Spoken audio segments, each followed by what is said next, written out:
flicker like broken halos. Whispers gather in the smoke-filled air. Tables carved with secrets and shadows. Every story's a wound laid bare. The kettle's boiling with a restless rage. Justice written on an unseen page.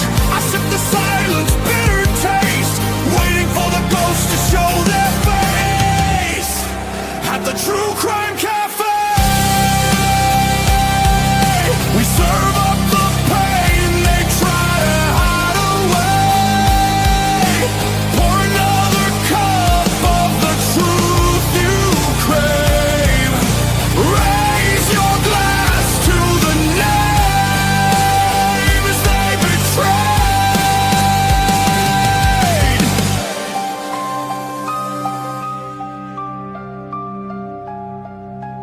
Mirrors cracked, reflections are liars. Ashes fall where the guilty once stood. The jukebox hums like a funeral choir. Echoes pounding through the neighborhood. Every scar is a candlelit vow. We hug the how, we demand the now.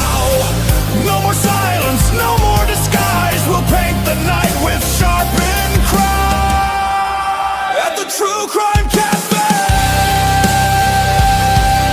we serve up the pain they try to hide away. Pour another cup of the truth you crave. Raise your glass to the names they betray. This is not a sermon, it's a battlefield hymn, a requiem dripping from the bottle's rim. The guilty write stories in invisible ink, but we'll drag it all up from the edge of the brave.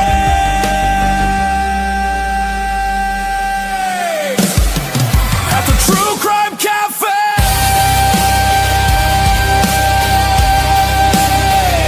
the reckoning burns like a black bouquet. Every shadow will pay.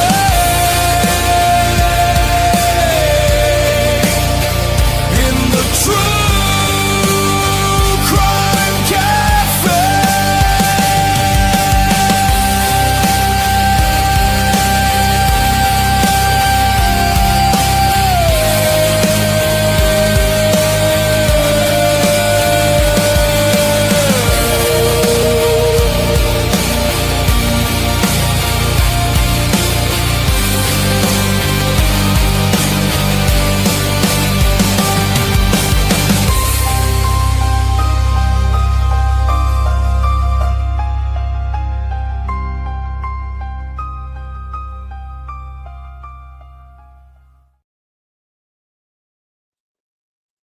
Good Lord have mercy. What a disaster. I'm so sorry, you guys. I figured out how to run it without having to use that new format. When I first set it up, it didn't give me the chance. That's why I've had multiple videos popping up on the thing over the past couple of days. I had to turn it off in the background. I had no idea. So it's dealt with. It's fixed. Thank you guys for being patient. And here we are. Welcome back. Sorry about all that. What a mess. What a mess. What a mess. Crazy mess. Anyway, welcome back, you guys. Great to see you. Today we are open for business. Heading back to Idaho to review Miss Kayla's interview, break that down and see what's in there. Talk about some more inconsistencies. Miss Kathy from the Indie Zone pointed out some stuff. We're going to review that and have these discussions that we have and see what we come up with. Oh, come on in, grab a seat. What nose hair? Ain't got no nose hair. I make sure I don't have no nose hair, nor do I have ear hair. I'm very meticulous about that. So nice try, Miss Cass. Come on in, guys. Who we got in here? Lola Gats, welcome. Good to see you. Wellington Oda, welcome back. It's been a while. Leah Story, always happy to see you. Gen 7, welcome back. Big Mouse Sassy Cassie's in the house. Good to see you. Miss Arena, welcome back to you. Beach Babe, welcome back. Great to see you. The last 24. Hello and welcome. Beach Babe, good to see you. Gen 7. Let me see. So far, I think that's all we got. Mary Holt, welcome back to you. I'm gonna have to let your mom know that we're back out here, SR Cassie. Jules, welcome back. Great to see you today. Thank you for joining us.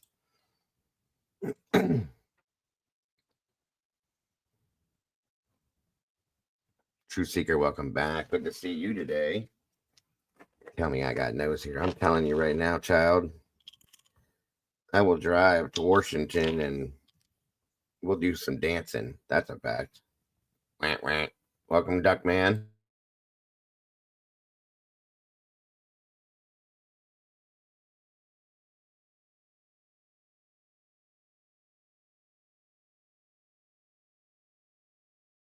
Stuart Jones, welcome. Good to see you. I hope my camera's looking okay. Miss Joanne, welcome back. Good to see you. Welcome back to all of you guys. Michelle F., good to see you. Yeah, listen, StreamYard is doing this thing where they're finally starting to give us stuff to make it worth what we're paying this ridiculous price. But some of this stuff I don't want. We don't need it. This dual thing where we're running 2 videos at a time, doing this, I don't need all that stuff. Just give me my basic stuff. And they're trying to make it worth our while now because everybody complained. All of us complained about how expensive it got. Well, great. Don't be doing stupid shit like this. We don't need this. Nobody understands it. Nobody wants it. A lot of people watch these shows on their phones, and that dual split vertical thing is nobody wants that. It's impossible to do it on your phone, guys, in my opinion. So no. Welcome, Samira Dalby. Good to see you. Duckman's in the house. Come on in. That thing was a disaster, y'all. I was freaking out back here trying to figure out how to do it. Crazy. I was gonna explode.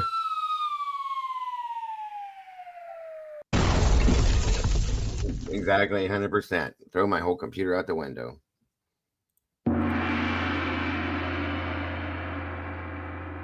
You should say, if it don't work, throw it away.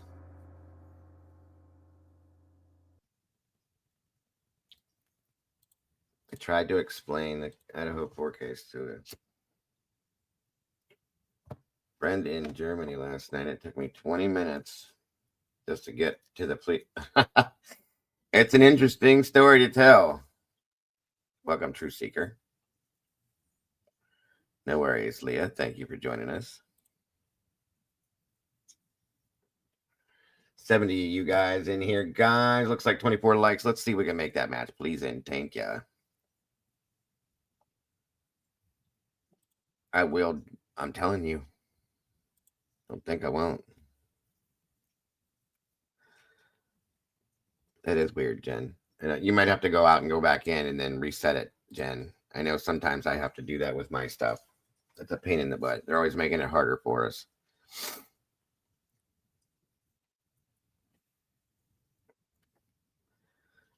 Come on in. Hopefully you guys can see me okay. I have my camera settings changed a little bit. Carolyn Persage, good to see you today. What are you doing, Dust Mop? What are you doing back there? You got your coat on? Yeah? He's wearing his coat. See it? Cold here. They were talking about an inch of snow. We got more like 3 to 4 inches of snow. It was crazy. Let's see here.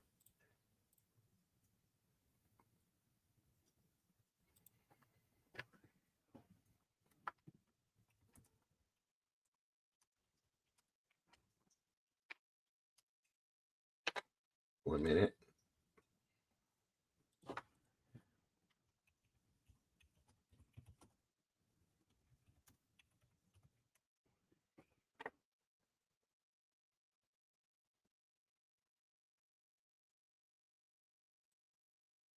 Oh, Miss Jules got the first on this live. We had one right before that. Thank you for that as well.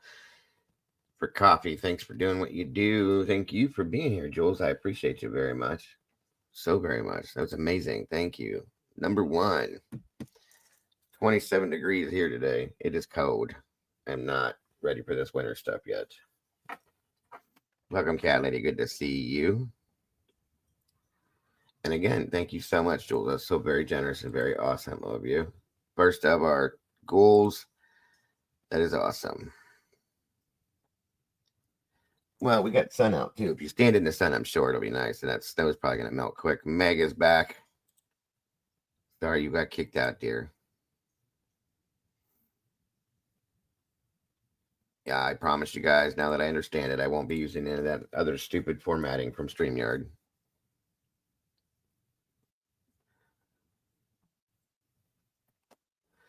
Megatron, Dave C. Hello and welcome. Hello, dudes and dudettes. Hello, dude. Speaking of dude, I had my son for the first time while we're waiting on peeps to come in. Watched the original Point Break movie the other day with Keanu Reeves and Patrick Swayze. He liked it. Oh, Roe coming with number 2. Thank you, Miss Rowe. Thank you so much. That's amazing. God bless. Very generous. Keep that copy going. Yeah, the original is the best. I don't like that new one. I'm sorry. I just don't. I don't like when they remake great movies. They should never do that. It's like they did with, I don't know how many movies. They did it with, what was that one called? One of my favorite movies ever. It's got Patrick Swayze in that one too. Good Lord, what was it called?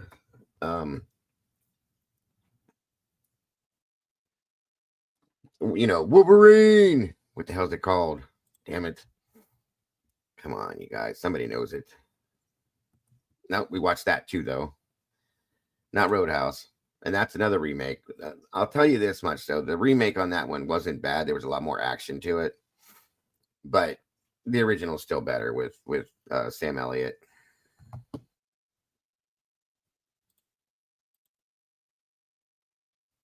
Yes, they remade Point Break. It sucks really bad.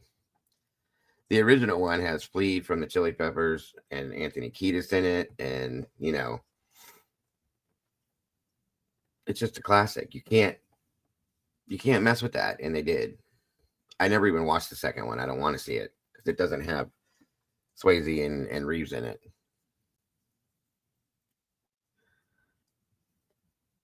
It is the whole most one of.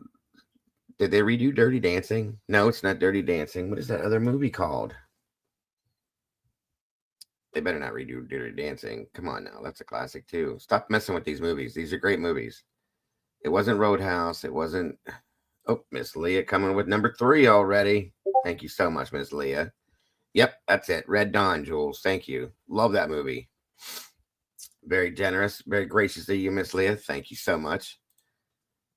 God bless. Amazing, you guys. We got 3 already. That is awesome.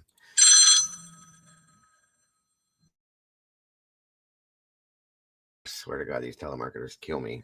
They call it the exact wrong time. Yeah, Red Dawn was a classic. They remade it, and it wasn't good. I saw Last 24. They tried to they made a new Charlie Brown Christmas, and I ain't no. Nope. You don't mess with my Charlie Brown. Don't mess with my Charlie Brown. What's up, C-Jag? Chief. Wow, it's been a while. Good to see you. Great to see you. Thank you for joining us. ABI FLVNB. Is it possible in any way that Ethan Chapin was one who... I don't think so, ABI. Not my opinion. Yes, I saw it. We watched it the other night. It's stupid. Very stupid. I was unhappy about it.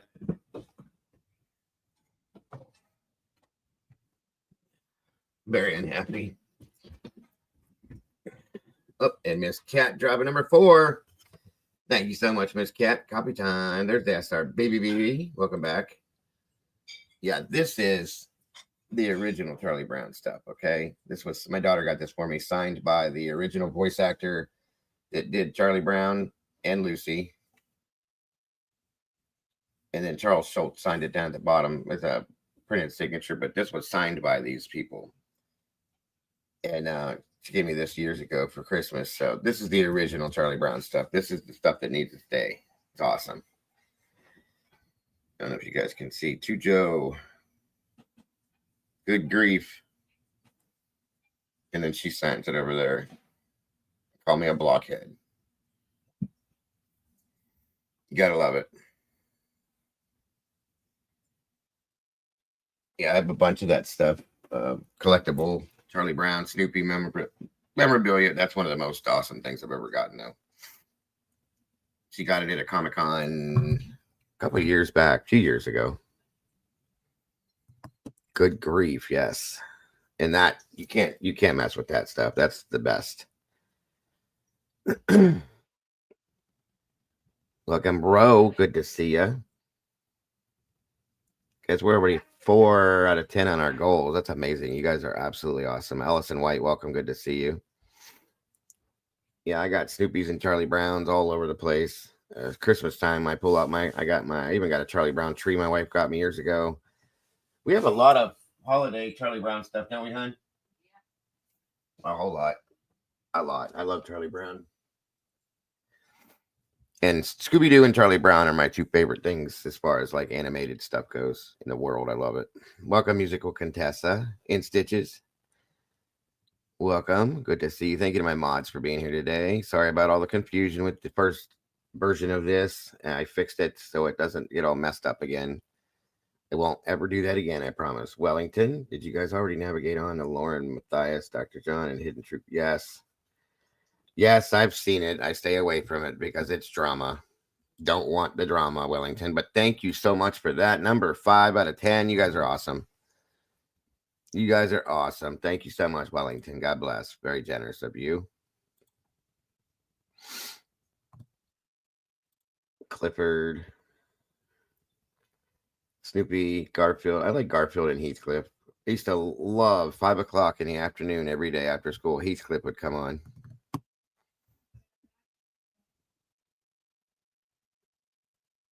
I know what you meant, Jen. No worries. Hollywood's going to be in trouble soon because there ain't no new act. Yeah, it's a good point. Good point. Come on in, guys. Chuck and Liz. Yeah, this is like one of my most prized possessions, you guys. This thing is just amazing to me to get something like this to have. You know, I have some other things that are signed from different people. Things like that. I love collectible stuff. Once I get this thing done, which I'm working on doing now, believe that or not, you'll see a bunch of my other stuff. I have things that are just off, different that you wouldn't see. I have I'm a huge horror fan, so I have Chucky, Jason, Michael Myers, Leatherface, what's his Ghostface, and what's the guy from Saw, all sitting at a table playing poker together. I have that photograph. I have a Jason and Freddy comic book cover, but it's not real. It's just a big picture. A lot of stuff like that I have.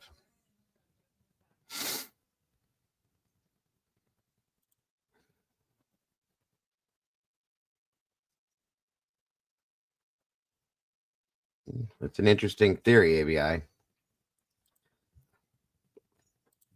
What are you doing, Princess? Where's the bottom to the dog's hand cage? Over there. Is it not in the cage? I have no idea. He said he put it all together, but he didn't.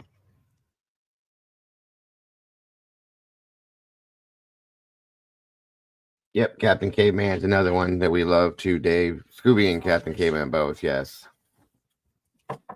I know Cassie got her ghost space tattoo. That's new. You have to. You have to. That's all we got, you guys. That's why I collect toys. Many of them.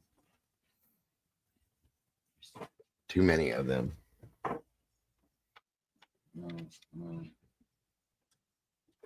Oh, that's wonderful.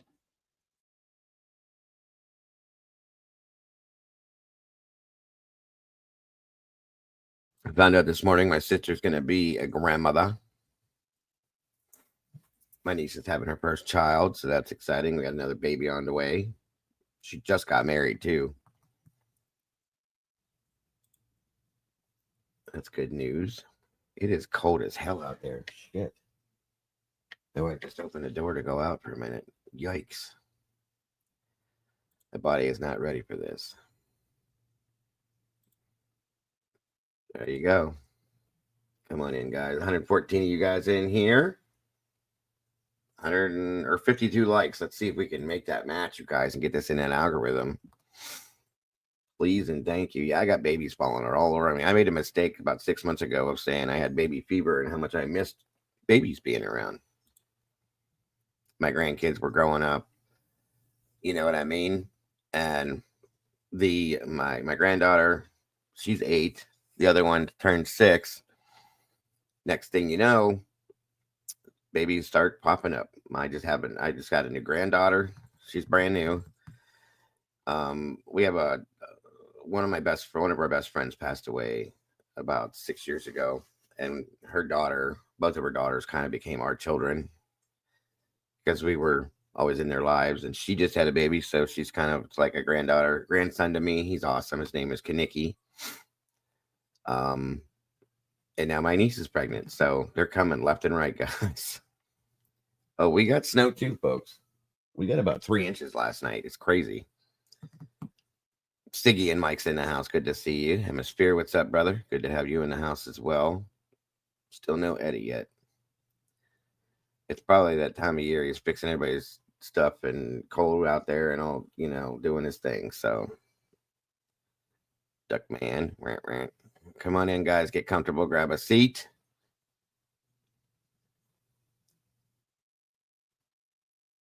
Welcome to all you awesome peeps. Thank you. Give yourselves a round of applause. Appreciate it very much. The temperature here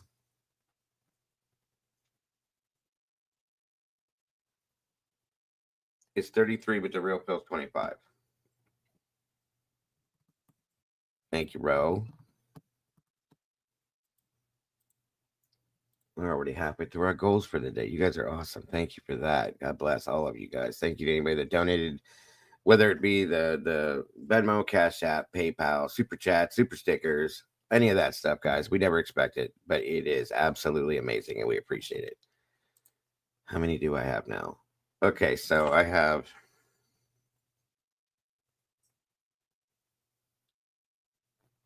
8. I have 8 grandchildren now. Thank you for making me count, Cassie. What's up, Pappy? Good to see you, brother. Oh, let me see.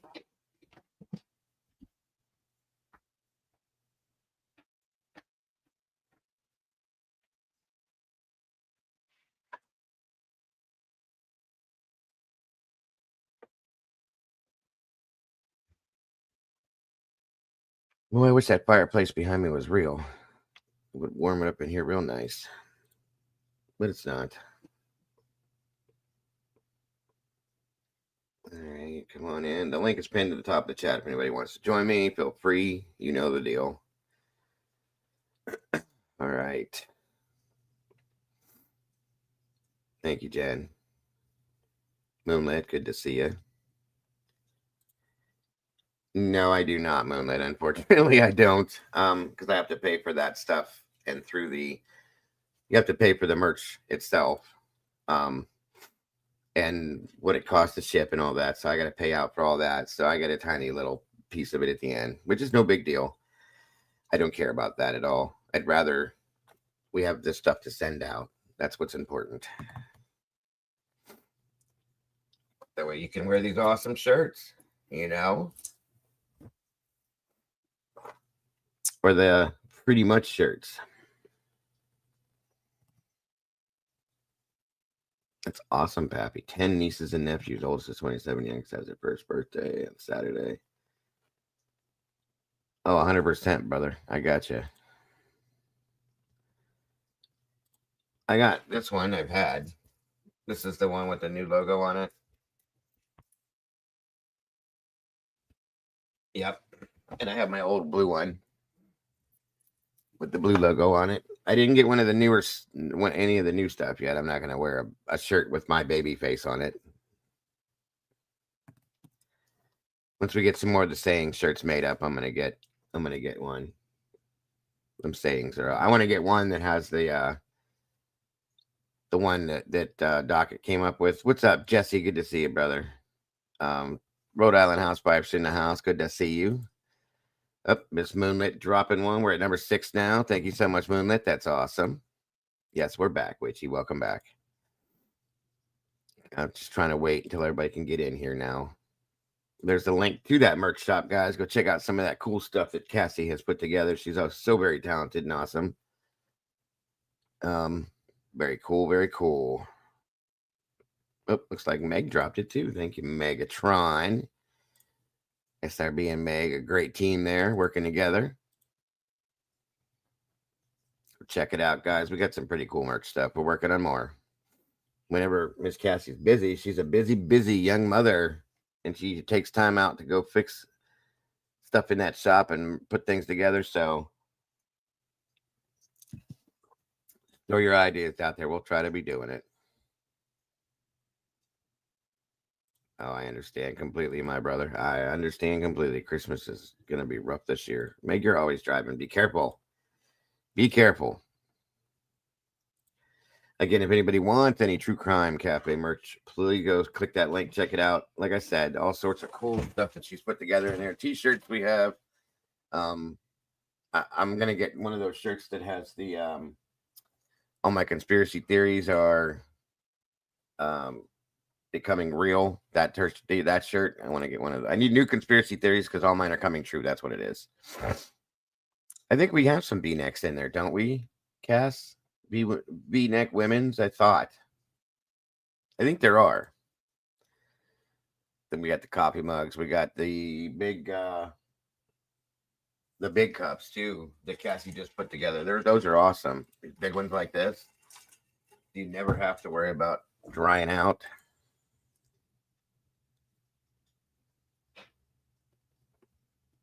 Yeah, we do have V-necks in there. I know we do. Miss Jane Kendall, welcome. Good to see you. Don't worry, we haven't started anything yet, dear. You're just on time.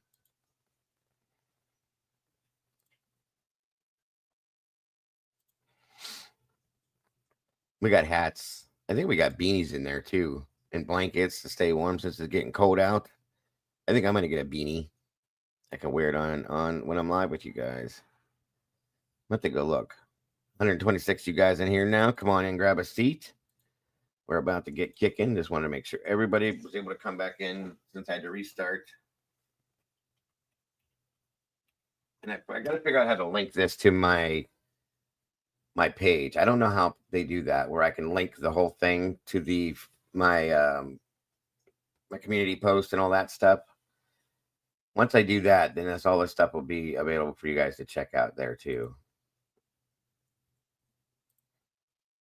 Let's see.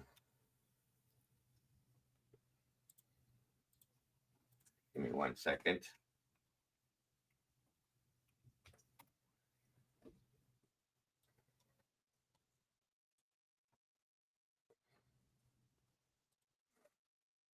By the way, anybody that's interested, just so you know, I just figured this out. If you're interested in getting anything, you can get $10 off your next sample order. It says with the code, it's sample 1044.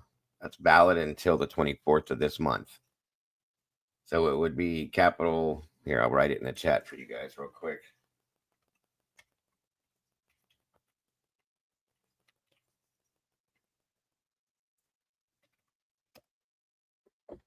Lady Speedwell, welcome to you. I believe that's it right there. That is the code. It told me get $10 off your next sample order with code sample 1044, so on and so forth.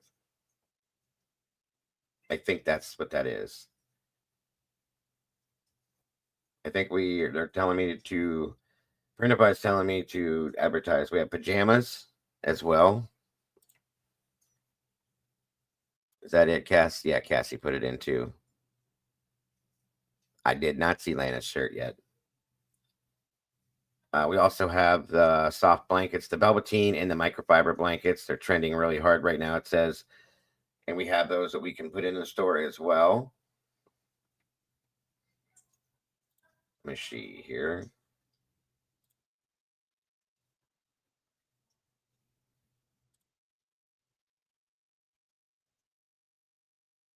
Okay, hold on.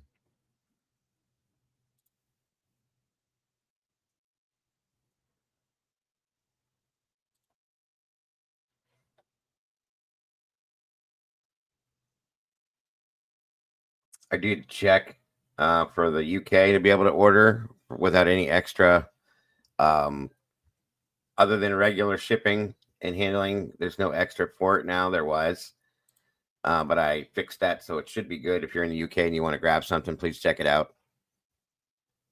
Footy pajamas, huh? We need dog. Do we have dog clothing in here, Cass? Let me see here. If we do, I got to get Dust Mop a new coat or a shirt from here. If we have it. Let me see. Products.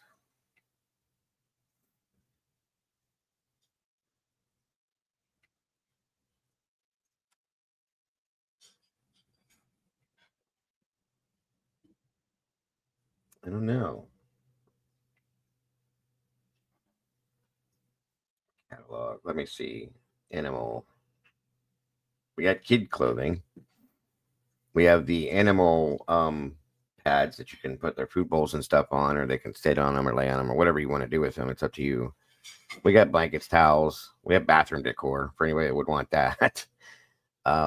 Rugs, pillows, mats, all sorts of stuff. Face masks, sportswear, and baby accessories. We have socks. We have underwear, you guys. If you want a phone case, underwear.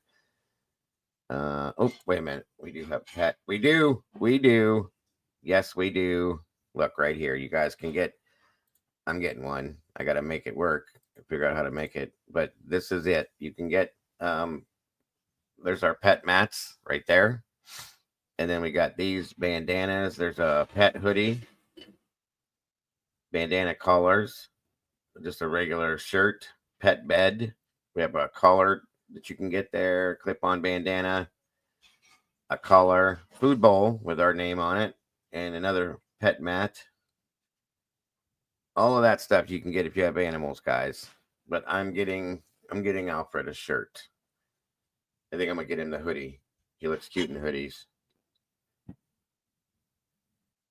So there it is. We do have that stuff. I didn't even realize that. So we can hook it up. Yep, Beach Babe got a pet map, and I believe she got a mug too, which was really cool looking. Yes, we have animal stuff. We got kids stuff. We got home and living, men's and women's clothing, sportswear. What is the sportswear, I wonder? Okay. All of that. Oh, leggings. How about if I get a pair of leggings, you guys? What do you think? Yep. Nope. Not going to happen. And if you let us know something you're interested in, okay, just let us know. We'll see what we can do about making it happen. We got dresses and skirts and tank tops and shoes, swimwear. We did have a swimsuit in here at one time, but we got rid of that because who the hell wants to swim around in it? You know what I mean? Kitchen, car, accessories, travel, sports and games, stationery, anything you can imagine it's in here. We got Christmas ornaments, seasonal decorations, mugs, glassware, bottles, tumblers, canvas, whatever it is. Do we have a shower curtain? I think we do. Meg, that would be hilarious if we had a shower curtain, don't you think? Let me find it here. I swear to God I saw. Where's it at? Boom. Yep, there's the shower curtain right there, Miss Meg. And a bath mat. You want to step on the Dago? You can get the baby Dago, put on a bath mat, and step on my face. There's the shower curtain. We should make one up and send it off to Jeff. What do you think? Miss Potts is in the house. Good to see you, Miss Potts. Thank you for joining us. Betty Davis Eyes. Good to see you today. Thank you for joining us. So, yep, there's the shower curtain, Meg. Hooded towels. We can get towels made up, slippers, whatever you want. Your little heart desires, it's there. Weird, but it's there. So much stuff in here. Candles, mugs, everything. Baby clothes. I'm gonna get my granddaughter a little baby. The true crime. I want the beanie for sure. I don't know, maybe the red logo cast, and I don't know, something else we can throw on there. A couple different versions of them. What do you guys think? Any ideas on the beanie? There's engraving and stitching as well. So where are the hats? I'll have to go back. We'll have a meeting about it, Cassie, and talk about what we can do. I should offer a balaclava. Yes. James Mullen's in the house. We need a pretty much beanie. Yes, I can agree with that. Right across the front, pretty much. Get the baby Wednesday with the dead. That would be funny as hell. I agree with that one, Meg, for my granddaughter. Absolutely. I can't be selling Borgs here now. And we can do embroidery too, guys. It's a little bit more, but things can be embroidered for sure.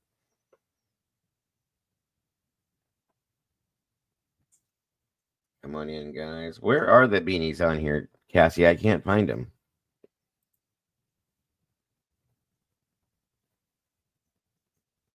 We do have the V-neck, guys. I was looking at that. We have those too. For those you were asking for the V-necks, long sleeves, tank tops, whatever you want. There's all sorts of stuff in here. Welcome, Kent. Good to see you. Witchy, thank you for being here as well. Sportswear hats. There they are. Derp. So there's the regular hats, the trucker caps. There's the beanie. There's another version of the beanie. We got the bucket hats if you want to go fishing. Flat build. We have snapbacks. We have surf hats. We have the I like the I don't what the hell are they called? The fitted hats. We have those.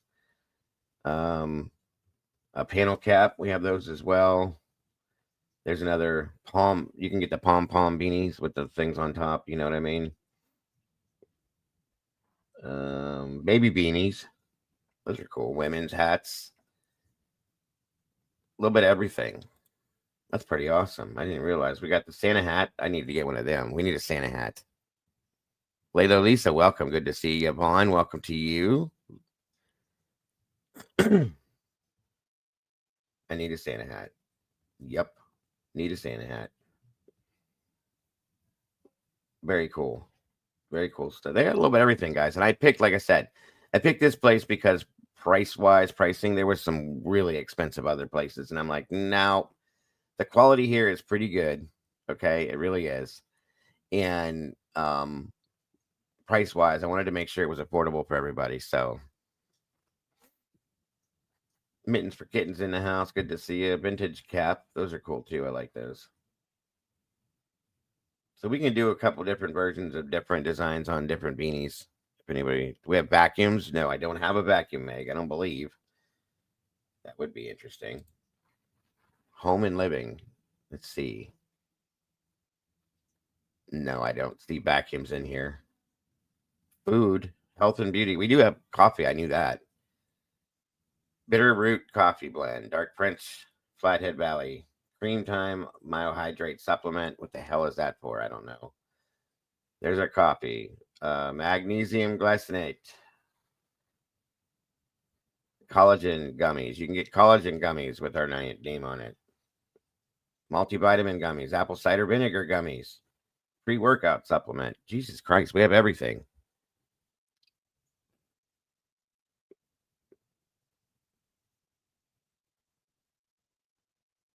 Well, damn, Cassie, that was quick.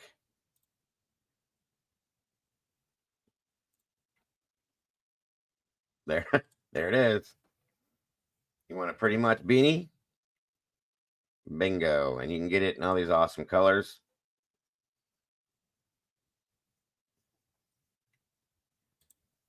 Well, that was quick. Can you do one, Cassie, that just has our logo on it? Like on the maybe on the bigger part, and then maybe it'll say Dago on the thing. I don't know.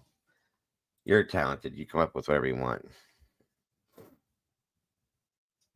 I would love a voodoo doll, Yvonne. That would be cool. Oh, we have shirts that says pretty much on it, Meg. We have a hoodie. Moonlit bought one already. So there's the beanies. Where's the pretty much hoodie or shirts at? Let me show you real quick. And then we'll get things kicked off here, guys. There's our pet food mat. There's the mug with the new logo and the old logo. 1 minute here. Our candles. Where is the pretty much?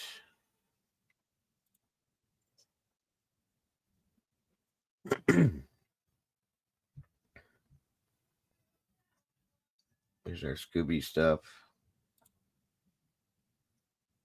There's the coffee. Where the hell is that hat, Cassie? There's the hat, the fitted hat that I like. Oh, here we go. Oh, there's the hood, the sweatshirt with the pretty much on it. And then on the back, it has the True Crime Cafe emblem Cassie created. Sai is my favorite conspiracy theorist. That would be awesome. Meg. Write that down, Cass.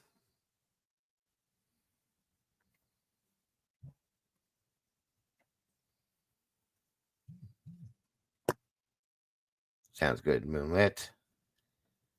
But yeah, that's so far what we have as far as the pretty much sweatshirt. On the front, it says pretty much. On the back, it has the cafe emblem. Do we have... That's a long sleeve, isn't it, Cassie? That's not a sweatshirt. That's a long sleeve shirt, right?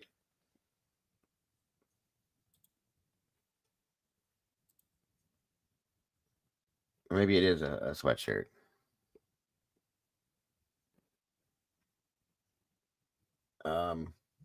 Either way.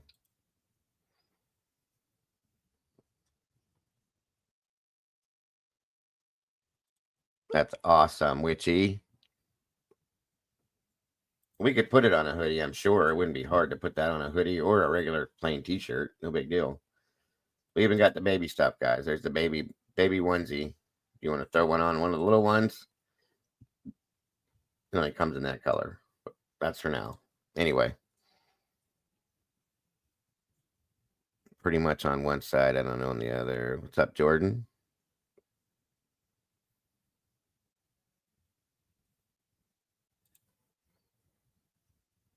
$151 of you guys in here. Anyway, the link is in there. Here's one of the new cups I was talking about. The big Stanley style cups.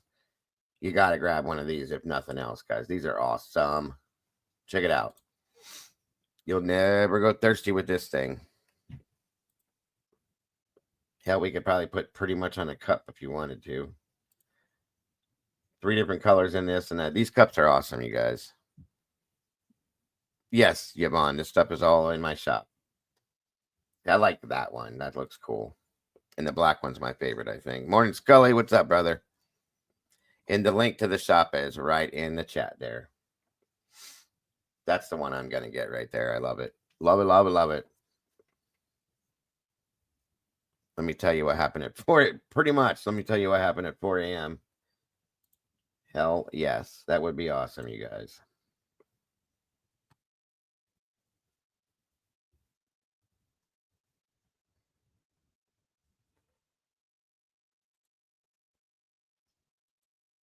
What's up, Scully? There's the link right there, you guys. Miss SRB threw it out there for us. Great to see you, Jordan. Thank you for joining us.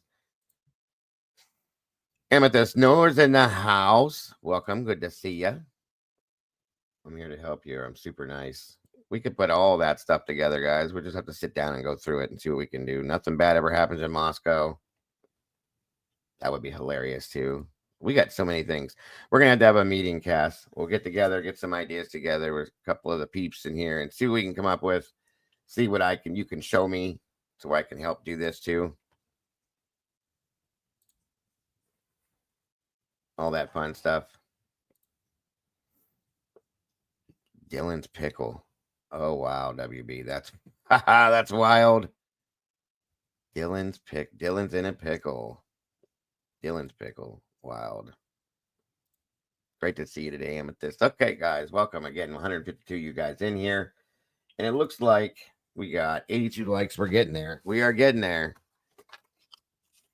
Dylan's Pickle's a good solid title for a short story. Yeah, just like she's told them stories. So, again, the link is pinned if anybody wants to join me. And again, I want to thank you all that have we're at 6 out of 10 on our goal already. You guys are amazing. Truly amazing. Thank you all so very much. Mark Schumann, welcome. Good to see you. If I missed you, I will catch up. Mittens for Kittens. Witchy, great to have you all in the house. Everybody that's out there watching, that's not in chat, thank you so much for being here. We do appreciate you all so very much. Yeah, I'm going to figure out how to pin my link to my channel back page, guys, so it's out there for you guys to see as well for the shop if you guys want. Hemisphere's in the house. What's up, brother? 146 watching, 50 likes. We can fix that, guys. No worries at all.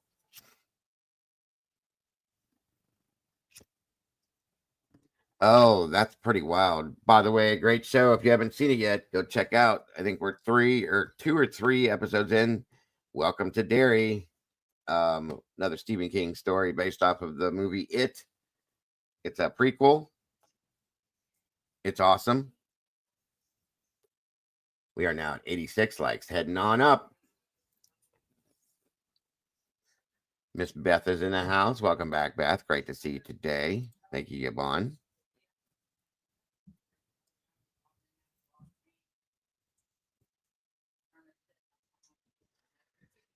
All right, guys, I'm about to set this up and get us moving.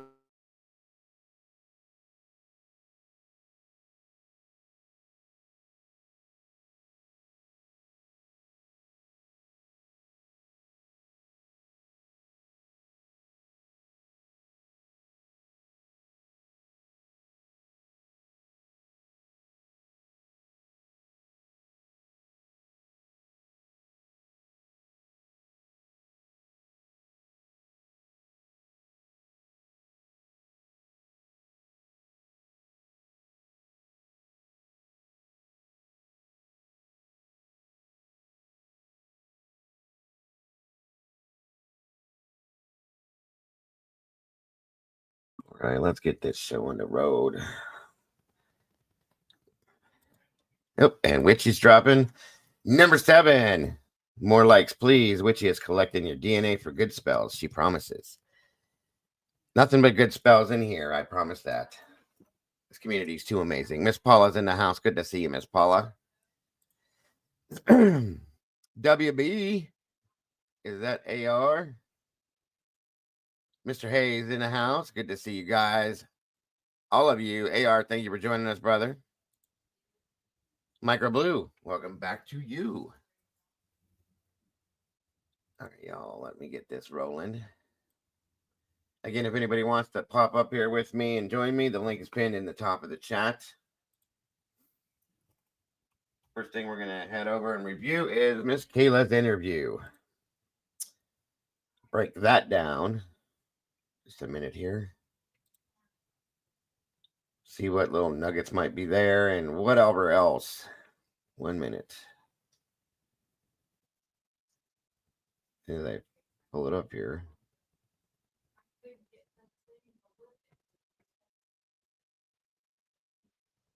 You never can pronounce her last name either. I also have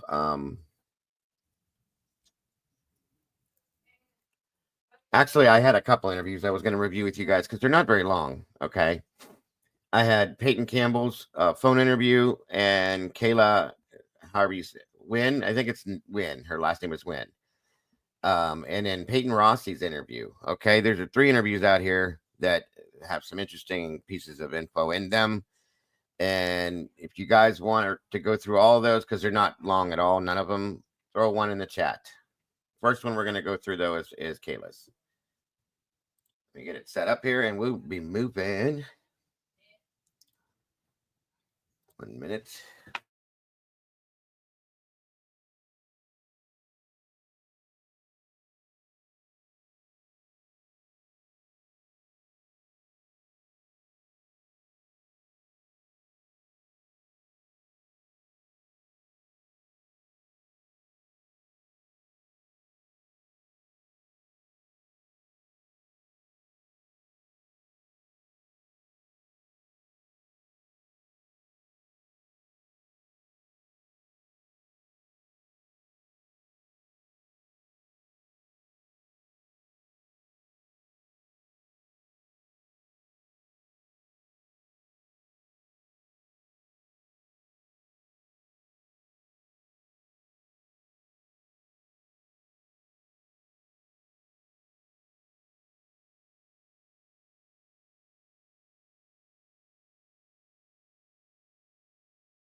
Great to see you, AR.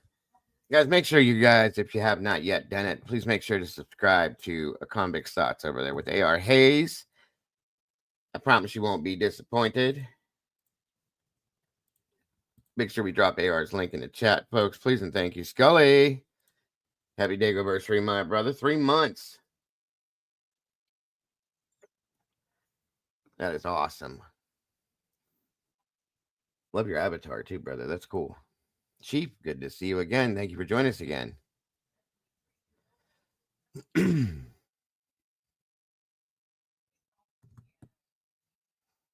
I saw something he put out, Leah, that I was a little confused about. I don't know if it was a TikTok or what, but he said he was done with the case and all these other things. It was wild. I heard he was struggling. Yes. Everybody, please make sure you're saying prayers for Tommy Jude.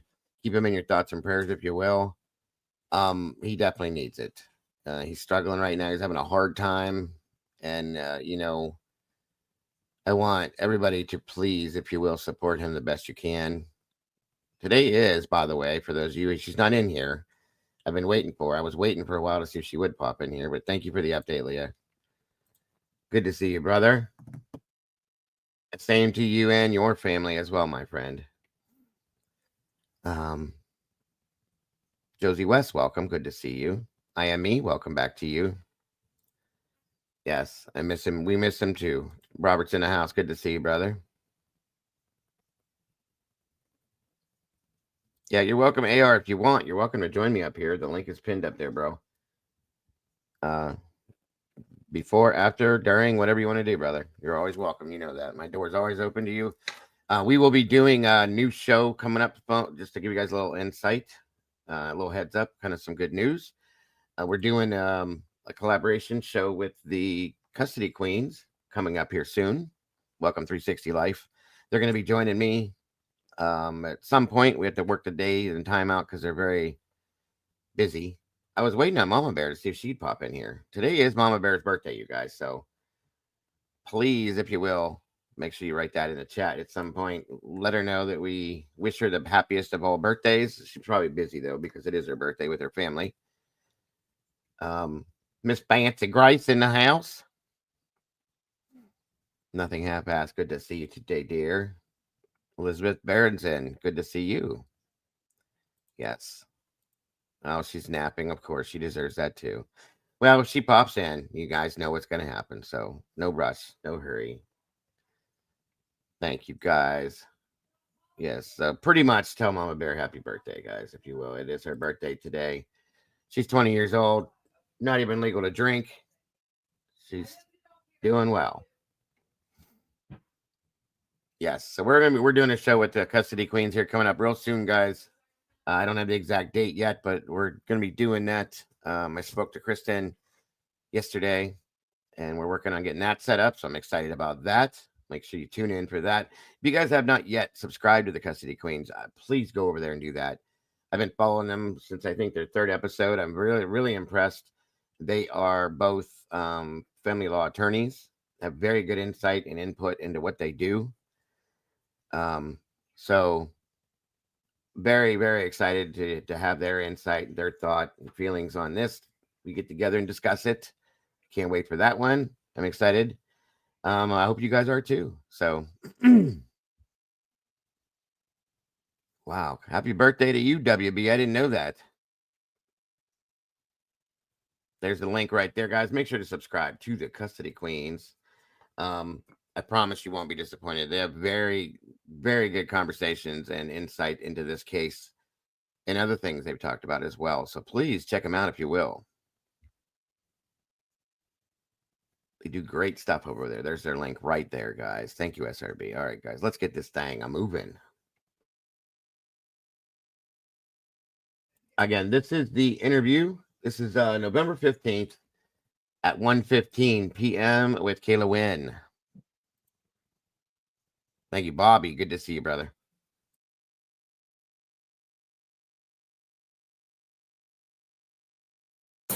I'm sure you probably, like you said, you remember me from the ASUY Cop Talk. So this is one of my partners, Justin Dean. He's one of the officers here at Moscow PD as well. So obviously, I know you're aware of the stuff that happened this weekend. So we're just talking with people around the campus community and just gathering information at this point. Okay, so. Before we start, I'm just going to grab some simple information from you. Yes. And your middle. Perfect. And can you spell your last name for me? Yeah. Perfect. And your date of birth? 2002. 2002.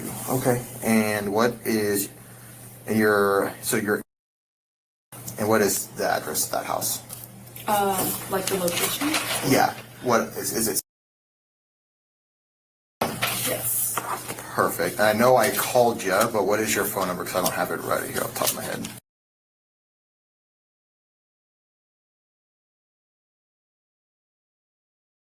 And then, yeah, I don't live at the anymore. I live at the at the Whites. Oh, you live at the Whites? Okay, which one? I think. What apartment number? On the left. Perfect. Okay. I appreciate you coming in a lot. Did you have any specific relationships with any of the victims? Are you aware of any of the victims? Yeah, so I was good friends with Xana since I met her freshman year. Okay. And then Kaylee also met her freshman year, talked to her during recruitment. She was like one of my close friends. Okay.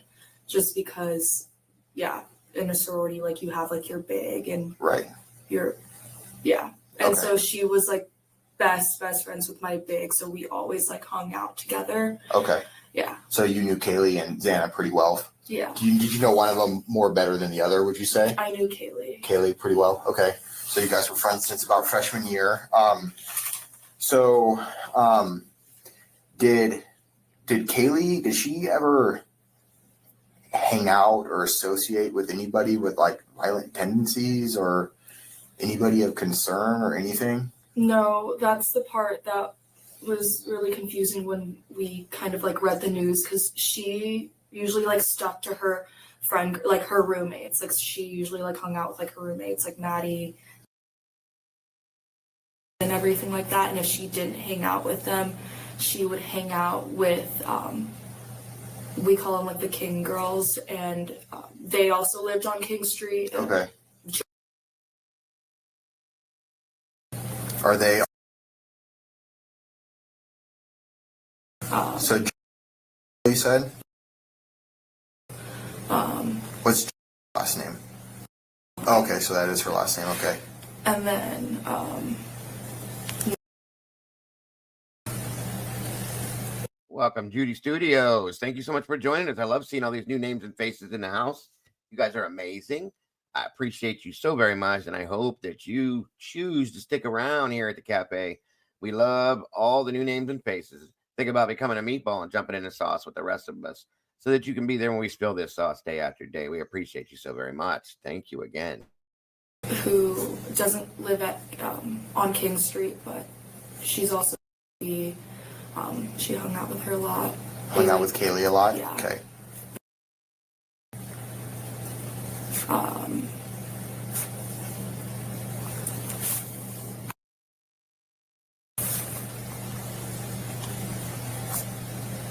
And now Kaylee, she was correct. She was a part of it.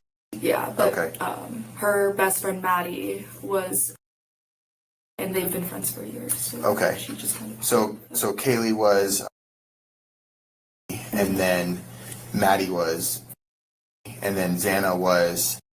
Okay, so and then Ethan was. Okay. Yeah. Okay. And yeah, the place that they lived at was like, it's considered like a out of house. Yeah. Right. Yeah. So other than those people that they hung out with, do you know, was she ever involved in like doing any illegal substances, like anything that you can think of? I would probably say just coke probably, but I can't think of like her doing anything else. Have you actually seen her or heard of her doing that before? No, but I knew that Xana and yeah, Xana was pretty into it, Okay. I would say. Did you have any follow-up questions on? So Xana was into coke. Yeah. What about Ethan? I'm not sure about Ethan. I don't know her boyfriend that well. And these questions, we're not trying to No, you're totally make right. anyone Right. bad. We're just trying to. There's Yeah. several avenues. Do you know at that house if they were selling drugs? If there was a lot of people that are selling drugs, or was it just kind of you go to a party and you use kind of thing? I think it was more of like they would like go out and they would do coke, but they weren't selling. Okay, so at their residence, it wasn't known as a drug house or anything No. like that. They wouldn't keep any quantities of coke or Xanax, Adderall, anything like that. Yeah. Okay. Did Kaylee ever mention to you or anybody, or did you ever hear from anybody? Did she ever like, and maybe have a stalker or Welcome, someone JC. She just maybe it didn't seem like a big deal that she, expressed like a concern that maybe came off like jokingly or anything like that? No, she never mentioned anything to like any of us. Like especially like anyone like in our apartment or to the girls that live on King Street. We just knew. I mean, I don't know. Like we weren't sure, but I don't know if you guys saw the Twitch stream. That that was it. Like You saw that. What did you see in the Twitch stream? just like those two guys. Did you recognize any of those guys? We did not, but my See, this is what I'm curious about. I want to know who these two guys are she's talking about because somebody else referenced this too. I went back and watched the Grub Truck video many a times, folks, and I'm still trying to point it out, but it is what it is. friend, she actually went to Grub Truck that night Okay. with her friend Grace, and they saw Kaylee and Maddie, and they just kind of said that like those guys were just being like weird, I guess. Did she say anything specific on the names of the guys or? No, I think they were just two guys that no one recognized. Okay. So Did she explain why she thought they were weird or if they did anything or their demeanor or?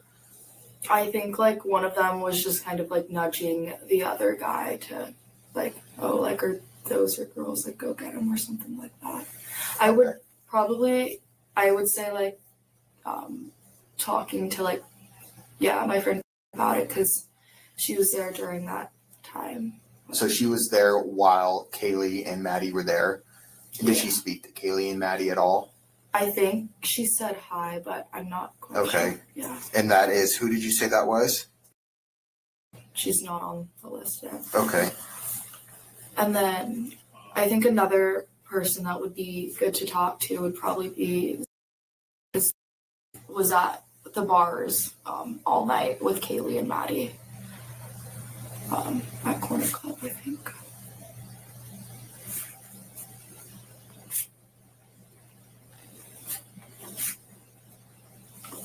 And what was, sorry, I was writing that down. Who was the other gal you were talking about that was at the Corn Club with them?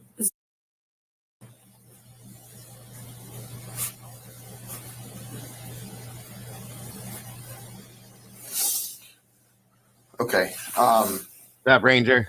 Good to see you. And I know I've already asked once, and I'm just going to reiterate and ask again. And there's, I mean, anything that you could think of, or, I mean, Kaylee not, or even any of the victims, I guess, at this point, having any issues with anybody. I would say Kaylee was like a very, like, she was very like unproblematic, like peaceful. Like I can't imagine her having like, I don't know, like I can't imagine her like having like someone like with violent like tendencies like around her, just because I feel like she's not that type of person. If anything, like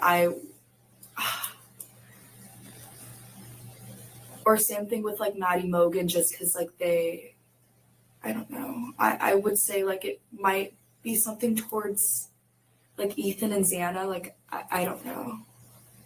Just because like Kaylee's like never mentions like anything to us. And I know you said like all the roommates kind of hung out, stuck together pretty close. Did Ethan and Xana ever associate with people that may be violent or anything? Like for me, the reason why I would Because I know kind of assume is just because like Xana and Ethan like they're more like outgoing people. Like they hung out with like different like friend groups. Like they didn't really stick to kind of like the same friend group. So I don't know. They're just more social. So Okay. I would say. Yeah. All right.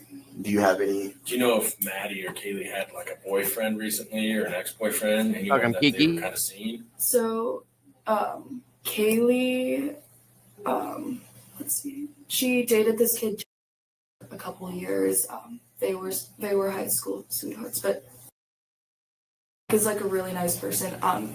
Kaylee, last time I talked to her, a couple days ago, she was just talking about how, like, obviously once she graduated, like, she was looking for an apartment in Texas, and she met this guy, he was going to be her roommate.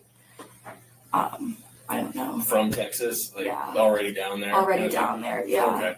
So. Were her and still together when she was mentioning that to you?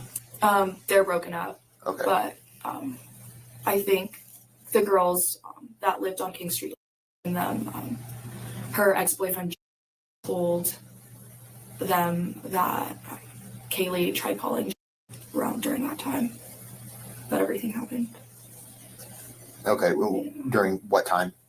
I think around 3. 3 a.m. Yeah. Kaylee tried. Which? Okay. I think that's And who said that? the girls that live at King and like. Okay. So they told you that Kaylee attempted to call sometime around 3 a.m. Yeah. Okay. I heard that from. Sorry.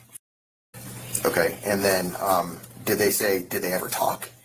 I don't think he replied because he probably thought it was some type of like, oh, like, are you up type of call. So Okay. he didn't answer. How do the girls know that she tried to get a hold of him?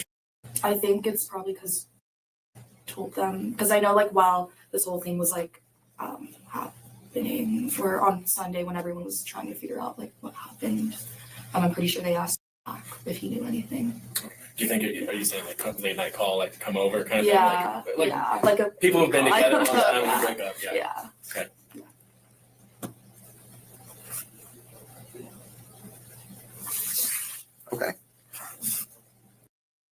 Meg, I've been trying to figure that out since I first saw those initials, and I cannot for the life of me figure out who that is.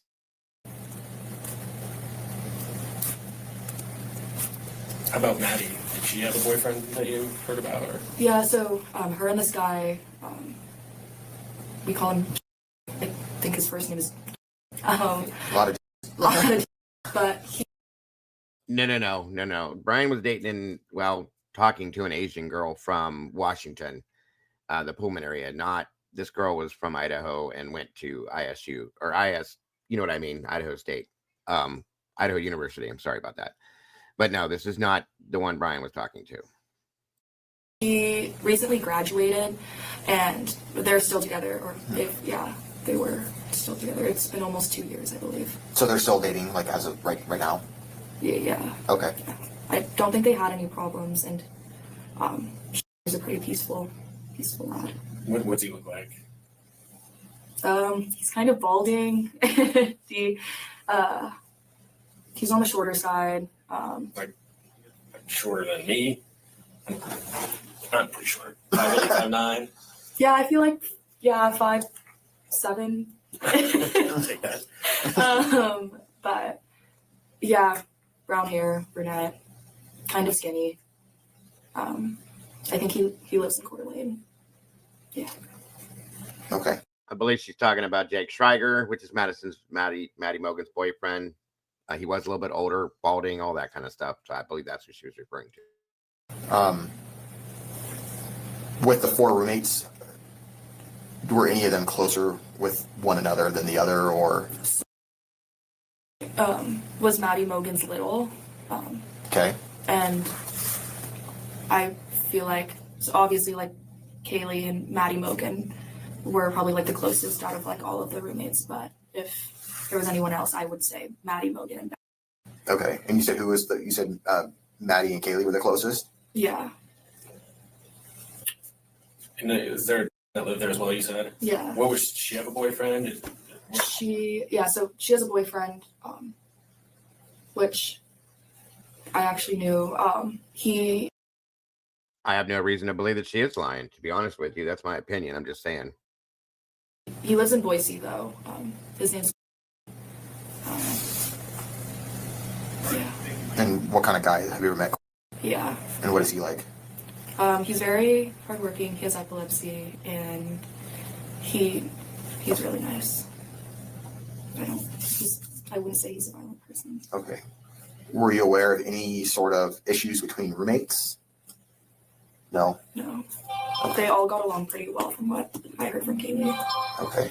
Were there any? I know they don't. I mean, have to be specifically dating. Were there any males that Kaylee would hang out with pretty often, or any pretty close guy friends that you would hang out pretty often, or have come over, or anything like that? Let's see. I think she was talking to this guy for a little bit. He's here. Okay. But They were just like talking, like they had a thing, like they weren't like officially dating, or yeah, I think they were just. do you know if they were like had a sexual relationship or anything? Yeah, I think they were just hooking up like there and there. Okay. Like it wasn't really a thing.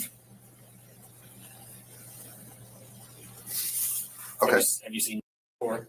Yeah. What's he look like? Oh, I got you, Jen. I was just stating my opinion on it because I've seen a few other people state it too, but I got what you're saying 100%. Tall. He's brunette. He's serving as like their like right now. So tall, is that like 6 foot? Like over 60. Yeah. Okay.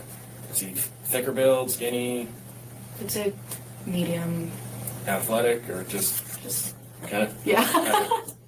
Not like he's not like overweight or No. or Or like super skinny. No. Okay. He's just average. Odd.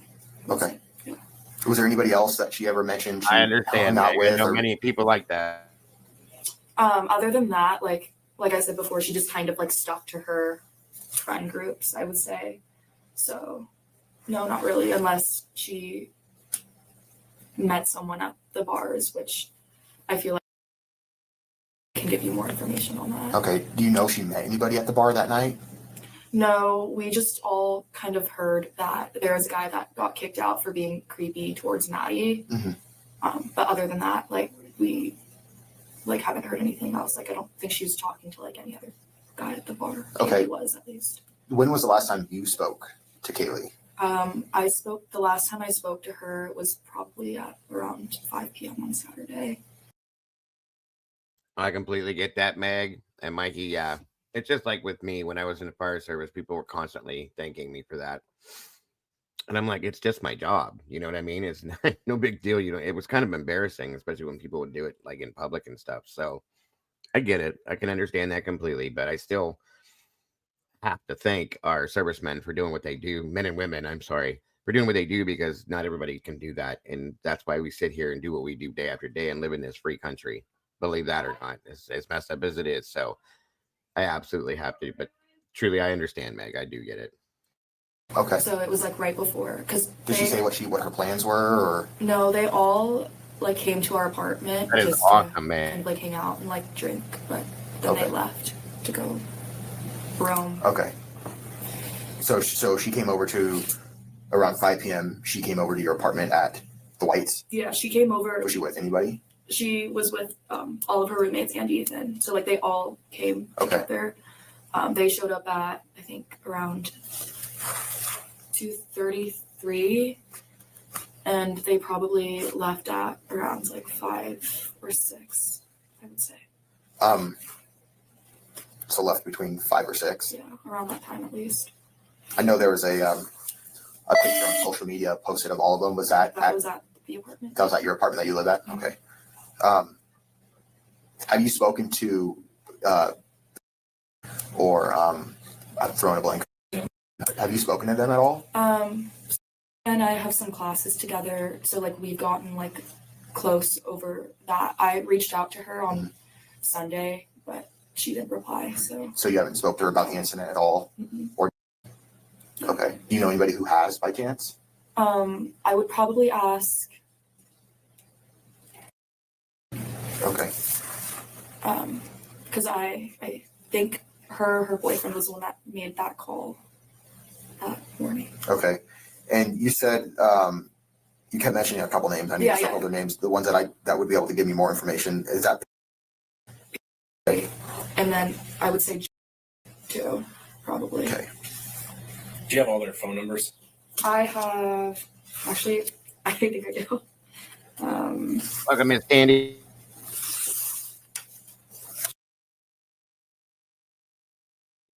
That's awesome, Robert. Okay. And then. Are they? Yes, they're.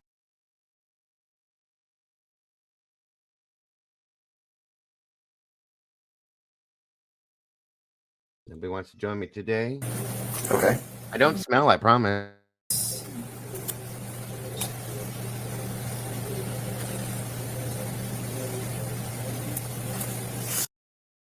Welcome, Amy. Good to see you today. My first live, I just said there's a problem with that because they were supposed to be taking a nap per dinner. That's a good point. And welcome, Amy. Wonderful to have you here. I appreciate you very much. Her number.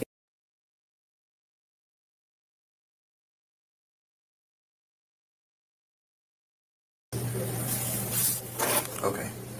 Have you been over to their house before? Yeah. Okay. Do a lot of people like use their Wi-Fi or anything if they come over? Do you know? I wouldn't say Wi-Fi, but I just know like they just usually keep like their like doors unlocked, and like everyone kind of like knows where I guess like their like house is. Okay. But was there a reason why Kaylee being lived with? Is there like rules within like the Greek life of where you live off campus? no, I believe that her and Maddie Mogan, since like they've been best friends for several years, they just like they've always like talked about living together senior year. Gotcha. But I know that like Kaylee, like her freshman sophomore year friend group, like and everything, like they're still like all like really good friends. Like, yeah, she just wanted to live with Maddie. Okay. Welcome, Marty. Good to see you guys. This is Kayla Wynn. This was a good friend of Kaylee's interview.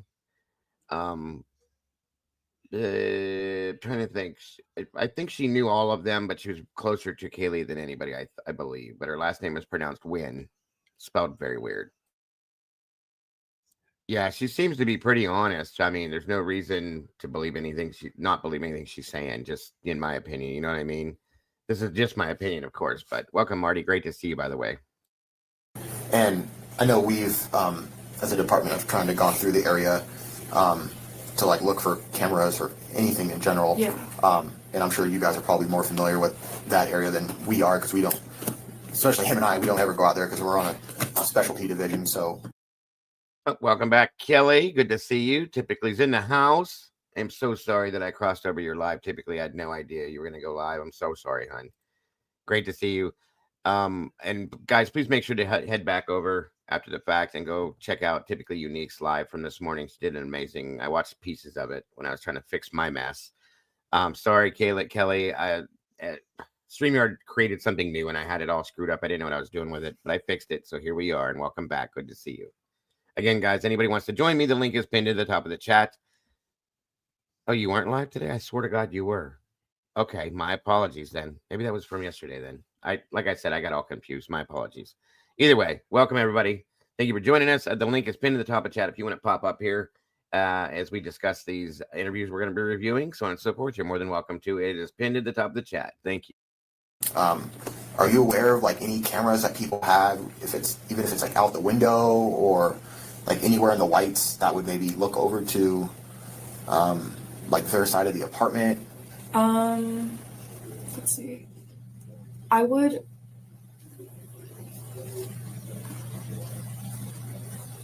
don't believe so. I just like, a lot of us don't really have cameras set up because like we're just, Right. I don't know.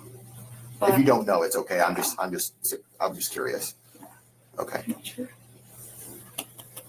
Have you seen anyone in that area that seemed out of place or anything? I know there's a lot of kids, a lot of college kids, a lot of people, so you could have friends. No problem, Rob. But anything that may have stuck out in your mind that's like kind of weird, maybe a vehicle or it's just someone around the neighborhood? Welcome, Kiki Can. No, but I think when we were at like our apartment, I'm pretty sure someone, I don't remember who, they were talking about how there was just like this random like kid that was like, there was a random kid like carrying like a BB gun. I'm not really sure. But we didn't really think much of it. Like I don't know. Okay. Yeah. Yeah.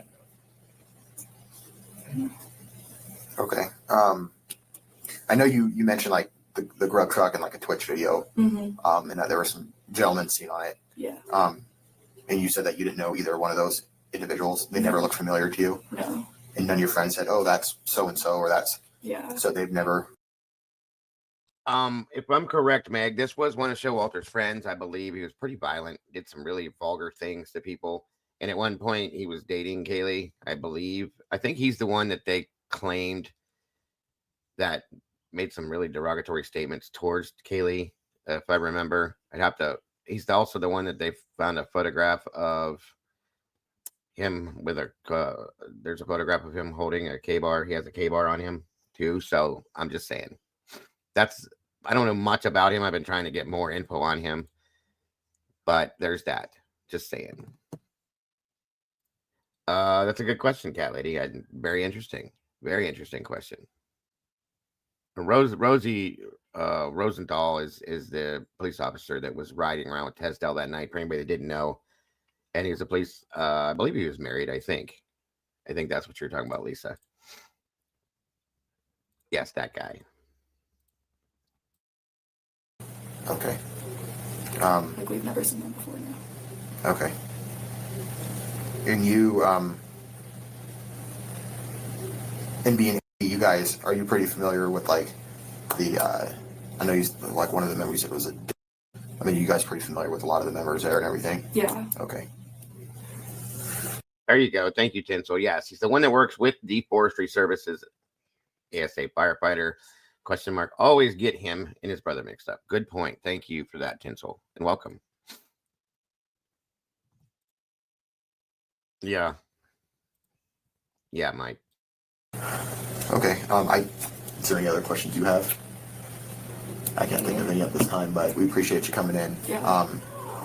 Obviously, you seem pretty close to these individuals, specifically Kaylee. So just know that there's people out here for you, and if you need to talk to anybody or utilize any resources, on campus as well as off campus, even him or I know sometimes it doesn't seem like it, but we're also people that some people try to reach out to talk to. So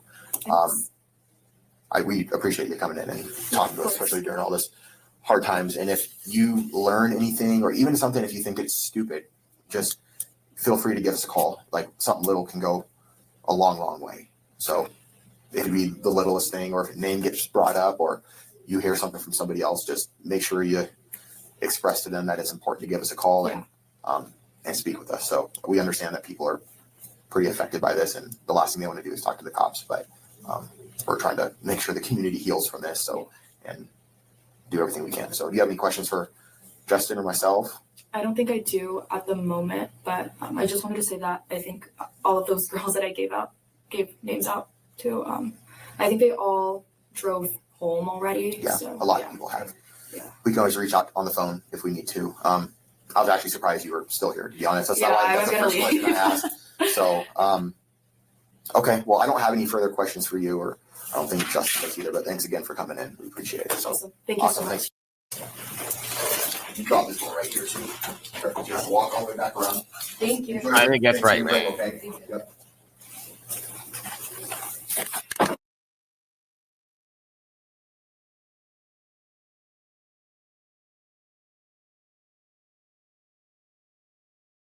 Okay, so there's that interview, you guys. Very interesting.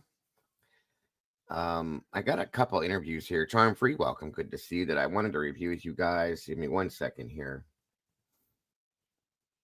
Hold on here. The mouse is not cooperating. Annie Ruler, good to see you today. Thank you for joining us. Let's see the next one I have. All right, this next one is audio only, guys. This is Peyton Campbell. I'm sure you guys probably have seen and heard some of these. Just we all do it different ways and different times. So this next one, like I said, is audio only. So bear with me. It's not very long at all. Literally, it's like 12 minutes, I think. So here we go. Again, anybody that would like to join me, should you choose, the link is pinned at the top of the chat. Please feel free anytime. No need to if you don't want to. I promise I don't smell up here.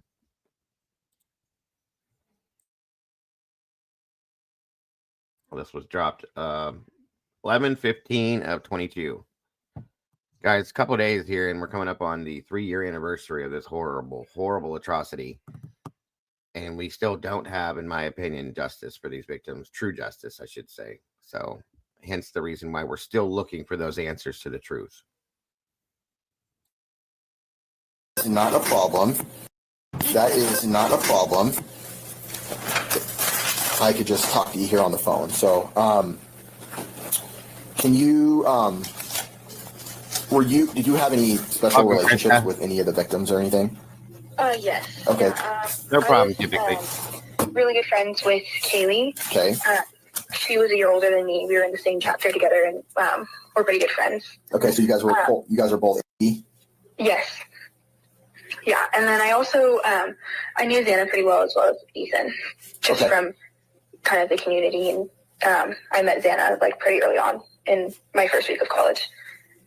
Okay. Are you a junior? Yes, I am. Okay, cool. So do you know of anybody, I know you said you were pretty close to Kaylee. Do you know of anybody that she may have associated with that could potentially have violent tendencies or be violent in any way? No, I don't. I can't think of anyone. Okay.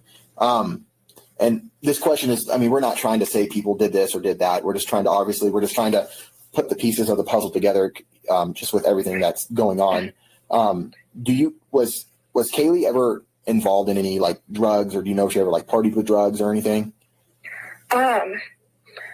Not to my knowledge. I know that was, something that kind of like that has happened and stuff. I've never personally heard or seen anything related to Kaylee, if that makes sense. What about any of the other roommates that were in the house? No, not them personally. I know that like is something that does happen kind of like in this environment, or it has happened, but not them personally. And, no. and you mean, Not to are my you talking knowledge. about like just stuff that happens, like people that like just party with drugs? Yeah. Okay. But I don't know, like I don't know anything of them personally. So you've never seen Kaylee do coke or marijuana or any sort of, Xanax or any sort of party drug? You've never like seen or heard her do any of that stuff before? No, I've never seen her. No. Okay. Not to my knowledge. And what about Xana or Ethan or Maddie or any of the others? No, not personally, no. Okay. Like I said, I know that like is something that is probably like in the same environment, but no, not them personally. Okay. Do you know if drugs were ever being sold out of that house at all by any chance? No. Okay. When was the last time you spoke or saw Kaylee? I don't know if you guys picked up on it, but they really seem to be going in the direction of the drug aspect a lot with a lot of these questions, guys. Okay. Now, this isn't Kim's daughter. No. Kim's daughter went to Wazoo, guys. She went to WSU. And her last name is not Campbell by any means, guys. No. Definitely not Kim's daughter. Saw her when she was at Grub Truck with Maddie and with her and Maddie. Okay. I spoke to Kaylee when she was Ethan's apartment, from my understanding, was near the 76 gas station. I can't think of the exact road, but that's truly the only the only place I've heard. after she had ordered when she was waiting for her food. Okay. And how was Kaylee's demeanor at that time? She was good. She we kind of just had a light conversation, just like about what we were, but she seemed really happy. Her and Maddie were laughing. Okay. Did they say what their plans were after they were at the Grub Truck, like where they were going or anything? No, they didn't. No. Okay. Did you said you spoke to Maddie too, or was just Maddie just kind of there? No, I saw Maddie. I didn't have a conversation with her. She just was standing like with Kaylee. Okay. I only actually had a conversation with Kaylee. Okay. Did they seem intoxicated at all, or? I didn't ask, but I think a little bit. And I know that she had come from the club, I think, because my friend also told me she was there with her. But not anything like extremely where she was not able, like she didn't know where she was. So she Nothing was out of the very normal. coherent. Like, yeah, she wasn't like stuttering on her words or anything like that. Okay, so she wasn't like stumbling or slurring her words or No, like she not wasn't. making sense or anything like that. No, yeah, she was like coherent, like understood where she was. She wasn't like slurring or stumbling over her words at all. Okay, and did they come to the Grub Truck with anybody else? I didn't see them show up to Grub Truck because I came after she was there. She had already ordered by the time that I was there. Okay, so you showed up after her? did. Yes, I showed up afterwards, Okay. and I only spoke to her for a little while. But I did watch I watched back just to see in the video because there's like a security kind of video at the Grub Truck. Are you speaking about the Twitch stream? Yeah. Okay, and what did you see on that? I saw that someone kind of had showed up the same time as her. I didn't. I just tried to look back to see if it was someone that I recognized because I didn't see anyone that I recognized standing with Maddie and Kaylee when I spoke to them. Okay. But I didn't recognize. It kind of looks like someone had showed up with them, but I didn't recognize them. Okay, so you don't know who that individual was? No, I don't. Okay, you've never. Did anybody say they recognized him? No, bunch. We were all trying. Like some of my friends and I were speaking on it and trying to figure that out because my friend who was with Kaylee at the club said that there was someone that was like kind of concerning, but she clearly was, and so we weren't able to figure out who that was. Okay, so your friend that was at the club with Kaylee and Maddie said that there was someone concerning at the club as well, the corner club? Yeah. This is all just information that I had heard from her, but she said there was someone that was kicked out or was a cause of concern. Like someone was concerned because he was kind of being creepy towards Maddie. Okay. But I never saw that, and that was all I heard. Okay. Because I was not present at the club. Right. With them. And which friend was that said that to you? Her name was Brittany. I believe she may have spoke or was sent, or I don't know. Okay. I spoke to her earlier. Okay. Okay. Yeah. So you last saw Kaylee at the grub truck. So you said you showed up after her. She was already waiting for her food. Mhm. What happened after she got her food? I didn't exactly see like what direction. I kind of just saw her and Maddie start kind of like walking off in the direction towards her house. So kind of like back towards campus. Mhm. I didn't see if she crossed the street or anything like that. She kind of like went out of my view. Okay. And I started talking to my friend, but yeah, she was like heading in that direction of campus. Okay. Did you see anybody like follow her or say anything to her or anything? I didn't when I was there that I can remember. I was a little distracted by that point and just kind of waiting for my food. But I did in the video see someone like kind of walk in the same direction that they did after she left. But I don't remember watching him walk off when I was there. Okay. Okay. Do you know of any like boys or anything that Kaylee may have hung out with? Not really. I know obviously Ethan. I really don't know. I'm sure there's probably a lot of like I saw her earlier in the day, just like with a bunch of friends, but I don't know like anyone that she personally hung out with. Okay. And do you know of any like of her ex-boyfriends or anything? An ex-boyfriend that went to U of I. He lived in an apartment near the 76 gas station. I can't think of the road. It was in one of these interviews. I can't remember which one for sure. Tinsel, I'm sorry. I'll figure that out the best I can and try to give you a better answer.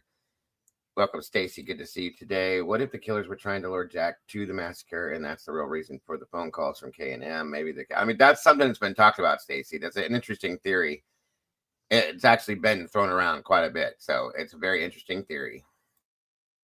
At some point, but from my knowledge, they were on pretty good terms. Okay. And what about Maddie? I don't know about ex-boyfriends. I wasn't super close to Maddie, but I do know that her boyfriend went to U of I and graduated. Okay. And do you know his name or? It's escaping me at the moment. If you don't know it off the top of your head, it's okay. I know I've met him before. I just can't remember his name at the moment. I'm sorry. Okay. Was there anybody that Xana or Ethan may have hung out with of concern? Not anyone that I can think of. No. Okay. Is there anybody that you can think of concern or anything like that?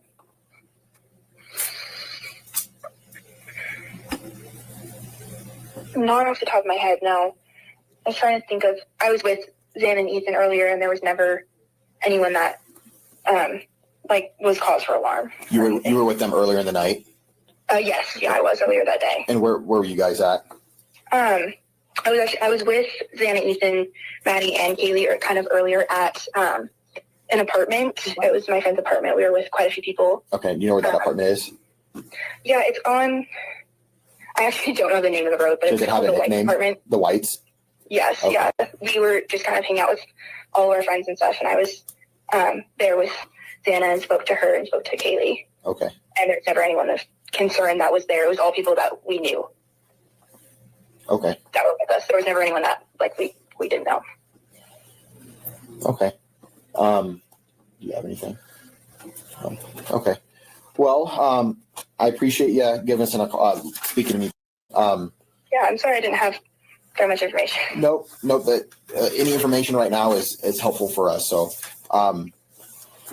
yeah, if you ever have any more questions for myself or just in general, you can always, or if there's something that you end up learning that you think is important to share, even if you don't, or if you don't think it's important, either way, you can always give us a call and share that information with us. Something that you may think is little might go a long way for us. So, okay. Yeah, I will do that. All right. Well, try to enjoy your Thanksgiving break, and thanks again for. All right, that takes care of that one. Excuse me. Give me one moment here. 1 second, everybody. Very interesting. Like I said, once we get through these, we'll get up here and discuss our thoughts on these. And if we got to go back to something, we absolutely have no problem with that. Next up here, guys, is going to be this is a interview with another Peyton, and this one is not Kim's daughter either. This is Peyton Rossi. One moment, guys.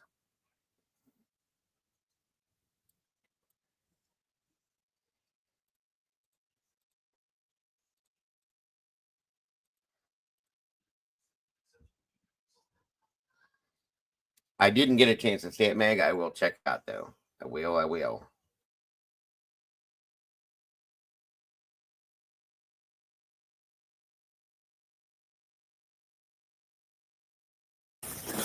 just going to get some basic information about you real fast. Thank you so much, Kiki. To all the service members that keep our country free and strong. Amen to that one, and God bless.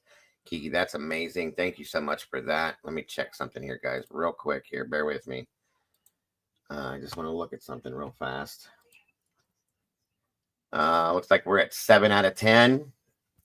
3 more to hit our goal, guys. That's amazing. Thank you so much for that. Kiki, you're awesome. Very generous. Very much appreciated. All right, guys. Back to where we were. Miss Peyton Rossi is this interview.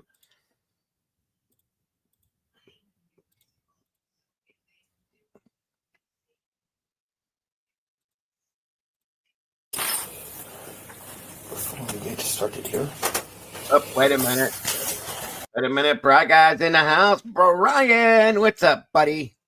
We missed you, Brian. Good to see you, brother. Hope you're doing well. Hope you're feeling good, Brian. Always happy to see you here. We love you to death, bro. How's your day going? Welcome, Moonbreaker.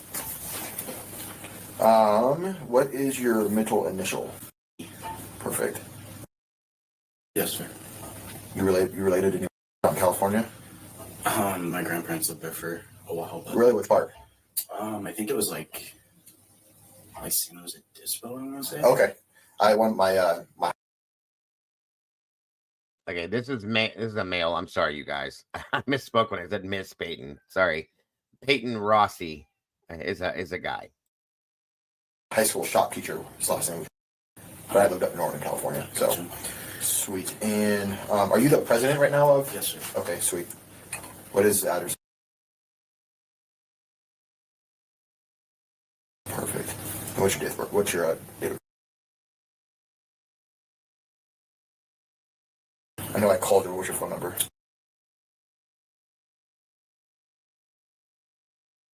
Yeah, I was one of the guys that just did the cop talks. You probably remember me, so Yeah. cool. Can you just walk me through just your night Sure. on, let's see, so today's Monday the 14th, so like the night of the 12th, which is Saturday, like going into the 13th, which is early Sunday morning? Yeah. So Saturday I went to a house party. Okay. At Treehouse. I ran into. I'm sure you know her. So you said it was a what party? A tree house party? Yeah, like a house party. The house is like called Treehouse. Okay, where's that? Hemi, It's thanks for joining us, brother. Good to see you today. Harry Potter's beard, welcome to you as well. Great to see you in the house. How you doing today, Hemi? You having a good day? Oh yeah, I'm doing good, hanging in there. Good to have you here. Thank you for joining me. Again, this is Peyton Rossi. Like Meg said, he worked for the Corner Club, and he also was a recruiter around that time. Very interesting. Thank you, Meg. For those of you that aren't familiar with him, very much appreciated. like right next to the White Apartments, like a little house like right next to it. Okay. Just like down the hill from that park. Do you know the address of it or no? I don't. Okay. Is there a certain sorority that Yeah. which I believe. Okay. I think so in there. okay. So you went to a party there? Yes, sir. Do you remember what time about? I think I left around 10 or 11. You left.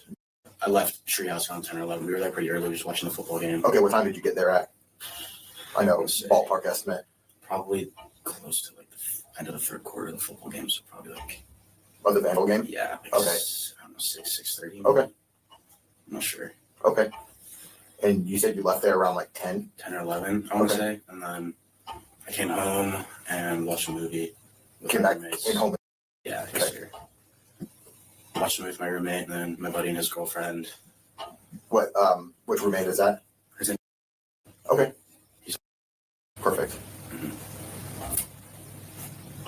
You said? Yes, sir. How do you spell that? Say the last ones again. Last letters. Okay. Okay. So it was Claire and who else? And And then his girlfriend. I'm sure you don't know last name. I believe it's. I think. When you were at the house for the party, were you with anybody in particular, or Oh, yeah. I mean, there was just a lot of fraternity sorority guys, or sorority girls, fraternity guys just there hanging out. was it all? Or No. Like I said, I saw her and she's a. okay, I saw her boyfriend there too. who's her boyfriend? I think his name's. Right. Yeah. Okay. And she was there with. Yeah, I'm not sure on the guy's actual name. It's okay. It's okay, but it's her boyfriend. Yeah. Okay.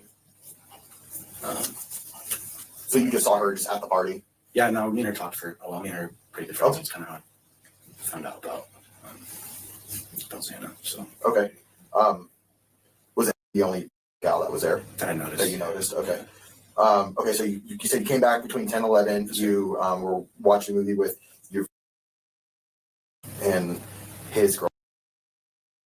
I thought this was one of the guys that was involved in their ROTC program. I thought, I could be completely wrong, you guys, because I do make mistakes often with this and getting people mixed up. I thought that's what you were meaning, Meg, was that he recruited for the ROTC program. If not true, then my apologies. I want to make sure that we don't have any misinformation going out, guys. I want to try to make it as real as and true as I can. So my apologies if I'm wrong. I just want to check and see. Go ahead, bud. What'd you say? I just want to check and see if it was my headphones, but was it a lot of redacting as he was talking because he was cutting in and out a lot? Yeah, there was a little bit. Yeah. Oh, okay. Okay. No. Gotcha. Meg says no, he was a recruiter for Insight Global. So my apologies. This wasn't the ROTC guy. There was a guy that they interviewed that was an ROTC member, and I thought he recruited for the ROTC program too, but I'm wrong. And thank you, Meg, for calling me out and fixing that. He's the president of Jack D's frat, the Beta Theta Pi. Thank you. There you go. That's why I know the name. Okay, Rossi. There we go. He picked up Jack from the Corner Club. Another good point. Thank you, Miss Meg. Such a Megatron. Air Force is with the Army. Okay. Girlfriend, and then what happened after that? I went to bed, and then I ended up going and picking up 3 seniors from the club around 2, I want to say. Okay. You remember what time you went to bed? Oh, yeah, they did speak with the frats. I don't know how many of them they did speak to, Jen, but I know they did speak with some of the frat members from different fraternities, truly. Like right after, probably 2:30, 3. Okay. Did you go to bed before you picked them up or no? Yeah, yes, sir. Okay, so you watched a movie, you went to sleep, then you got a phone call. Yeah, I was laying in bed, and then like we usually have a sober driver, Right. For like nice weekends and stuff. Yep. And I went over. No, Brian, I just think it's the camera. It looked like it for a minute. I agree with you. It looked weird. It's just the camera for some reason.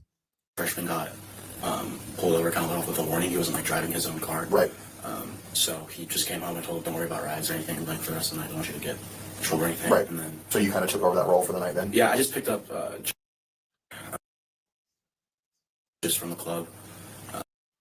You said? Yeah. But he just said he picked up Jack. You could hear the when he started to say it, but that's what Meg was talking about.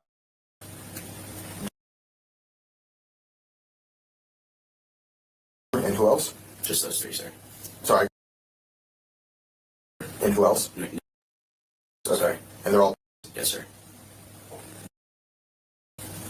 okay. You picked them 3 up Point, at the Dave. club. Good point. Okay. And then what happened when you picked them up from the club? I just drove him home and dropped him off. Did you guys all leave the vehicle together to go back in the house, or did anybody? They live at an outhouse. Sorry, I should have been clear. Okay, where do they live at? They live at a place called. It's on King Street. Okay. It's right across from, I guess, like when you pull into that, like there's like that small little street and that cul-de-sac kind of thing. Yeah. Like it's the white house on the right. So they So I'm wondering if he picked up Adam as well, because Adam lived in the same house that Jack did. So that's interesting. kind of live by the cul-de-sac. Yeah, it's like, So if you pull onto King Road, if you pull onto King Road, yep. you see like houses, those apartments, and then that little like breakaway street, like where you can turn left and Onto Queen. right? Yeah. And then so they live like right past that on the left on King Road, just like past where you turn left, you just keep going straight and they live in the back like corner. Right? Okay, so kind of closer to the cul-de-sac. Yeah. Okay. And you dropped all three of them off? Yes, sir. Okay, did they say like what they were going to do or anything? So it had to be Adam too, and the other guy that lives with Jack and Adam. I can't think of his name right now, but he took them all three back to the house. That's good to know. Did you see them like go inside? Yeah, I saw. I mean, they were going inside. I didn't really think of it too much. I just kind of reversed down and drove back home. Okay, and you said that was around what time? Yeah, I can see when, because I called Jack, I can see what timestamp that is. To try and make it a little more. I just don't want to give you the wrong time. No, you're good, bro. Thanks, man. Yeah, I called Jack to pick him up at 1:49. And which was okay. Yeah.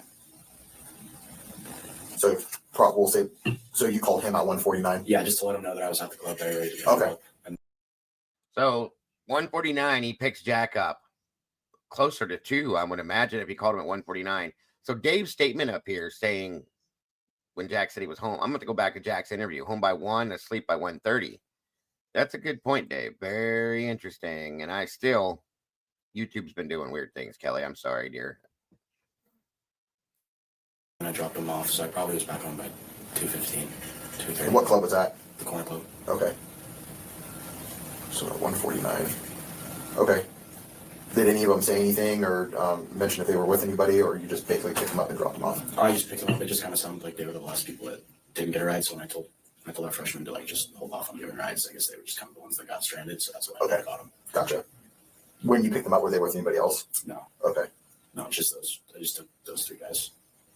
Okay. And then you dropped them off. They got out of your car. I And believe then, they are too, typically. okay. Yeah. Is there anything else that No, sir, worth noting or anything? not that I can think of, sir. No. Okay. Okay. Was there a lot of parties going on off of King and Queen that night, you know? Honestly, not that I know of. Yeah. I know there's like a couple different fraternities and sororities that all Right. came around, so I don't really know exactly Right. what all of them were doing. But not anything you specifically noticed that night, though? No, I was only at Treehouse, and by the time I left, there was like 4 people left at Treehouse. Okay. So, and after that, nobody I knew. Okay. Any paid his ride in the parties besides the guys that were 21 just at the bar. Okay. Do you have any questions for me or anything worth saying or anything? I'm personally kind of just like scared and Right. saying I was one of my friends. Yeah, I'm sorry to hear about that, by the way, man. So it's definitely I just, not something normal and easy to comprehend. Yeah, So I don't think it hit me completely yet, but you guys are saying like there's like immediate threat on Correct. campus, which is I just don't really understand like how that's possible if there's no guy in custody or there's no suspect. Right. Yeah, so we're still trying to do the best we can to put everything together. So, but as of right now, yeah, that I would say that's it. There's no guy in custody or there's no suspect. Right. Yes. You guys are saying like there's no like immediate threat on Correct. campus, which is I just don't really. Thank you so much, Brian, for the membership gifted out. I can't tell who got it right away, but whoever did, welcome to the sauce. Congratulations. Welcome to the family. And thank you, Brian. So very amazing. Very generous. We love you, Brian. Welcome, Crafts and Crime. Good to see you today. And thank you, Miss Tandy. Guys, please, if you have not yet done it, please make sure to subscribe to the channel here. Double check if you thought you were subscribed, because YouTube has been having them problems and people have been being unsubscribed. Share this out if you will. Hit the notification bell so you don't miss anything we do. And make sure to like this. I appreciate that, Miss Tandy. Thank you so very much. Understand like how that's possible. Oh, okay. Welcome to the sauce, Miss Yvonne. Congratulations. Got a new meatball jumping in the sauce with us. Welcome. That's awesome. There's no guy in custody or there's no suspect. Right. Yeah, so we're still trying to do the best we can to put everything together. So, but as of right now, yeah, that I would say that's that's an accurate statement. So just know, obviously, you have resources out there. I know the Greek life community is not extremely big, and a lot of people know each other and hang out with each other. So, I mean, talk to one another. You know, be there, especially as a leader. Like, be there for your dudes. You know, like this is just not something that people go through, right? Yeah. This is Moscow. Like anything can happen anywhere, but Moscow is a relatively extremely safe community, as you know. You know, you've been here for a minute, so just utilize the resources on campus and your brothers and stuff like that. If you hear anything or anything worth noting, like anything can help out at this point. Okay, so yeah, I've been trying to. I don't know. Okay, I hadn't talked to Zana for a couple weeks. Okay, so I just okay. I know that there's a lot of my guys in my house that plan on going home today. Okay. I'm gonna kind of stick around. I think I'm planning on leaving tomorrow if that's okay. Like I need this. You can do whatever you want, man. Yeah, you're not obligated to stay here. I just wanted to make sure if there's another, if you guys need anything else. Yeah, I could just give you a call if anything. But yeah, if there's anything that you end up hearing or something, anything, like even if you're like, yeah, whatever, like just you can always give me a call or any one of us a call. Okay. But yeah, man, that's all I really have for you. I appreciate you coming in and taking the time out of your day, Sure. especially with everything else going on. So, all right, bro. Thank you. Yeah, man. Take care. You can go out that door right there. That'll go right out to the hallway. Okay, thanks. Yeah, man.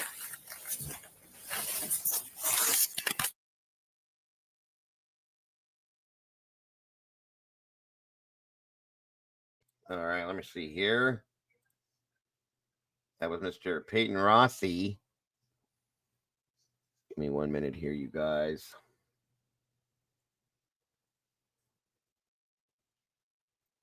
One quick second. I'm sorry. Again, welcome everybody that's here. Thank you so much for joining us. I do appreciate you all very much. Oh, you know what?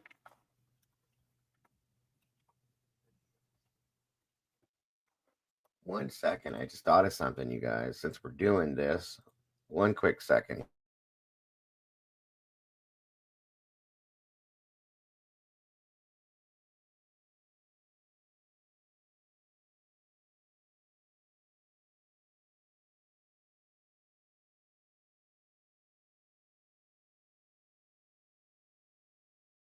Sorry, you guys. I forgot. We didn't get to do this the other day. The second part to Bethany's interview. So I'm going to throw that in here real fast, too, while we're doing these interviews and get that out of the way. Everything good, Hemi? You still here with me? Oh, yeah. I'm good. Good stuff. Good stuff. Any thoughts before we get started into this one on those last couple interviews? No, nothing really stood out to me. I'm like you. I want to nail down that timeline. Yep. That's the biggest because thing. I'm still confused about it too, because I keep thinking that Kaylee and Maddie came home at 1:56. I keep getting that confused. Now, according to what we were told, it was 1:56, but that came from Olivia, Kaylee's sister.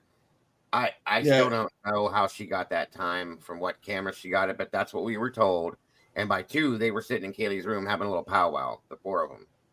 So that's what we're told, but I still struggle with this timeline, Hemi. I have a lot of issues with the timeline. I really do. And I have for the longest time. That's one of the biggest things I do. Like you said, I want to get that pinned down and make it needs to fit with everything else, and it's not. That's the problem. Yeah, especially earlier that night. I just like to know how everything was laid out, because it's kind of confusing. Especially, I would love to know if they have Kaylee's text messages that was in her phone. Of course. Because I don't know if they released it or not. Well, I don't know. They haven't put any of that out. So I'm very interested myself. Or maybe on Dylan's phone with the girls, Kaylee's room with 2. I'd love to see that too, Witchy.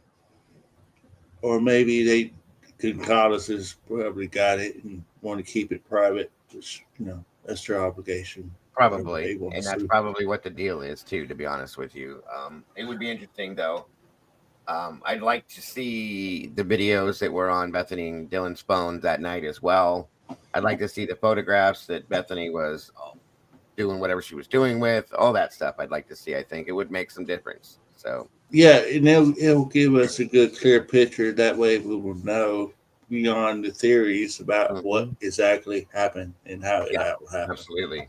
Why is Because I think it's pretty well safe to say, like I've always said before, that Dylan has something to do with this. I can agree with you, and I in agree some with. aspect, yeah. I have not seen anything that tells me otherwise, other than she's playing dumb. I believe Yeah, that wholeheartedly. well, there's definitely some aspects to that need to be looked into deeper. I agree with that. I'm not criticizing victims. I'm sorry if that comes across that way, but Kaylee look a lot thinner in this picture than? Oh, yeah, I agree. I agree. There's no criticizing there. No, nothing at all, Meanie. I understand completely. Welcome, by the way. I think something happened. I agree with you, Leah. I do agree with you. And I agree with that too, Harry Potter. I don't believe we're getting 5% of the truth, to be honest with you.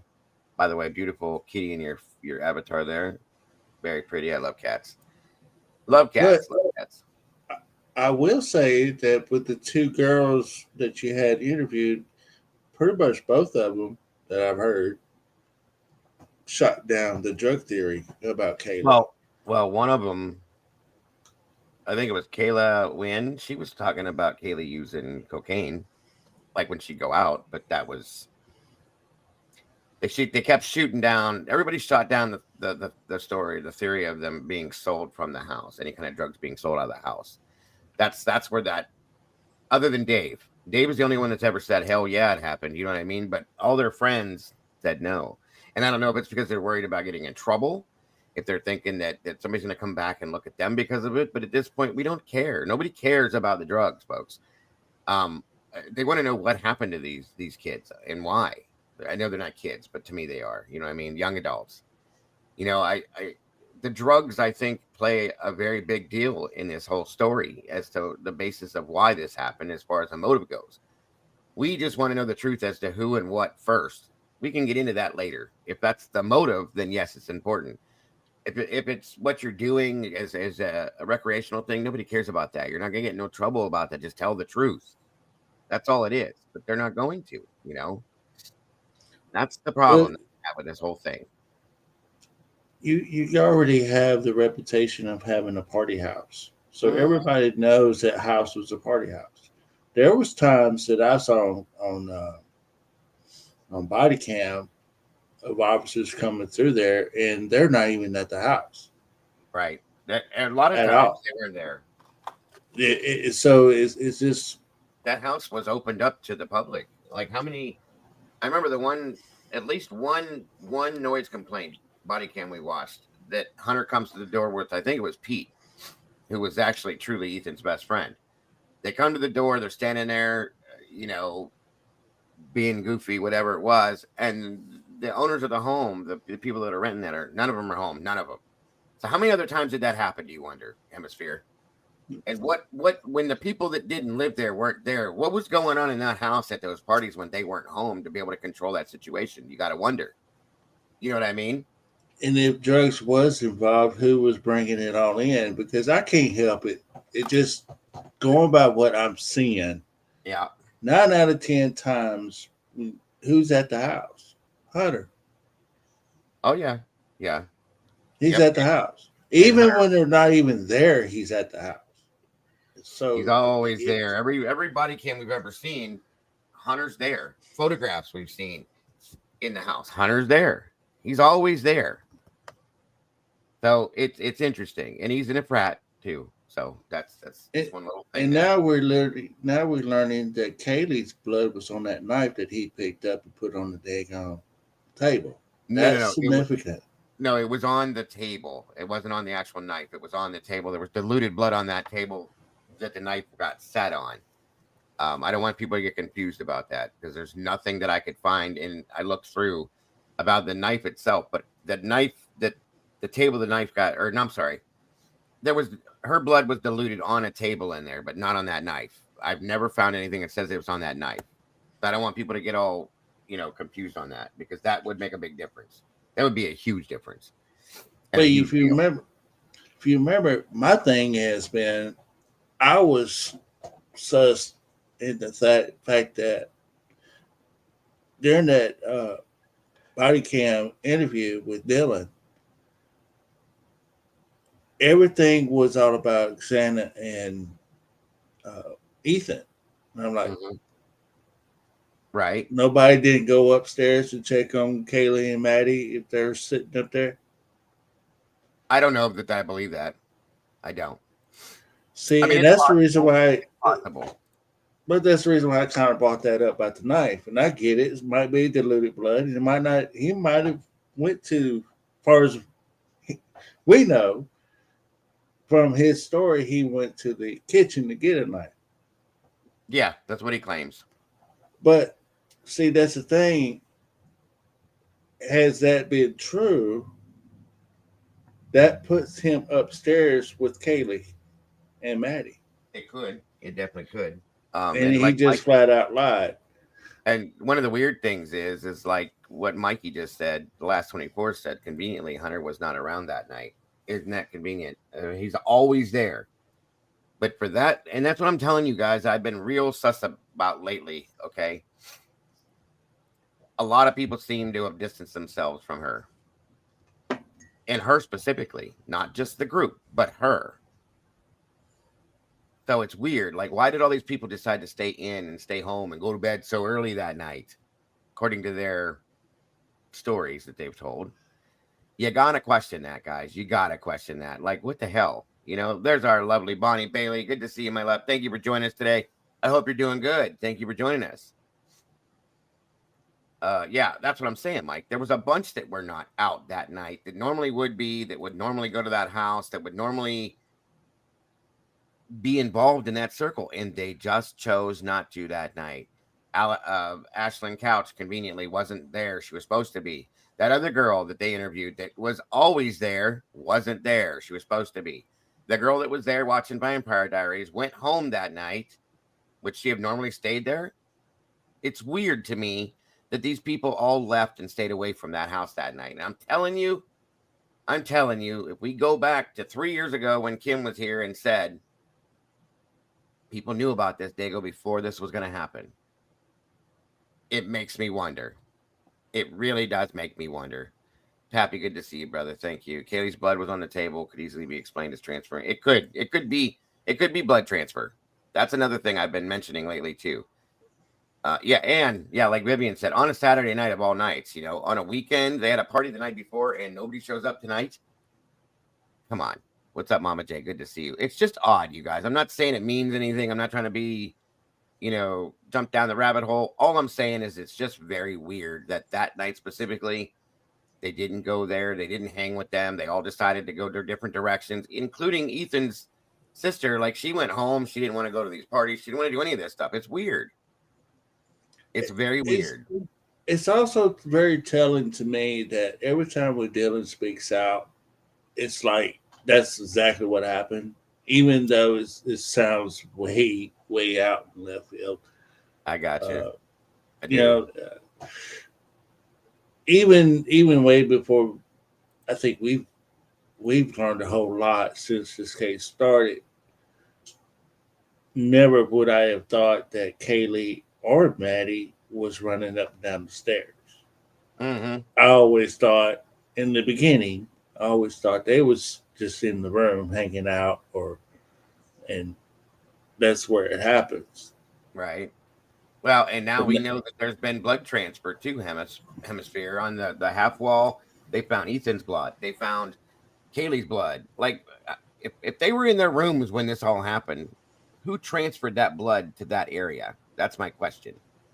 We were told they were sleeping when this all happened. We know that's not true at this point, but if you go back to their original narrative, guys, in that junk piece of paper, that PCA, none of it's true. 100% none of it's true.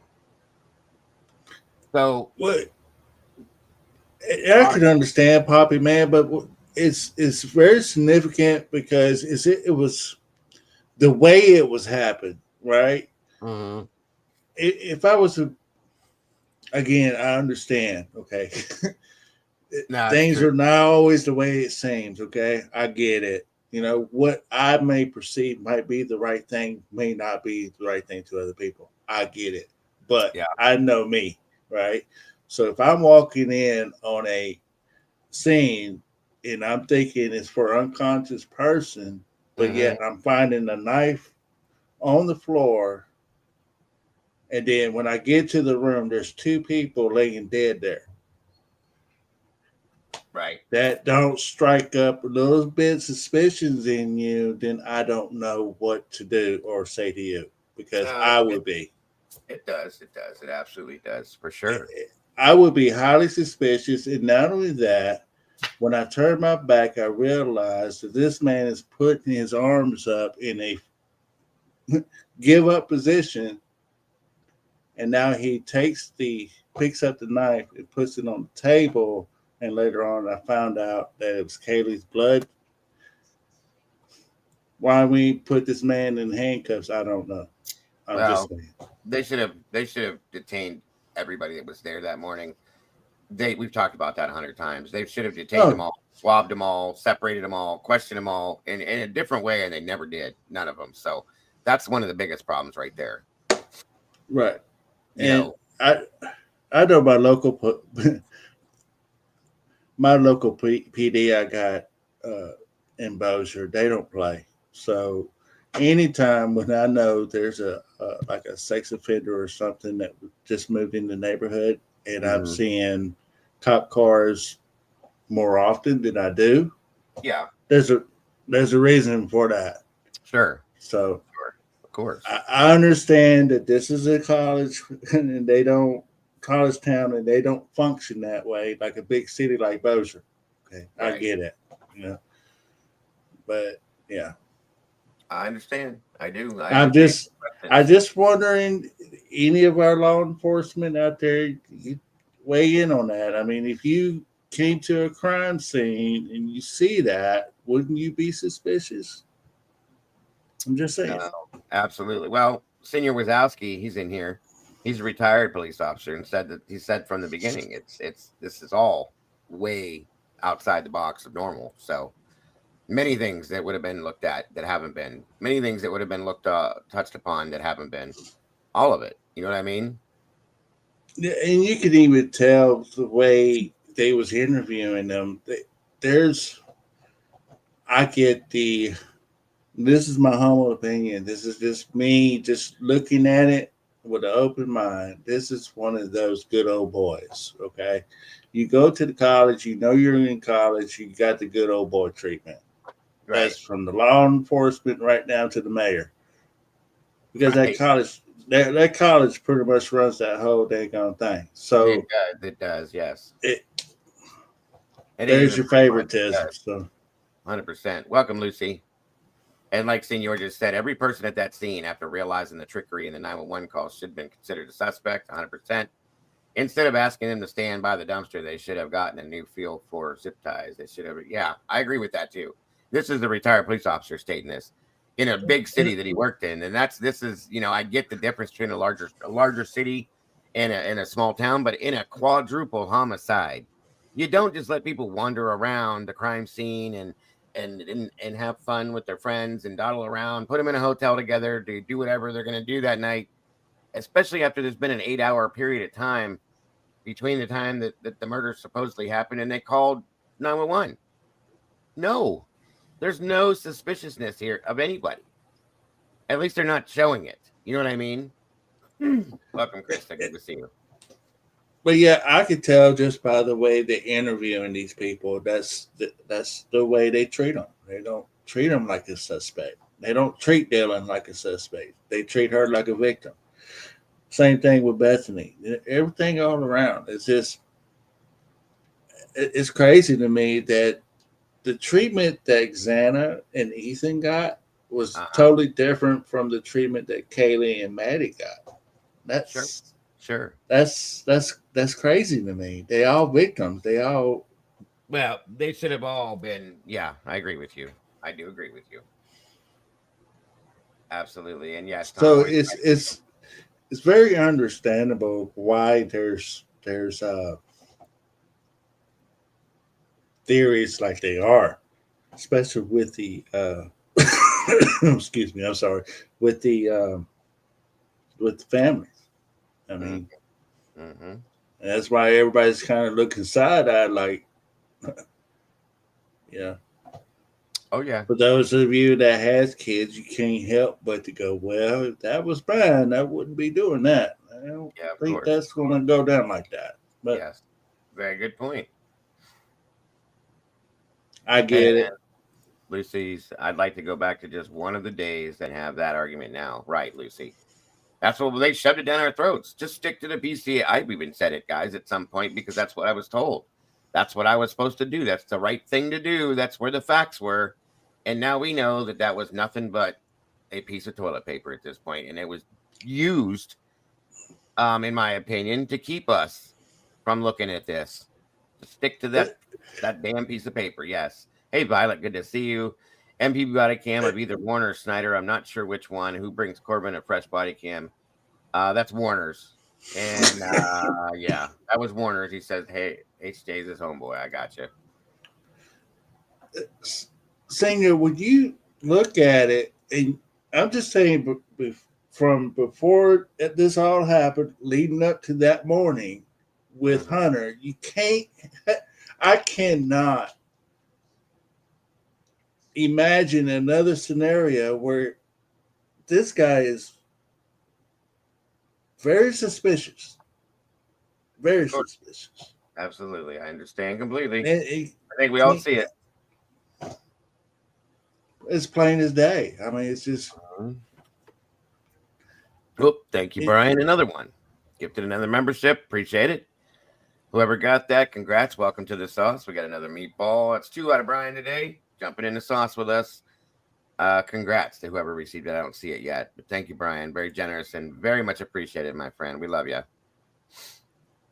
But yeah, you're right. I agree with you wholeheartedly, bud. There's a lot of these things that you have to look at. You have no choice to. So, and this again, guys, is the second part of Bethany's interview that I was told there's more interesting pieces in this. The last one was fairly boring and kind of pathetic, in my opinion. So hopefully we'll get something out of this. I am going to speed it up a little bit because I don't want it to drag. But were you going to say something else, Hemisphere? No, you just go ahead. You go ahead. Okay. I think I made my point anyway. You did for sure made it, and it's a good one. It's a very valid point, in my opinion. I agree.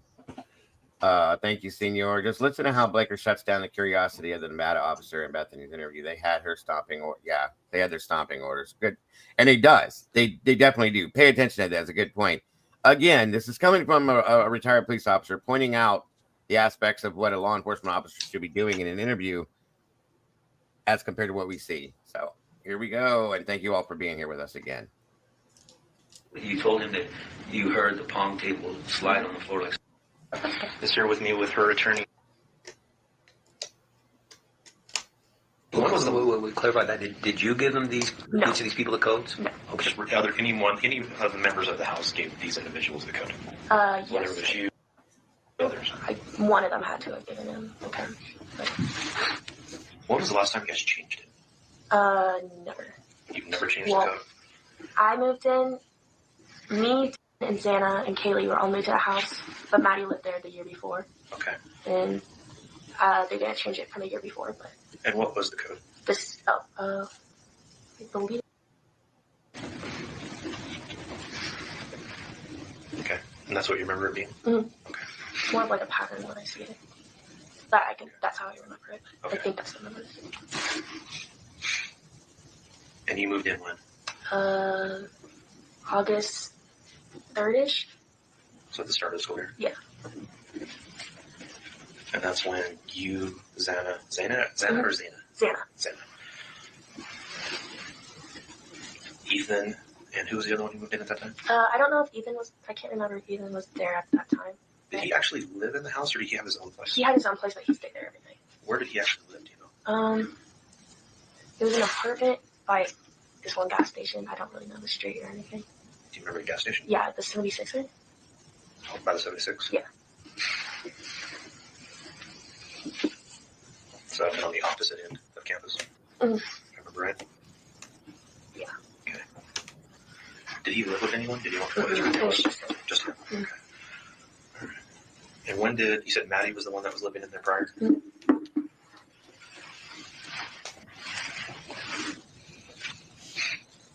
So was she the only one who was currently in the house that had been in the house the year before? Yes. Okay. Did she switch rooms at all? Mm-hmm. And her room was upstairs at the top of the stairs, right? Right next to the bathroom? Yes. Okay.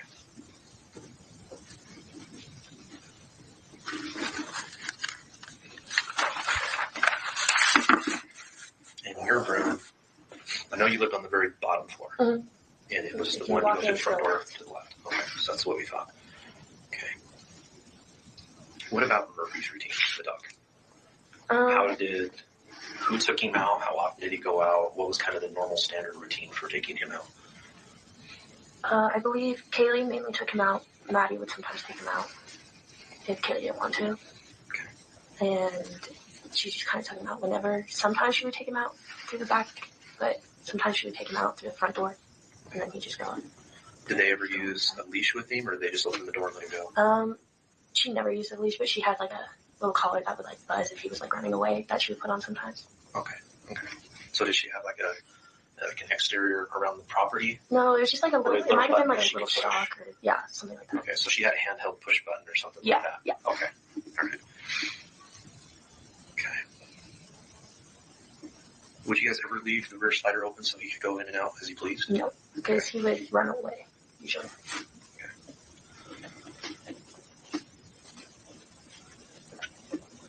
How was he? Was he a skittish dog? Was he friendly? Did he bark at anything that moved? He was pretty friendly. He didn't bark that often, but he would bark sometimes. And I don't know, he was a good dog. Okay. But he was a puppy, so like not completely trained. So he's not some dogs where they're scared of their own shadow and they just bark and run and hide. Yeah. Anything. Okay. Did he always sleep in Kaylee? Mm-hmm. Okay. Never wandered off down one of your guys' rooms and Kaylee was She always shut the door. She always shut the door. Okay. Or kept him in there when she was in there. Okay. All right. So you've heard of, it sounds like a fairly routine Uber driver that used to drive either all of you from the house or mostly just Maddie and Kaylee. Can you explain who this guy is, how this relationship started, and everything like that? I know Kaylee, I think, knew him from some of the other, would always take his Uber, and they had his number, and he always, like, helped them and got them whenever they needed it. And so then most of the school would take his Uber. Right? Most of the school? Yeah. So a lot of people knew? A lot of people, yeah. And you've used him? Mm-hmm. Okay. How would they normally contact him? Either just through the Uber app or through the phone. So, like a direct phone number? Or? Okay.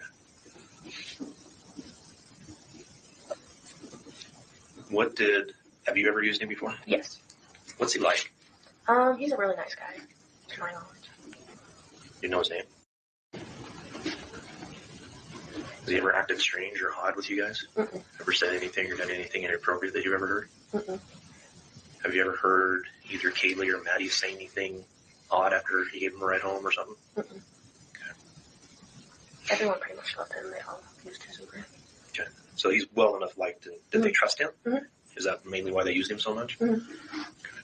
Do you know anything more about him, like his personal life or anything? I know his wife just had a baby.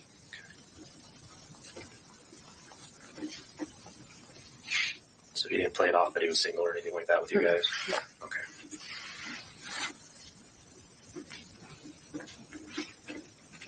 And what kind of car is it? It's a smaller car. Do you remember what color? I don't know. Like a gray or black, maybe? Okay. Or white. I honestly don't know. I don't remember. All right. No worries.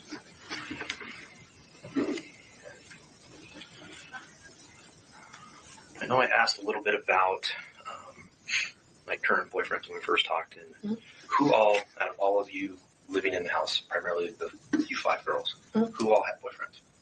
Xana. At the time. Like, Currently, yes. Okay, Xana and Maddie.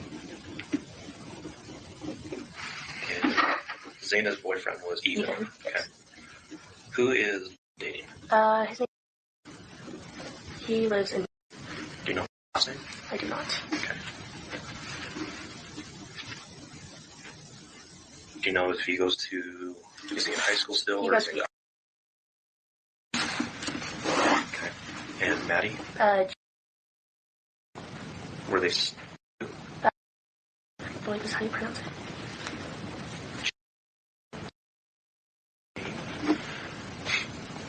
And you said.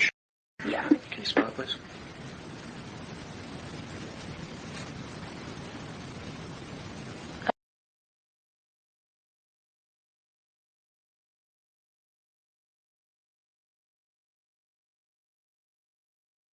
Come on, with Okay. the accent already. And is he a student at U of I or somewhere else? He graduated from UI.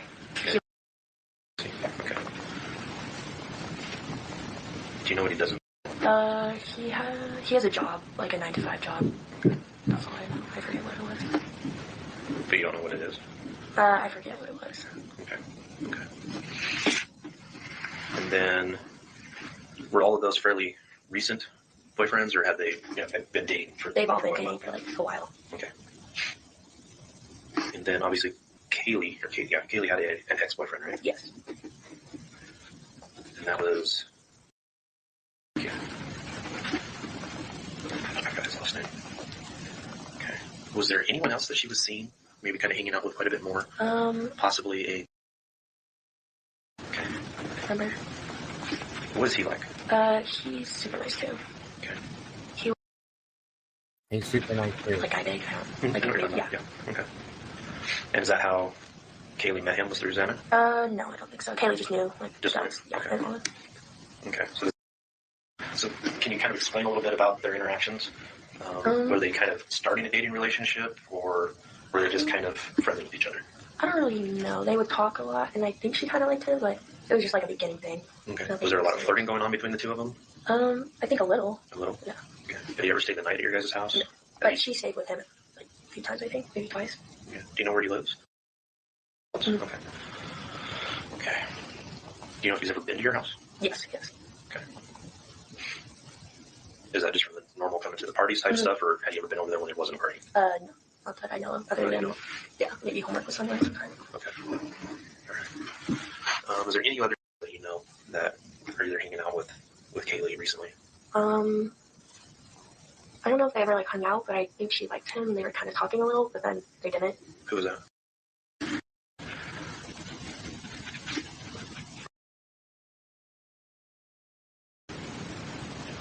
Taking a while to guess on that one. And is he then? Mm-hmm. Okay. So what do you mean by they kind of were hanging out for a while, but nothing ever came of it? So I think they were just kind of flirting. Okay. And they've talked like before, I think. And then it just kind of came up again, but then nothing really came out. And did this all take place after her and broke up? Yes. Same with. Mm-hmm. So these didn't start before or anything like that. Just everything started afterwards. Mm-hmm. Okay. All right. And what about you? Do you have a current or ex-boyfriend? No. Okay. Any guys that the flirty starting of a relationship or anything? I had one guy kind of. His name was.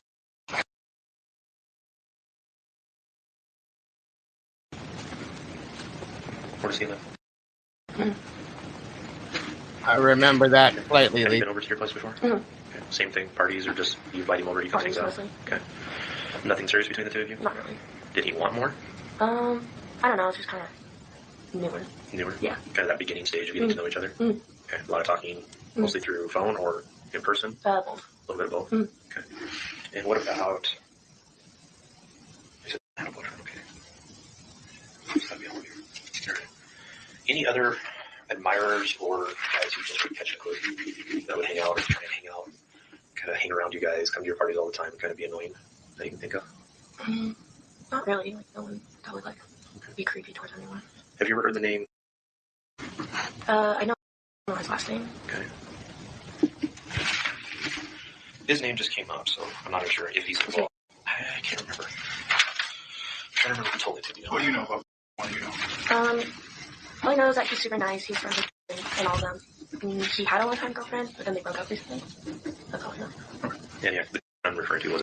Okay, that might be the same one then. Okay. So a nice guy, though? Mm-hmm. I've never like really had like a conversation with him. Okay. Like, he was always nice with me, right? So I'm going to ask a point-blank question with Does he sell drugs of any kind? Not that I know of. Nothing you know of? Mm-mm. Okay. What about it? Is that a name you're familiar with? Okay.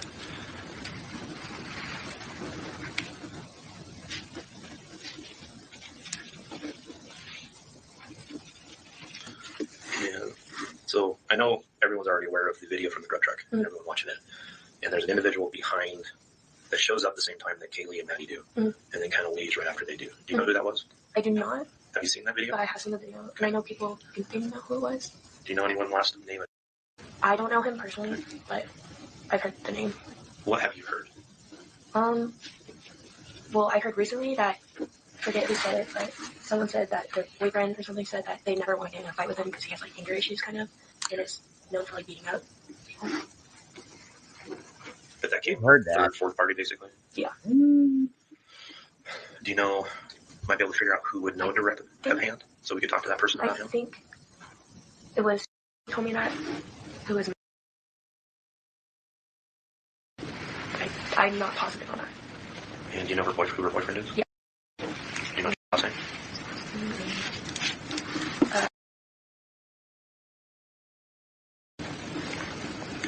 And in the fraternity? Hang on, you guys. Hold on, man. I gotta fix something here.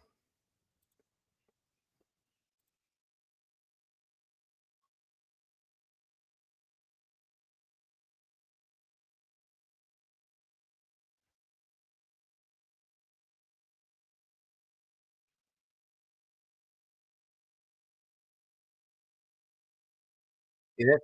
No. Hold on a minute. This is mixed up. 1 second. 1 second. Because we've heard this. This was confused with the first interview. 1 second.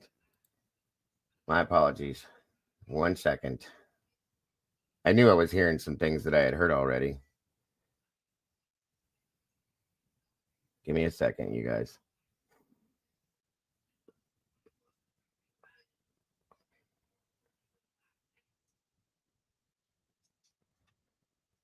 Where is it? Where is it?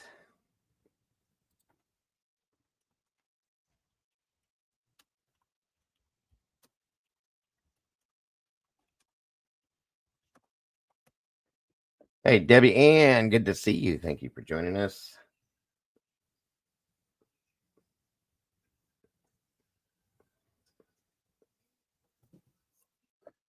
We'd have to go with this one.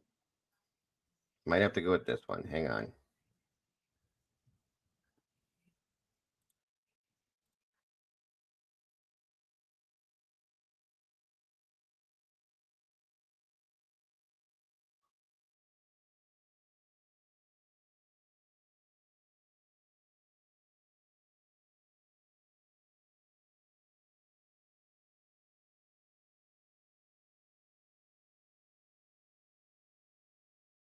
Just 1 second.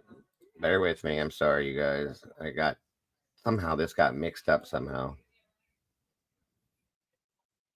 How, I don't know, but 1 second.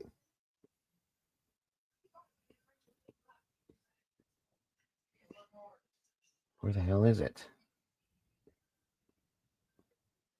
One of you guys would have caught it and said something to me. Where the hell is it? Christina Reynolds, congrats. Welcome to the sauce. Appreciate you very much. Just 1 minute here. I'm going to have to go with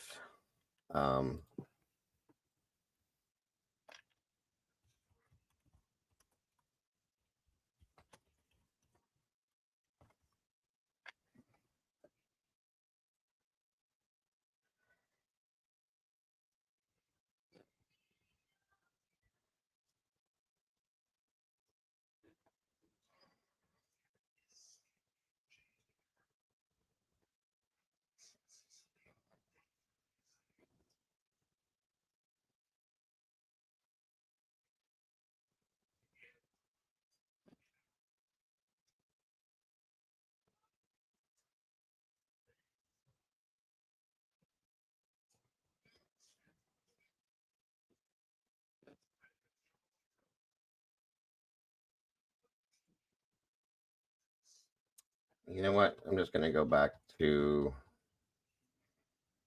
Lana.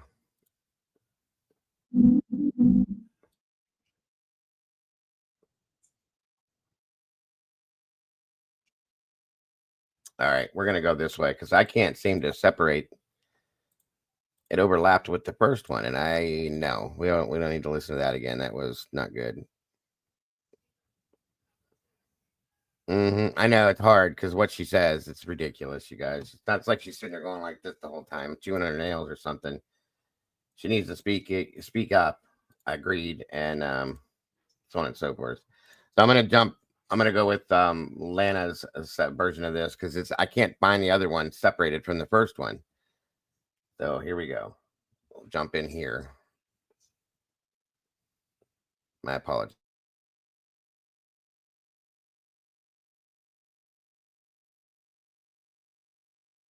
Who was the other one who moved in at that time? I don't know if Ethan was. I can't remember if Ethan was there at that time. Did he actually live in the house, or did he have his own place? He had his own place, but he stayed there every night. Where did he actually live? Do you know?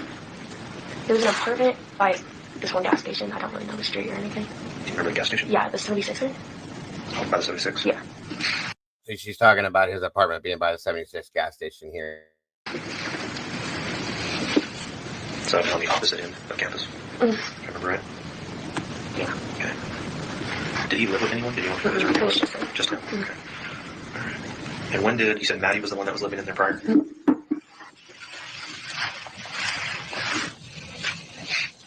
So was she the only one who was currently in the house that had been in the house the year before? Yes. Okay. Did she switch rooms at all? And her room was upstairs, at the top of the stairs, right? Right next to the bathroom? Yes. Okay.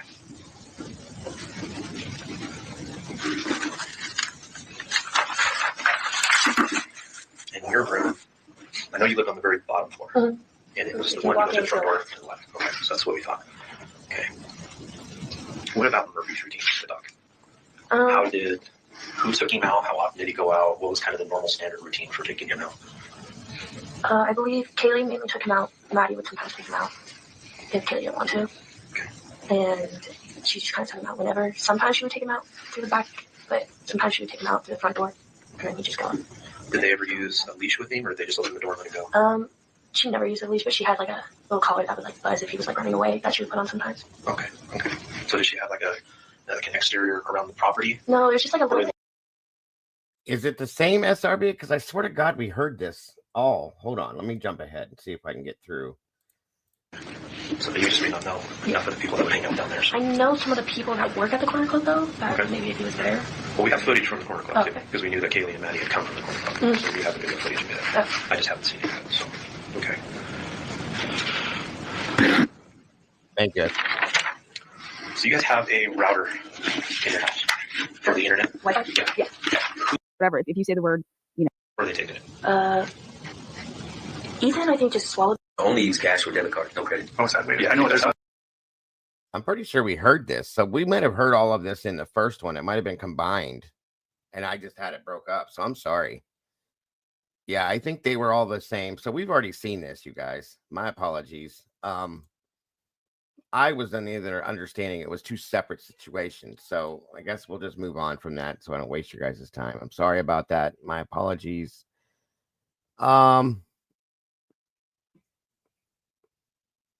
I did want to show real quick here.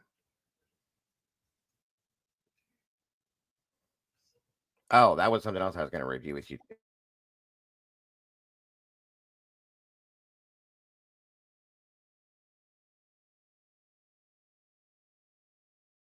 So the group that I'm talking about that's going to be joining me at some point, the Custody Queens, the two awesome young ladies that have that channel, they did a review of Emily Onstott's video, her interview.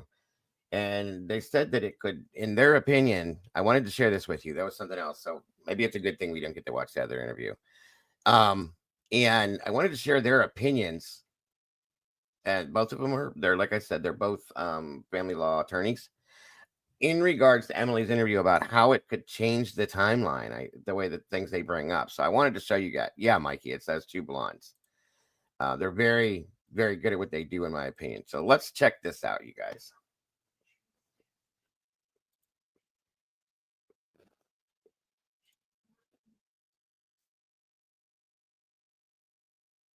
Thank you, Brian. Thank you. It doesn't look, I need died, but either way. Really wanted to see that trial. Certainly we want closure for the families, but we really all wanted to see that trial and the evidence that really would have been presented during that time. So this is not quite good enough, but we're getting more information now. Yeah, I agree, Sam. And we have to do our little disclaimer here. I know it gets old, but for those of you that are new, Sam and I are certified family law specialists in the family law arena during the day, and we are true crime enthusiasts and analysis all the other times. And everything we talk about is for educational and entertainment purposes. And yes, a podcast is considered entertainment for those of you that want that word to be left out. Sorry. But we are attorneys. We are trained 24 hours a day to analyze facts. How do they work with the law, support with the law, and really talk about evidence that is not shoved down our faces through a mainstream media that really truly doesn't know anything about the law or criminal procedures. The evidence that we're given by Dateline, who got it from somebody, and it should just be taken as a matter of fact. And I'm not saying that there aren't anything or evidence or issues that may actually be correct in Dateline episodes, but I am saying just because someone that you follow says it to be true doesn't always make it the case. But I don't know about you, Sam, but this interview with Emily, Well, this is why I wanted to share this. I actually wanted to share this with you guys yesterday, but we got wrapped up in what we were doing. This is really interesting, you guys. Please, if you will, I put the link in chat. Make sure you guys subscribe to Custody Queens Off the Clock. Sorry. These two are very good, in my opinion. I've been following them since their third video they put out, and they really hit some points here that I want you guys to kind of see what they're saying about the timeline. It's real interesting, guys. So here we go. was probably the interview that I got. By the way, their names are Kristen and Sam, just so you guys didn't catch that, so you guys know who's talking and who's not. The most from, or that we as the public actually. And these are the two that are going to be joining me here shortly, hopefully within the next week, if I can get them get in their busy schedule. Got more facts from, because a lot of them we're getting snippets, we're getting redactions. You know, DM was interviewed 3 different times, and what did we see? 5 minutes. We saw just a few minutes of BF, which was like a toddler being interviewed. Okay, to be clear, guys, I want to make it very clear. Sam and I do not have enough information to make a conclusion if Emily had any role in these homicides, or did she not disclose everything, or was she a part of this? There's no way that really any of us could make that conclusion based on the 5 to 10 minute, part of the interrogation that we got. However, I do think there were more inconsistencies in this interview that were not redacted, that we were able to process than any other interview. And that's probably because we're just getting a little bit of the other interviews. But I'm telling you, Sam and I were texting when we were watching it, and it was red flag, red flag, red flag. So I don't want anyone to watch this and say, the custody queens say that, Emily did this. I am not in a position to say any of that, nor is Sam. So I want to be crystal clear about this. Yeah. And, in a case where there's more confusion than clarity, Kristen and I want to be abundantly clear that we're not pointing the fingers at anyone. What we are doing is trying to open up the conversation so that everyone can really state their opinion. We don't have to like your opinion, and you don't have to like our opinion. We are not verifying these facts, but we're kind of looking at the allegations and the theories that are floating around the internet, because we're just not getting everything we need to get from mainstream media. That's for sure. We don't know which parts are real. We don't know which parts aren't, but it's really an interesting interview. So if you hadn't had a chance to look at Emily's interview in this case, we would highly recommend you do that either after the show, before watching the rest of the show, just to kind of get a feel for it. It was pretty long, like Kristen said, compared to the other interview that we've had a chance to see. And yeah, I agree with you, Kristen. I think there's a lot of inconsistencies. That doesn't mean we're pointing a nefarious finger. It just means, hey, now that we're starting to kind of hear from more of these witnesses, we're starting to realize that some of the things that people have been saying online, like the stuff doesn't add up, is holding a little more weight, candidly, because it's not adding up. The math ain't mathin', people. It is really not. I don't care if you lived under a rock for 2.5 years and the only thing that you've ever watched about this case is Dateline. I find it hard to believe that a reasonable person who is actually looking at the legal documents that are being released, not a picture, not a meme, not a snippet, but you're actually truly reading these documents. You don't have to be a legal expert or an analysis, but if you are actually reading these and watching the investigations, I'm not even going to call them interrogations because I think way too many people were cleared and treated as a cleared person from the immediacy of finding the bodies and the unalivings, being known to everybody. I do believe that there were suspects, and some of those suspects are still suspects. And so I can't even call them interrogations, but I think a lot of people who are so headset on believing everything that's been told to us, I encourage you, if you're watching this and you don't like us, I'm totally good with that. I am totally good. But I do hope you take a minute. We will link the interview to Emily below in the comments, so that way you can go and watch it for yourself. And that's all we ask is watch it for Welcome, yourself, Dad. jot down some notes, ask yourself some questions. But there was some gems in there. All right, Sarah, Yeah, and what's the biggest gem that you saw? Well, I think that there were a lot. It was very, I don't want to say happy, but I was very motivated to watch this interview because we've kind of been a little bit at a standstill. We know that there's a lot out there, but we haven't gotten anything new recently. So to hear Emily talk about the knife being at the top of the stairs was, to me, a moment where I got a little bit of a chill, because I'm like, okay, now we have somebody saying where in fact there was a knife. And I don't know that we got that information before. What are your thoughts, Kristen? No, honestly, that was the biggest takeaway from that interview. And again, for those of you that are new to the Idaho case, because I do think it is attracting a lot more people in this audience than it has for the last 2.5 years. And I know everyone wants to say, go back and watch all of our older podcasts, but I do realize with the amount of information that is out there for nearly 3 years, and if you're watching this, it might even be past 3 years, is quite voluminous. And so for those of you that don't know, Emily is Hunter Johnson's girlfriend. They're actually still together. They appeared on the Amazon Prime documentary. I believe it was called One Night in Idaho, something along those lines.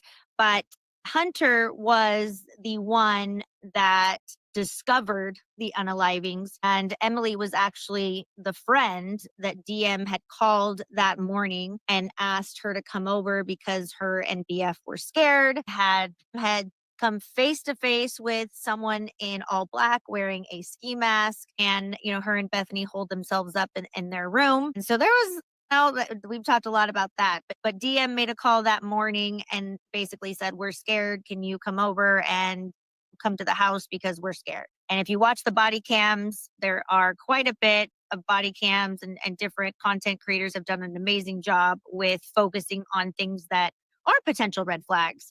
But Hunter was the one that came and encouraged the other girls. There was a group to call 911. Yeah, and just kind of circling back to this new piece of information with the knife being at the top of the stairs, it kind of opened my mind to this other idea. We never really knew where or that there was some sort of report that a knife was at the top of the stairs. So I think not only is that huge information, but I think it also potentially adds another point to the box of there's so much out there that we don't know that has happened, right? Like red Solo cups being moved, crime scene potentially being moved, things being not in the right position, things not being reported the way that they were reported to law enforcement. So I have more questions than answers.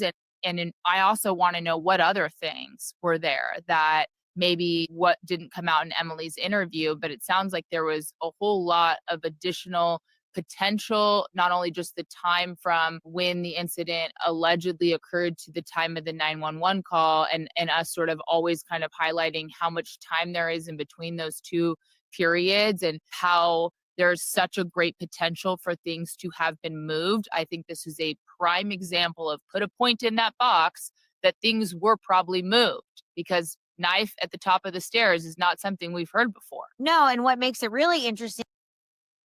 I did get your email, Ro, about Alan Jackson. Thank you, dear. I did see it. Is that Hunter Johnson, when you're watching that body cam and he's walking into the crime scene, which we talked about how crazy that was, you're literally leading law enforcement, Moscow PD, into the crime scene. It's why are they allowing any third person to be in the crime scene? I think it could have been told to what was found without further contaminating a crime scene. But Hunter's, testimony to law enforcement, Moscow PD, was that they didn't know what was going on when him and Emily got to the King Road house after they called him to come over and help because they were scared that they were, the girls were waiting outside. They got there. Hunter went in. I think the sentence they used is they could immediately feel that something was wrong from the moment they got to the King Road Welcome, Moonflower. Good to see you, dear. residence. And Hunter said he went to the kitchen to grab a knife because he didn't know if somebody was in there or if multiple people were in there or what he was going to find, even though they all knew that Xana was laying face down on the floor, which is now controversial because there is potential evidence that support that she wasn't face down, which will take us down a whole nother rabbit hole that we don't have. And that's something that came out not too long ago that I think it's very interesting. I'm glad that she brought that up because there has been talk now, as we were stated before, that she was found face down on the floor. Now there has been talk in a couple of different places. I've heard it. Wonderful to see you, Busy, that she was not and that she was moved. What? Okay. That she was laying on her back and she was rolled over, blah, blah, blah, so on and so forth. I'm not going to get into that right now because there's no way to show it to you or any of that, but it has been talked about on the streets out here. Makes me wonder, is that how blood got transferred from one place to another? Did somebody move them? What happened? You know what I mean? It's just more questions to go into this crazy bucket of wildness. Welcome, Giano. 1, 2, 3, 4, 5, 6, 7, 8, 9, 7, 8. Good to see you. You almost had me singing that whole song. Anyway. Appreciate you being here. But yes, there's definitely some new things that have been talked about with that theory, and it's very interesting. I'm glad she brought that up. Time for today. And remember their position was that she was likely, intoxicated or had overdosed or that she had quote unquote drank too much.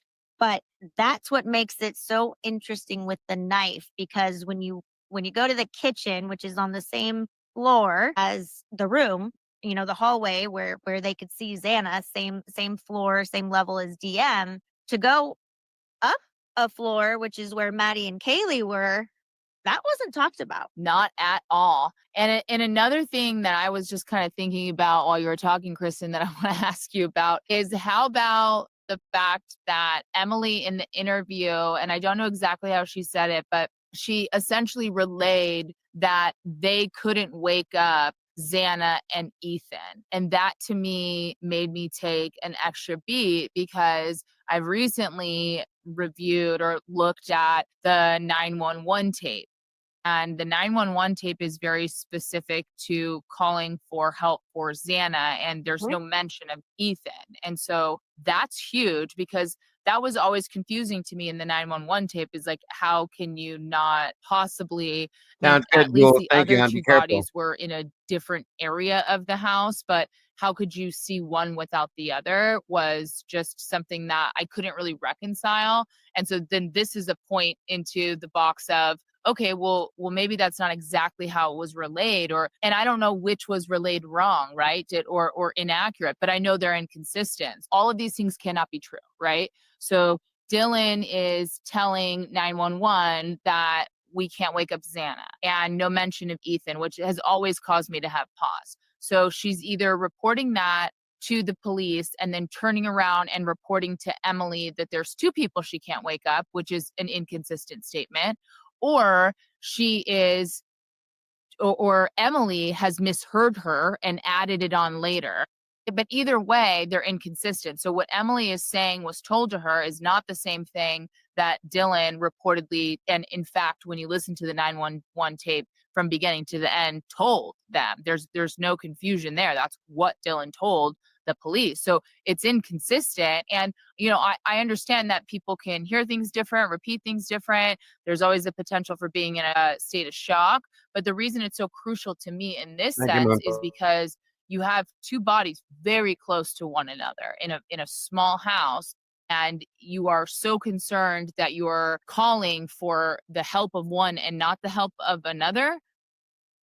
Doesn't add up. No, I agree with you, Sam. And I try to go back and listen to that 911 call like every couple weeks, because I think when we get new information, it helps to go back, because yes, everyone's going to hear in the 911 call how long the call was made after the unalivings, whether it was 2, 3, 4 or whatnot. I mean, we had a call made sometime after 11:30. I think it was like 11:50 something. But now when you get this information and you go back, it makes more subtle inconsistencies more obvious. So I did truly think it was very weird that on the 911 call, and yes, some people are going to say that Dylan passed the phone to Emily at some point, because the call was passed, the phone was passed to I think 3 different people during that call, and Emily was besties with Xana, right? That they were very close. So of course Xana's probably the first person that Emily is thinking. DM, those other 3 people arguably were her roommates. Now, yes, I know that Ethan did not use that address as his physical address, and his parents had rented him apartment, but he was staying there almost every night, if not every night. There's no evidence that supports that he was only spending a night there. So arguably all 3 of those other people were her roommates. So the fact that we don't have a mention of either of the other 3 names, and Xana and Ethan were both found unalived in the same room. No, I don't even think it was feet from each other. And at most, it was probably a couple feet. I mean, we are talking a very small room, and we are talking 2 bodies found within a couple of feet from each other. Listening to this part where Emily is saying that she didn't go into the house, but she noticed the knife. She also noticed that it was a steak knife, likely coming from some sort of kitchen item where it was holding a bunch of knives that we all have in our kitchen. How did you not see the bodies, but you saw the knife? That doesn't add up. And what I find even more strange is that law enforcement, the FBI, they have all said this was a K-bar knife that was used to commit the crimes, and it was a fixed blade knife, kind of like a military grade knife. And now we're talking about a steak knife, but there has been no mention of the knife's specific location actually confirmed by law enforcement with respect to the knife that Hunter was using. What about this? What about the fact that if you find a person, so Xana's found unconscious, Welcome, and Sunshine. assume that you don't know where Ethan is, assume he is where you're saying he wasn't, at his house or otherwise not around. My question would then be, why wouldn't he get a call? Agreed. If you can't wake up her, why wouldn't he get a call? Agreed. And even to top it off even more, in the body cam footage, when they are interviewing some of the roommates and other friends outside of the King Road. I can't remember who exactly. I have to go back and look, but one of them says that they didn't know where Maddie Hogan and Kaylee Gonzalez were, but they lived there. And so it's like, okay, so Hunter's saying he took the knife, he walked around the house. I think he looked in a closet in Xana and Ethan's room, which means there is no way he would have not seen both of the bodies. And if he went upstairs, that is obviously where the other 2 were found. But Emily was saying that she didn't see any of it because Hunter ran out and said, call 911 and you don't want to see this. So how did you see the knife that was at the top of the stairs if you didn't see anything? And the fact that they are boyfriend and girlfriend muddies the waters even more. And again, I get it. Shock. I mean, I don't know how I could possibly react to seeing a scene like that. So there can be reasons for the inconsistencies, but the inconsistencies exist and they're pretty bad. And it kind of makes you feel like maybe everyone's been working on the wrong puzzle. I'm with you, Sam. I think that everyone has always had thoughts. I think that I think it's getting to be a larger group of people that have questions with not enough answers. I can tell you over the year that I have been analyzing this case, and I've gone from every extreme in this case, from 100% BK did it, watching Dateline, the whole bit, to, all right, sometimes the math ain't math in here. And to getting more and more like, how do we prove this? What is the evidence besides the DNA sheath? What is the concrete evidence? Let's not talk about theoretical issues that they had his phone ping 12 to 20 times in the months leading up. Show me where his car was. Show me him in his car anywhere near King Road. Show me that he drove by the next day. Bingo. Show me some of these facts. But the inconsistencies are getting very hard to ignore. And I think part of the problem, at least my struggle with some of these inconsistencies, is it feels like every time you open your mouth with an inconsistency, you feel like you're making an accusation that someone's intentionally lying about something. And I don't know that that is true. I just know that they're inconsistent and none of it adds up. And I think that's part of the problem is you want to just have finality to the case. You want to have that for the families. And we have a plea, we have a conviction, but there's too much stuff coming out that doesn't track with it. So I think it's just really important to keep asking these questions. And I think although we're starting to get more information, we're still just like at the top of an iceberg. Yeah. And I think with the redactions, I know a lot of people on the other side of this want to say, oh, we're getting everything. And I've said this in a couple shows. We are not getting everything. We are getting bits and pieces of redactions. I do believe we are getting some gems. And I think the evidence is not supporting some of the conclusions that were made. But I think just as much as Koberger likely took a plea deal to avoid the firing squad, again, not coming down to any black and white conclusions right now. I still have so many questions that it's actually getting comical, the amount of questions I have. But on the other hand, I think truly the lack of concrete evidence and quote unquote, the smoking, GUN. I don't want to say that word on here, but it's a term of art for when you have without a doubt the biggest piece of evidence that will completely annihilate any reasonable doubt. I think the prosecution was going to have a lot of difficulties with respect to a lot of this exculpatory evidence. And that is becoming more clear with every evidence document drop. I could not agree with you more. And to those individuals that are saying we are getting everything, no, we're not. You're just not. That's what a redaction is. A redaction means some part of it, sensitive information, crucial information, information that's not relevant at all. It doesn't matter. Something's getting redacted. So maybe it's, I don't think we're getting everything that we would need. Okay, I disagree, but okay, right? But it is in fact being redacted. Not everything is, but when you see a redaction, you're quite literally, it's what it is. You're not getting it all. So you can't claim we're getting it all. You can try to claim we're getting enough, but it's not all of it. It's just not. And I do think some of it has the right to be redacted. And that's true, folks. You got to think about what we know. We just got 2,300 and some odd documents from ISP, right? And Chris McDonough himself and Karen have even said themselves, we're getting anywhere between 3 to 5% of the true information here. 3 to 5 out of 100.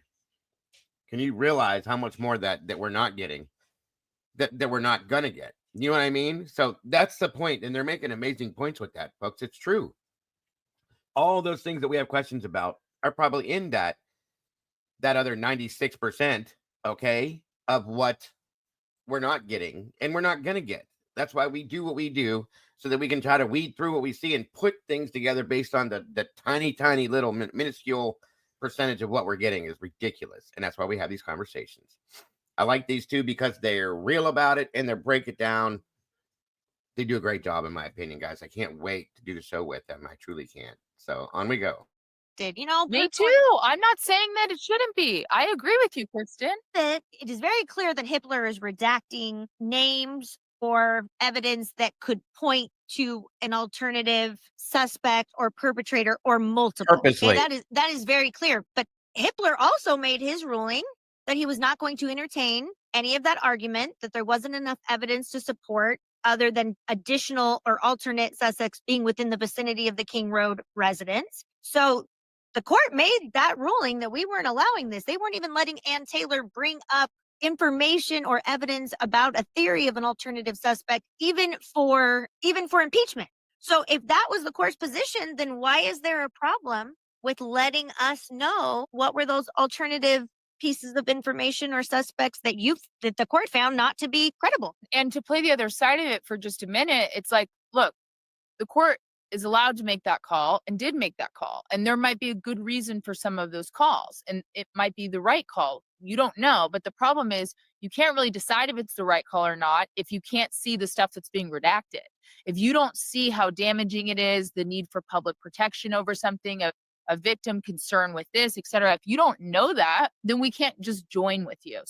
That's the problem for me, is that if I'm not allowed to have the information and I'm provided part of the information, you can't assume that I'm just going to feel like I have it all, that was the right call, et cetera, because that's just Welcome, not who I Jules. am.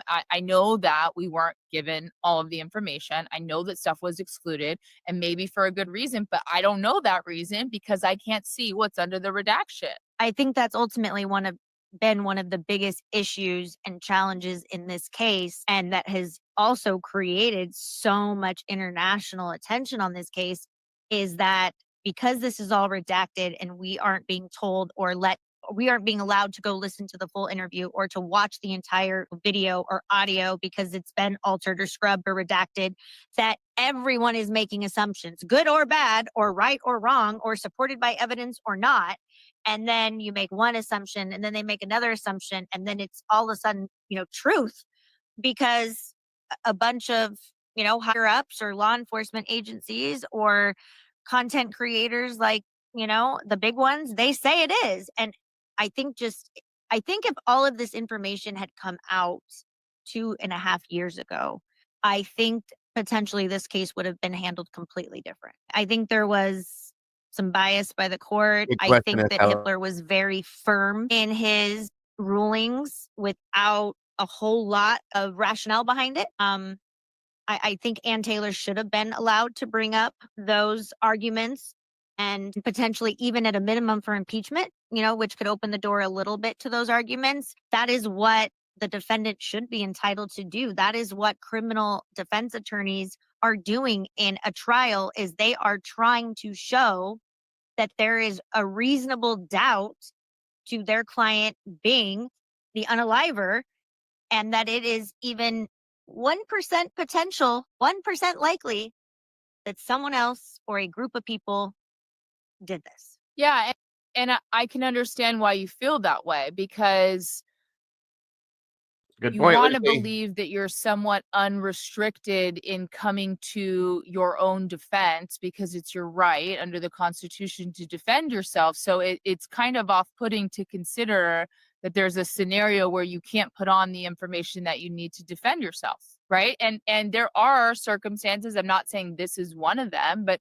there are circumstances where stuff needs to be kept out and needs to be excluded from the jury, and that it does make sense, and that there is no evidence supporting an alternative theory, and that essentially it's a smoke and mirror show that would unfairly bias the jury. And so there are those situations, but I don't know, when we're getting all this additional evidence that is actual evidence that's being released, even if redacted, that's where we stand. And that's kind of the human aspect of it, is the person that gets to decide what's coming in, what's not coming in, and how that shapes, of course, with state laws and stuff like that, but how that shapes the case. And then add the media perception to it and what we're being told. It's just, there's more questions than answers. And I don't know that we'll ever actually come to a firm conclusion, but I think so long as there's more stuff coming out, I think everyone's just going to get more and more confused. I mean, this stuff started coming out, give or take,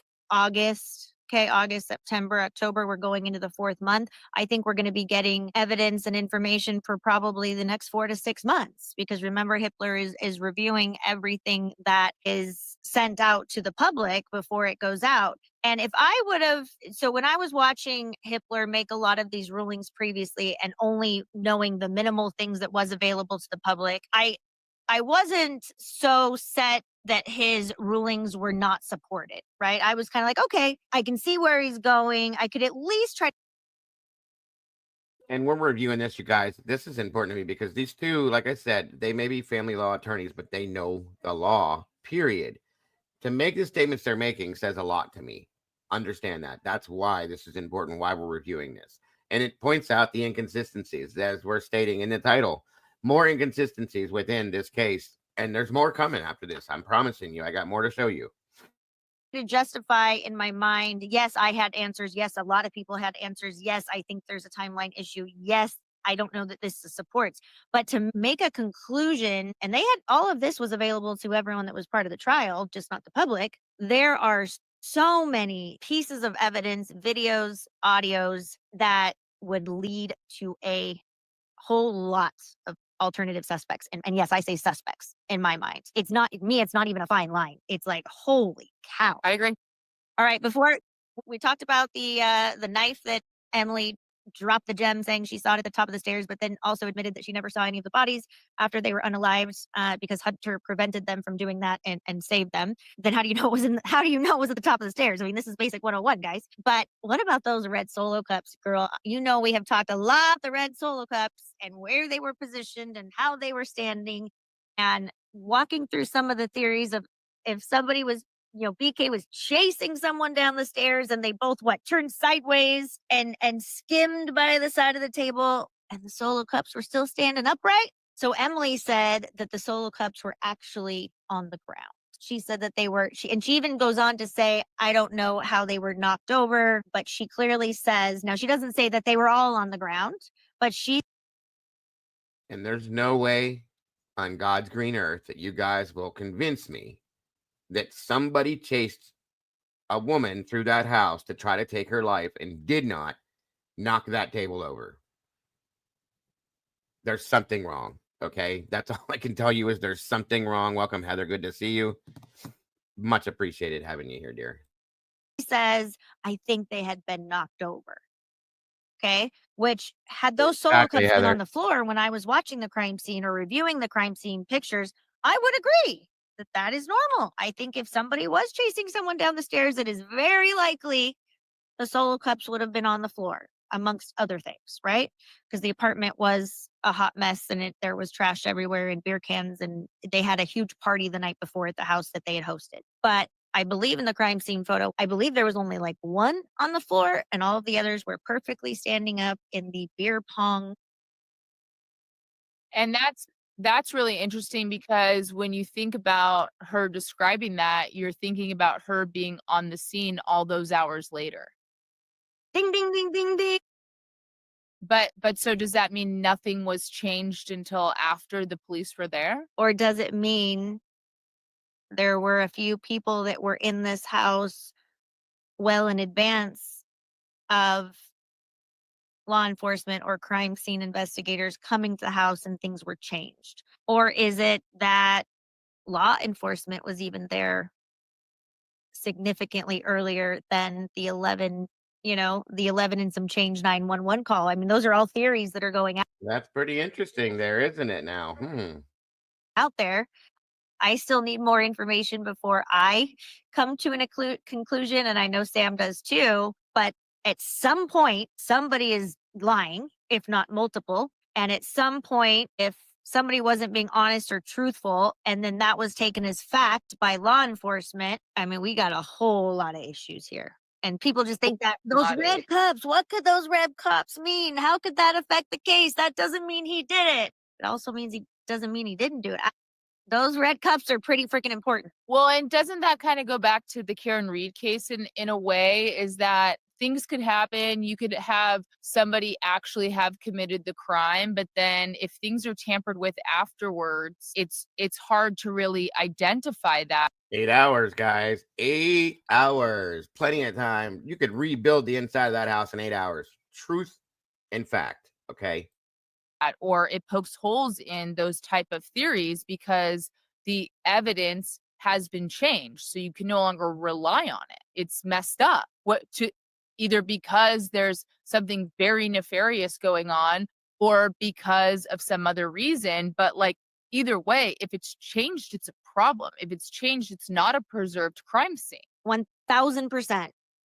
Because if someone say that there were people that came over to check on him earlier and say law enforcement might have been there earlier, just by picking up a red Solo cup and putting it on the table could dramatically change that crime scene, in my opinion. Also, that lends to the fact how many people were in this crime scene that completely modified, altered, contaminated, got more DNA in this house, and it I mean, that can completely change facts. And I mean, And it so- was memorable enough.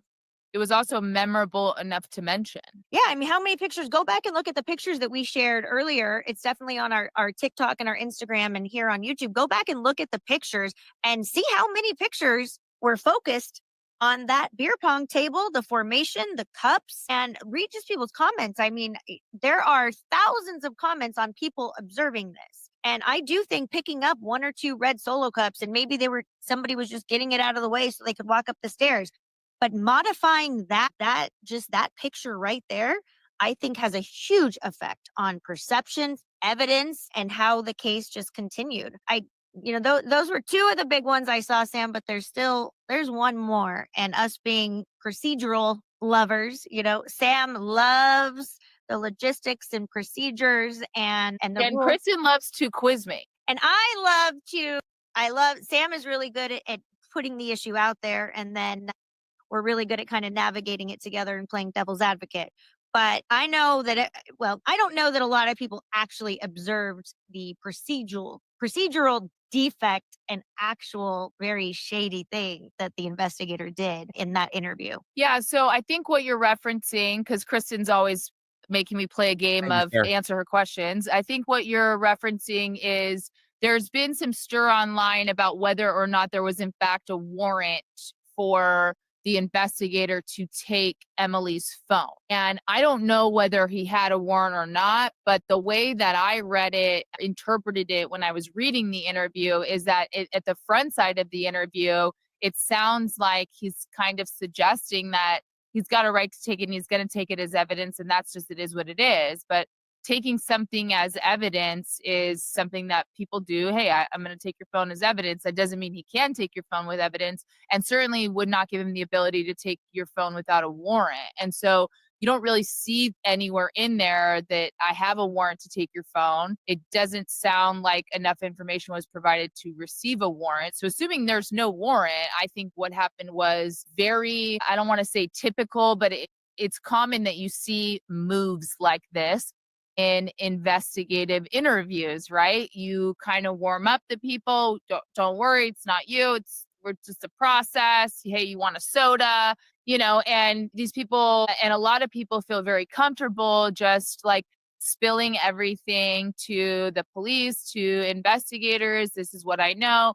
And it normally doesn't occur to a person who's not stressed out about getting arrested that you could be saying something that could get you arrested. You could be saying something, and a lot of times people do in these interviews say things that turn into admissions that ultimately turns into the piece of evidence that is used to convict someone and to incarcerate them. So you should always be very wary of this. It's not to say you shouldn't cooperate with the police, but it is definitely to say you should not sit there and believe that just total transparency, immediately giving them every single thing is in your best interest either, because they're not your friends. They're not. And it's not to say that they're your enemy.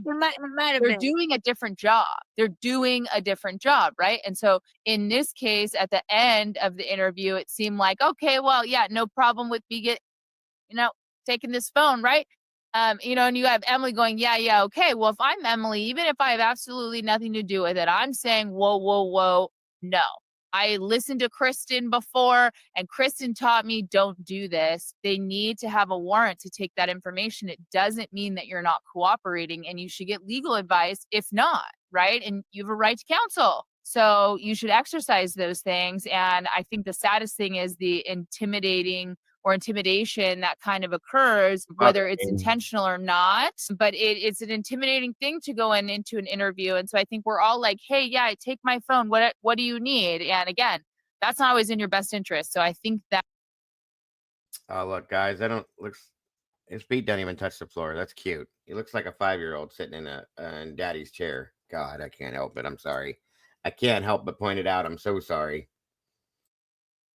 You need to be really careful. I want to play that just the very beginning, 20 seconds right now, where from the onset of the interview starting, the investigator detective, he says, I'm going to be keeping everyone's phones for search and seizure. And I'm going to play that right into all this. We're going to seize your phone as evidence, okay? Just understand that this is procedure for us, okay? Doesn't mean we're looking at you or anything like that. It's just, this really helps us kind of narrow it down, okay? So is that an iPhone? Yes. What model is it? I think it's the 11. You can take all this. It should be. Yeah, I think it's 11. Okay. Does it have a passcode on it? It does. What's your passcode? Right now. Okay. So you could tell that the way he said it, his tone of voice, his matter of fact search and seizure, she's clearly dealing with probably some trauma and some post-traumatic stress, and she's probably got a lot of emotions going on. And it's like, yeah. Right. But it's not like initially, hey, can I have this? It's I'm taking it. So she is already in a position of they're going to take it because they can. And then at the end of the conversation, we don't know how long that entire full interview was, right? It could have been an hour. They could have built some personal rapport, which is absolutely a strategy and a tactic. But at the end, it was like, oh, okay, yeah, you don't mind if we just keep this. I'll be able to get it back to you in a day or two. But it's okay, right? Yeah. You take it. And now listen to the way he ends it. So going forward, if you want to send your folks a text real quick, let them know that we're going to be taking your phone, so that way they don't try to call you in a panic. Just let them know that Moscow PD is going to have your phone. And just so you know, we'll get it back to you as soon as we can. Okay. We're just going to be looking for stuff that might give us an insight into who would have done this. Okay. Okay. So I'm going to put this on airplane. Is it okay if we go through your phone? Yeah, you guys can do whatever you want with Okay. it. Okay. We'll get back to you as quick as we can. So you can very clearly see the difference in the tone, the affirmativeness in his voice to the, oh, yeah. Can I get that? Can I get that? Because by the way, I need a warrant for this. And we're going to have problems if we find anything on that phone and I don't have a warrant, then anything we find is fruit of the poisonous tree, which we've talked about. So Kristen, what's the exception to needing a warrant? Consent. And so that is what makes this so sly, as Kristen was saying, right? So shady. You need a warrant unless someone says, yeah, take it. Yeah, take it. Sorry, now they do have a right to have that information, and you can't unwind that if you've given that consent, which is why it's really important to make sure that if somebody is proceeding with searching something, that they have a warrant or availability to do that, or ability to do that, I guess. And I could see a potential theory just regarding that is, hey, somebody is filing an emergency warrant because they found the homicide of the quadruple homicide, and we're trying to get exigent circumstances and we're trying to expedite things, but hey, I don't have it yet. And, I need consent. I would not be shocked if we were able to see all of the interviews that took place that day, the different people that each one of them started and ended with a similar statement and tone. I would not be shocked about that. No doubt. So and this comes up a lot, guys. So I was watching the Jay Cutler, the body cam of his arrest when he was getting the DUI, which I really thought was very uneventful, and clickbait got me the shocking arrest. But I was reading the comments, and it was very interesting that the cop had asked him. There was an accident that took place. Jay Cutler was driving one of the cars. The other person was claiming that Jay hit him. It was reasonably reasonable to believe that he had been drinking. And obviously I'm not there to smell his breath, which is something that people would look at. He was avoiding the camera, avoiding certain things, and I'm guessing he was a little wobbly. But everyone read way more into it that the cop asked him if he would do a sobriety test. And Jake said, nope. And the officer immediately, hands behind your back, you're under arrest. But what people don't realize is that my guess is 9 out of 10 DUI attorneys would say the same exact thing. The sobriety test is by observation of 1 or 2 officers that is very subjective. Do they believe they are not walking in a straight line? Do they believe that they are not speaking in a way that would evidence sobriety? They are making a subjective determination that you are under the influence versus a breathalyzer and a blood test, which leaves far more objectivity out. So everyone's like, oh, he's guilty. He refused to take the sobriety test. He should do it if he was innocent. No, guys, 9 out of 10 attorneys would tell anybody that. And no doubt. Exactly what I was thinking when I was watching this is that even if Emily doesn't have anything to hide, if she had an attorney, my guess is they would have said, you need to get a warrant to get my phone. No doubt. Yeah. without a doubt. And I think it's important, and I think it's an important exercise of your own rights. You have a right to remain silent. You have a right to refuse to provide information without having a warrant. Like, those are rights that you have. And if you are going to cooperate, that doesn't mean that you have to waive those rights.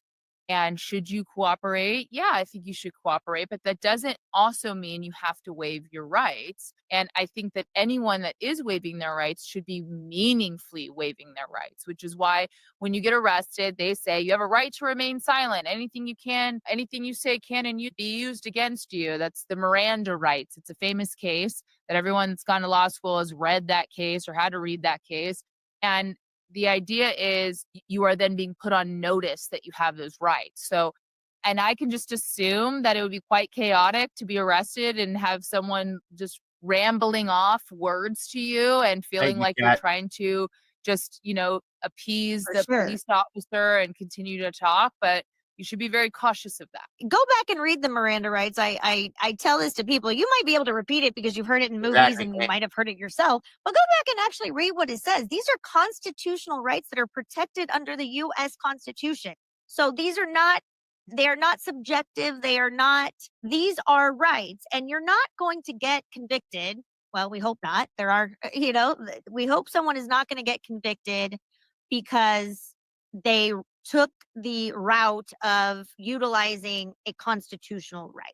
Like, there might be inferences made, oh, he didn't do this, so therefore he did it. Or he took the plea deal. And by the way, the prosecution offered the plea deal. He didn't ask for the plea deal. That seems to be a lot of misconception going on. But whether or not. There it is again. Understand that. As we all know now, and like Steve said, the man got on his hands and knees and begged them, please take this deal. I don't have anything against you. I'm going to lose this case. Please take this deal. Please, please. That way I can retire looking somewhat like a decent attorney, a decent prosecutor, because it's not at all what they claimed. They tried to make it seem like the defense came to them for it, and they did not do it. I'll let her say it again. The route of utilizing a constitutional right. Like, there might be inferences made, oh, he didn't do this, so therefore he did it. Or he took the plea deal. And by the way, the prosecution offered the plea deal. He didn't ask for the plea deal. That seems to be a lot of misconception going on. But whether or not Jake would not be found guilty because he refused the sobriety test.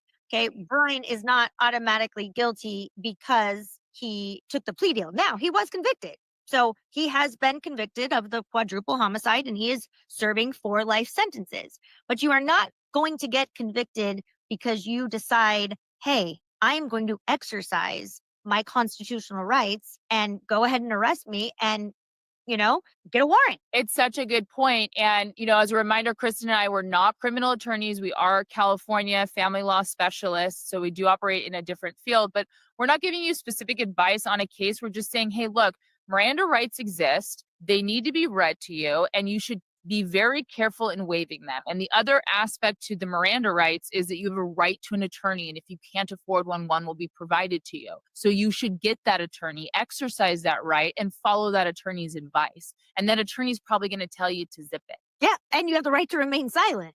You don't have to say anything. And I get it. There are inferences made. She must be guilty because she wanted to require a warrant and didn't want to give me your phone. So therefore she must be going and deleting everything from her phone. And that might be the case, but it also might totally just be the case that she's exercising a constitutional right. And she is asking for the prosecution side and the law enforcement to follow procedure and to do what is expected within that industry and what the law requires and do it the right way. And you can consult with a criminal attorney and have that criminal attorney tell you what to agree to, what to consent to, or what rights you're waiving. So you can still continue to cooperate, but you shouldn't do so without affording yourself an attorney. Yeah. And Sam and I could go on and on about this for another hour, but I know this no doubt already getting lengthy, and don't worry, there's more to come.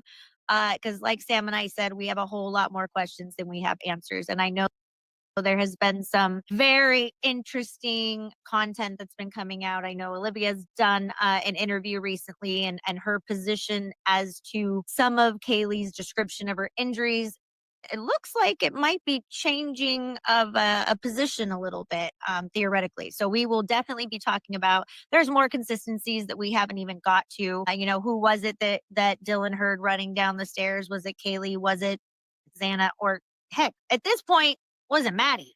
Or was it Ethan? We don't know. But I do think we are getting a little bit more chunks. And this is a giant puzzle. And we might think we're getting more information, but I don't know about everyone else. But Sam and I are still having trouble kind of putting puzzle pieces together. But again, there is just so many questions, and we will continue to look at them from our analysis skills and our expertise as an attorney. And we will not come to any conclusions one way or the other without kind of showing our math, right? Show us your math. And we need to do a whole episode on this geofencing, Sam, because that is not something I have a whole lot of experience with. And I am fascinated how you could kind of do this geofencing with all of the data and the devices and the phones and Fitbits and search terms without Sounds even awesome. having a suspect in mind. Like, you're preserving the data. I found that to be super interesting. Yeah, I agree. And I think that would be a great episode. Yeah. And Sam and I have recruited a very good friend of ours who we are going to have on. We get a ton of questions about the appellate process. And, to be honest, Sam and I have worked with an attorney that we have here in our office who is a certified appellate and family law specialist. He's both. But it is not something Sam and I do very regularly with respect to appeals. They're quite expensive in a family law case, and I think they have about a 5% chance of being successful, but it is an art, and it is very similar in the criminal, appellate side. But we want to bring him on because we get so many questions of what's next? What can he file? Didn't he waive his appeals? Wait, does evidence that didn't exist at the time that now exist, does that give them the ability to file something new, or does that make grounds for an appeal? These are all great questions, guys. And guess what? We have a lot of the same ones. We are going to be bringing on our good friend and certified appellate specialist, Mr. Funk. We're going to be bringing him on very soon in the next week or two. So hang in there. Keep the questions coming. We love all of the messages and theories, and we've gotten some wild ones. But I enjoy it. Yeah. And if anyone has any specific appellate questions about this case that maybe we haven't thought of, leave it in the comments and we'll talk to Ron and see if we can have it on the show as well. Yeah. And if you haven't watched a couple shows this week, a couple of my favorites, obviously Outcast. I love doing his lives late at night. Sometimes I'm questioning why I'm still up at, 1 a.m. California time, but then I'm questioning them even more on the East Coast time. But there was a great live with Birdie and Lana from Truth and Transparency. I found it to be very, very interesting. So if you're looking for something, Lana does a really good job at analyzing facts, specifically with what do words mean, or what is this extortion? Can a dead person extort someone? All good questions. So I highly recommend that you guys go check out Birdie's live from earlier this week. That included Lana. I think there's some really good information. And Sherlock Holmes is always getting my brain going, and along with Sam. So there's good stuff, and there's, once again, more questions than we have answers. Well, we are so happy that you guys stayed and listened to our episode. Kristen and I are obviously going to continue to follow the Idaho 4 case and other cases that are relevant both in our community and cold cases. So we'll continue to go through that. We are so happy to have you guys. Kristen, final thoughts? Don't leave us today without giving us that thumbs up. It really, really helps you guys. I know it kind of doesn't seem like that big of a deal, but it really helps us with the algorithm and allows us to continue growing, to putting these issues out there. If you could subscribe, we'd love it. You get notifications, you get to see more of Sam and I. And, I want Sam and I to look at the comments, and we will take like 3 of the most interesting ideas or theories or questions that you guys want us to talk about. And we'll do that over like the next couple weeks. So put out there what you want to have a discussion. If we were to do a live. All right, guys. So there's kind of a little preempt to our next guest here at the cafe. Kristen and Sam from Custody Queens Off the Clock. I'm very excited about doing that show to pick their brains a little bit and break down this case. And I want to go back to the beginning with them and see what their thoughts are from what they've seen with this and what they, got out of it. Just a little piece there. Please subscribe to their channel, guys, if you have not yet done it. Hit the notification bell. You don't want to miss anything they're doing. I've been following them since their third video now, and I'm very impressed with what they do and how they look at this, very much so. I appreciate them both. So definitely interested.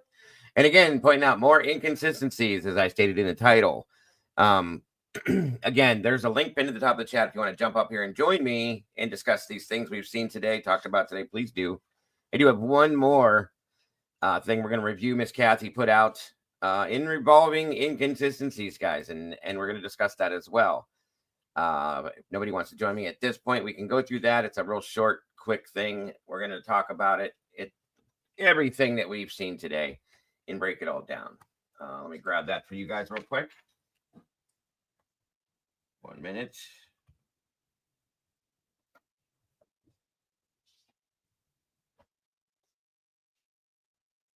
No idea who that was. Hopefully I clipped that. I thought I clipped it. Eddie is busy working. He's been super busy lately, you guys.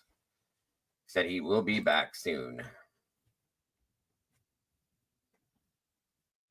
And he misses everybody. So just give me a minute here.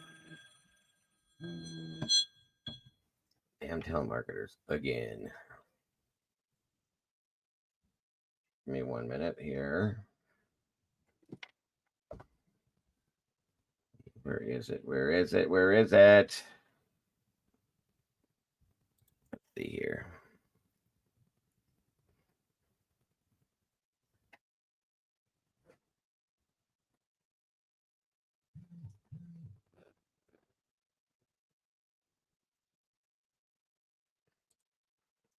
Bear with me, you guys.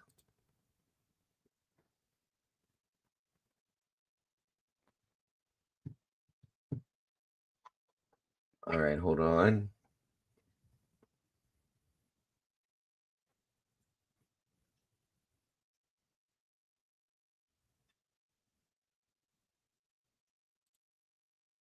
There we go. All right.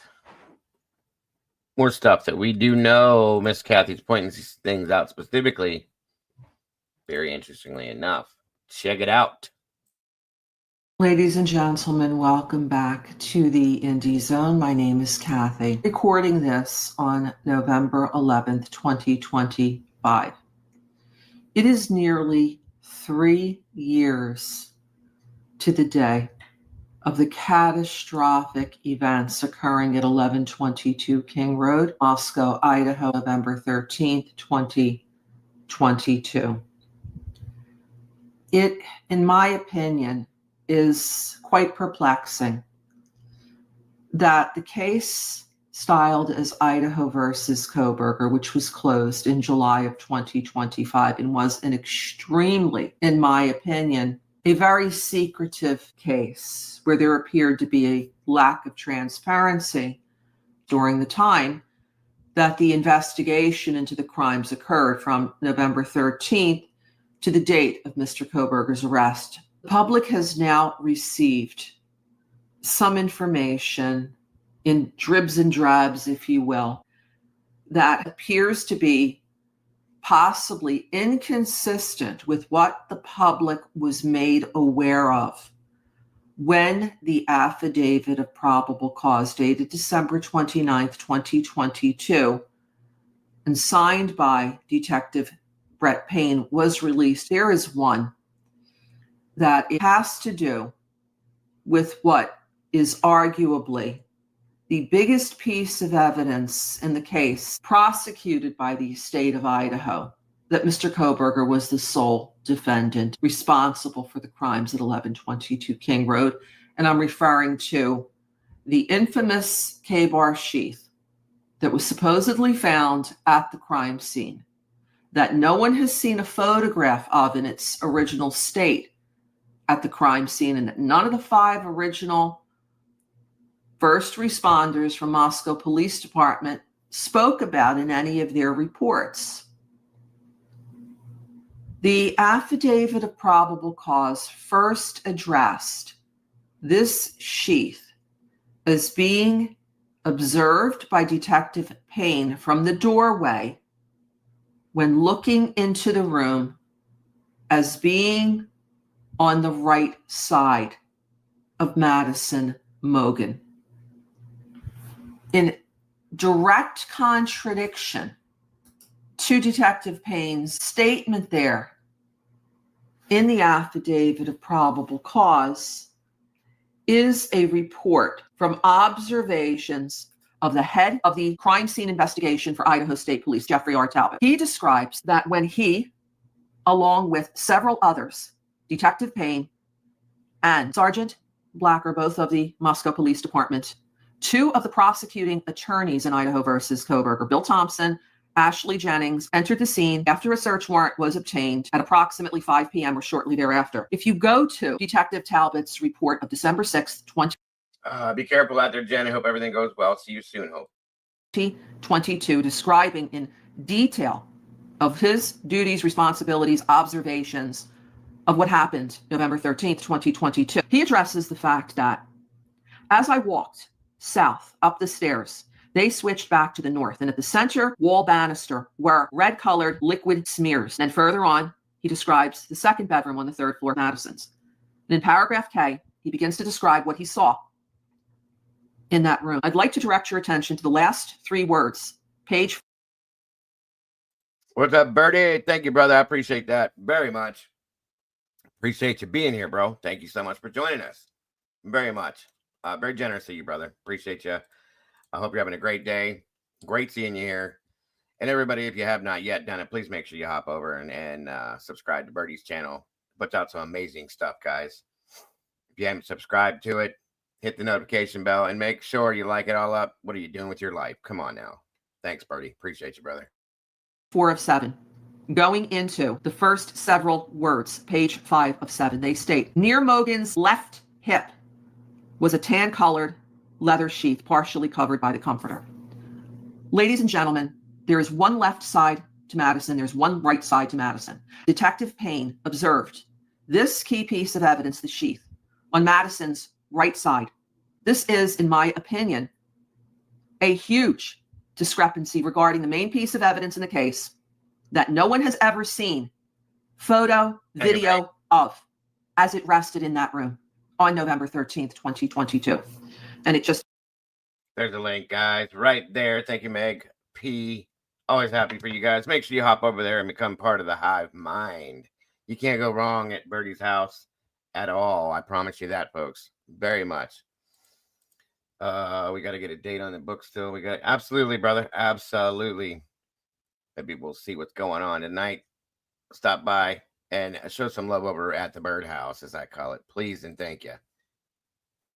Continues to raise questions about this investigation. We did... What time you going live tonight, bro? Throw it up in the chat if you don't mind. Let everybody know what time you'll be live.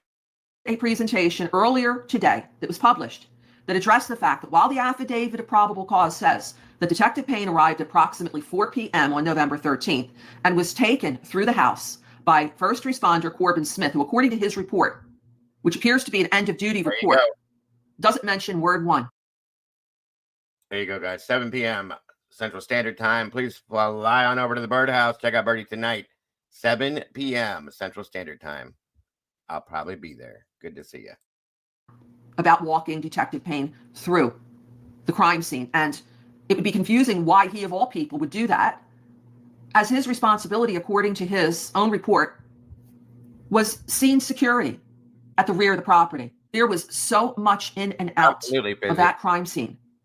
After it was already determined that there were 4 victims and the house was clear, there wasn't any perpetrator hiding in a closet or anywhere else, yet members of the Moscow Police Department kept walking through it, kept going up and down the 3rd floor steps, going towards and inside Madison's bedroom. For what purpose? Was there a possible contamination of this crime scene even before the Idaho State Police began processing it as... Well, I call it the birdhouse, but you can call it the beehive. Whatever you want to call it, the bee buzz, the birds and the bees. If you want to hear them talk about the birds and the bees, just ask. I'm sure he will. Jeffrey R. Talbot says here happened beginning at approximately 5:24 p.m. when he assigned ISP Detective Schwecke to start a pre-evidence processing video and directing ISP Detective Gideon Roberts to start scene overview photographs and directing ISP Detective Powell to complete a scene sketch and so forth. By that time, There was so much in and out traffic, as we're seeing from body cam, and there's not even agreement where the sheath was on the bed. These are complete and pure opinions that I provide based on speculation. Rhetorical question. Bertie, shoot me an email, dude. There's my email right there. We can get a little bit better communication as to what we can do to set that up, dude. Whenever you get some time, though. Just drop that for me. Oh, yeah, I can. No problem, typically. No problem, hon. There's my email on screen, brother. Shoot me an email, and we will hook up for sure. Nothing more, nothing less, pursuant to the First Amendment to the United States Constitution. If you have any comments, any thoughts, any opinions, please leave them here. Until next time, this is Kathy. Thank you for joining us here today. All right. Thank you, Miss Kathy, over at the Indie Zone. Always putting out some pack stuff. I love Miss Kathy. She does great stuff. There's the link typically. If you want to hop up here, Miss Kim, please do. Always happy to have you here. And there is the link to the Hive Mind. If you want to jump over there with Bertie, please do. And again, there's my email, Bertie. If you want to send me a message or whatever, we'll hook up through the email if you have one too and figure it out. Thank you for popping in here, brother. I appreciate you. All right. So many things we've looked over today and talked about, reviewed today. Just haven't gotten the chance yet to talk about them. It looks like Miss Kim's going to be joining me from Typically Unique. I'm excited for that, as always. Give me 1 minute here. We can discuss all these things.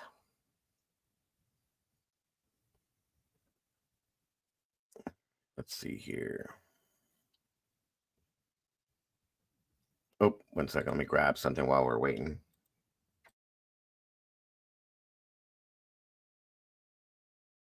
Welcome back, Hemisphere.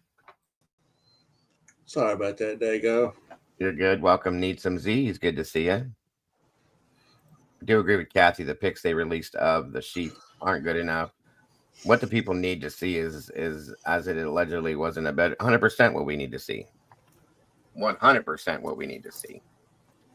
That's a fact. That is a fact. Willie's dealing with personal things, Mama J, and family things.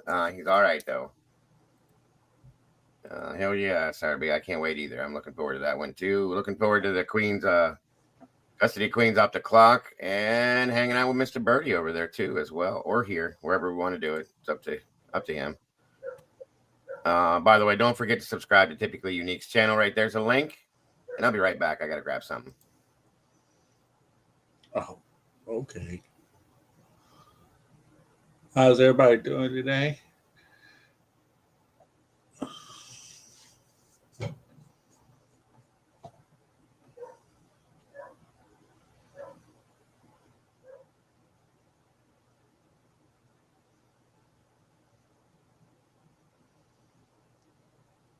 Hey, Krista, what did you get out of this interviews? All right, I'm here. Okay. It is freezing here today, folks. About half. All right. All right, Bertie, I got you, brother. I see it. We got to run. So, all right, brother. I'll see you over there tonight at some point, hopefully. Have a great show, and thanks for stopping by. Speaking of stopping by, the lovely Miss Kim from Typically Unique. Thank you for joining us, dear. How are you today? Hi, I'm good. How are you? I'm great. I gotta adjust this a little bit. She's still unexonerated, as you can tell. I haven't come up with a new one yet. And pretty much super nice. I'll tell you that much. She's super pretty nice. Pretty much. She's very super nice, yes. So, all right. Hemisphere and Miss Kim from Typically Unique in the house. Any thoughts on any of the interviews or anything we reviewed today? Ladies first. Miss Kim, you go first if you have any. If you don't. Just piggybacking on what Kathy was saying, the last video you showed, not only was the discrepancy left or right? That's what she was pointing out. There was another one recently. Maybe it was what Lana was reading. I don't know where I saw it, but it said up by the hip. also. So maybe, I don't know, maybe that's just more being specific, but Yes. yeah. And we were told that it was under the thigh, right? Yeah, I thought so. Partially under the thigh, then up by the hip, and then And underneath the comforter too. So how did you see that from the door is my question. Truly it is. and I could be wrong, but I think they both said from the door, didn't they? They did. They did. Yeah. And he said he saw it via Officer Smith's body cam or something like that later. He said later. Oh, And so that's why when Lana was showing her thing, she's like, we need to see Corbin Smith's body camera. Okay. Yeah. I didn't get that connection. But 1 second, sorry. Yeah, I remember Lana was talking about they haven't released all the body cam footage yet, especially the walkthrough with Jennings. Yeah. I don't think they're like just releasing any of them. People are having to FOIA request them, right? Most of them, yeah. Most of them. Some of these have been released via other situations, but that's what I think. How do you get them? Where are they at? Good luck. Good luck. News stations? I don't know. Some of them have come that way. That's what I was going to do. I'm glad you actually, it's funny you brought that up because I was going to follow Kathy's video as we discussed this as well with the only body cam I can find of Corbin Smith. Okay, now understand something. From what I understood when we had oh my God, Warner, his body cam, we watched his body cam. He goes in and he's talking to Corbin, and Smith's body cam battery was half dead, if not fully dead at some point, and he's standing in the kitchen the whole time. He's in the house for 2 hours. I didn't like that to begin with, but okay, it is what it is. The SRB saying you have to put in a request for them with their local office. Yeah. If they want to give it to you, or if they want to respond to you, because they don't seem to like me at all. You know what it is. It's kind of crazy, but it is what it is. But yeah, I wanted to follow this Kathy's video as we discussed this, and I wanted your opinion, of course, and anybody else that wanted to join me. You know, yes, you have to pay money to SRB's, right? They want our money. A ridiculous amount of money. Stupid amounts of money for something dumb. A 6-minute interview. The things I'm understanding, Jesus, understanding, it just blows my mind. That's all I'm saying. They both Jules and Lana both have hit. They've hit it financially hard. They have. I wish I could give them tons of money to do that. I've tried a little bit here and there, but I just don't have it. Otherwise, I'd be doing it myself. You know what I mean? If YouTube would be better to us as creators, maybe we could do that. I know. I'm in the worst spot too because I just retired, so I'm making less than what I'm used to. So I'm like, oh, but I want to like do all this. You know, I want to help people. I get it. Yeah, I definitely gotta wait a little bit. Yeah, we don't get Twiz. You don't bother with us. He's too busy. He's an important person. Just saying. Just kidding. He knows I love him. So yeah, I figured I'd follow with what Kathy was talking about with Corbin Smith's body cam video. The only version of it I found was Lana's, of course. And I still have questions about this body cam because of the battery issues and things like that. I just wondered. So before we get going on this, was there anything you wanted to add, Kim, to this, or Hemi, or anything at all before we go forward with this one? And this kind of points out what we've all kind of been complaining about with that whole statement in the PCA, which is a joke, about seeing this body cam from the door. Yeah, it's just very important because that crime scene should have been locked down. And I was explaining this to Carlos last night, like, and his understanding was like, the crime scene was locked down and someone should have been at the front and back door, but they didn't start doing that till like 5 o'clock at night. And there were just officers tromping through there like crazy. So yeah, I think it'll be important to see. Very much so. I second that. That was a eye-opening thing for me too, because you got if you add all the time frame and everything else, so those 4 victims have been sitting there pretty much 4 o'clock in the morning, as they would say that it happened. And now the coroner and the lead detective and everybody's, even the prosecutor, is walking through the door at 5:30, 6 o'clock in the afternoon. That just don't. I'm sorry. It's just little nicks like that. That's what I was saying earlier. That just amazes me at how ill prepared they was for this. I agree with you. It's mind boggling because it only shows, and there's other cases just like this, and we're just talking about the Idaho 4, but there's other cases like I go back to Gabby Petito. What would happen if Moab did the right thing and start arresting them, Brian? We probably still have Gabby. She'd be alive. If they would have gotten in the middle of that situation and done it the right way, she'd be alive today, I think. I was appalled when they gave him the room and sent her out by herself in a van that night. Like, I was, wow. Same here. Wow. But and I got like really pissed about that and made a big deal about that. And I was told that it was because the van was in her name and she was the owner of the van. I don't care. I don't care. Then give her the van to drive and she can go stay in a hotel. That's what you do. You don't treat a woman like that and have her go out in the middle of nowhere by herself, scared to death, and let that dipshit idiot have a. I'm not even going to talk about it. It pisses me off so bad.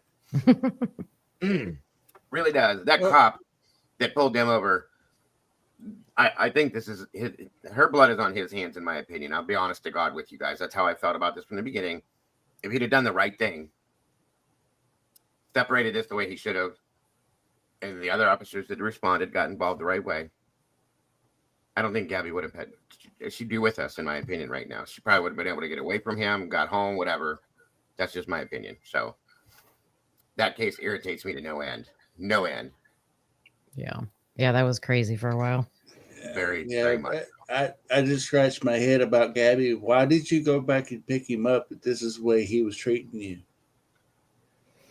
Well, but she those relationships go. But then I realized she was a victim, so it wasn't wasn't registering in her head and saying that, well, it could be my fault, but it wasn't your fault. That's the thing. He was a manipulator, and she was a victim. You're right. It wasn't your fault. But then again, you made that choice to go pick him up that morning. So that's what it is. Yeah, well, and here's the thing, though, is in that situation, she may have not felt like she had a choice. That's the problem. We don't know that situation unless we're in the middle of it. You know what I mean? It was the big eye opener for me was she told her best friend that she was scared that he was going to kill her. I remember seeing that. There's your answer right there. Okay, you must not have been too scared. I'm just saying. Like I said, when you're in a manipulative relationship, it's unless you're in it, you can't understand it. It's very difficult. Yeah, I understand. I got it. Welcome, Morgan. Good to see you. All right, guys, let's check this out real quick. I'm going to go ahead and make sure I have actually the link for you. Where's my grip? Go back. Residence is cleared.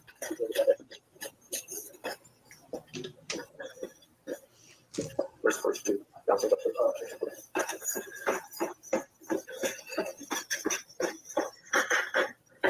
All right, right out the gate here.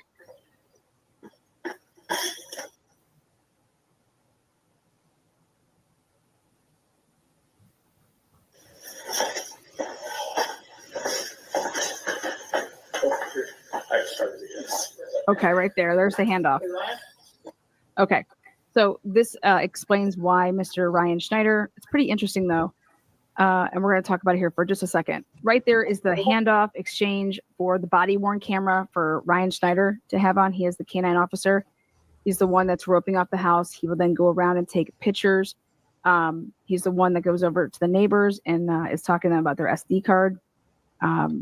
but he didn't have a body worn camera up until right here when this handoff happens. So we get 100% confirmation here. The bag back here too. Okay. Did not. That includes it, and you got your cell phone? Yeah. Taking some photos. Are you talking about this bag? Yeah. Gotcha.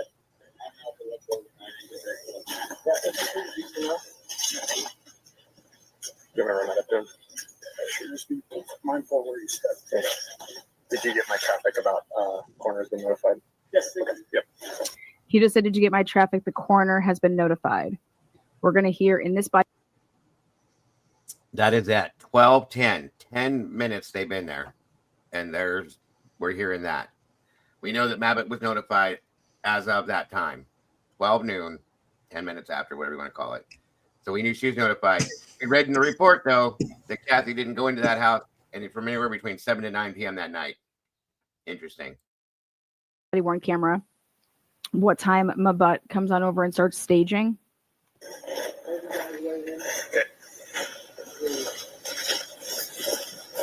Ryan, I'm coming up with your camera.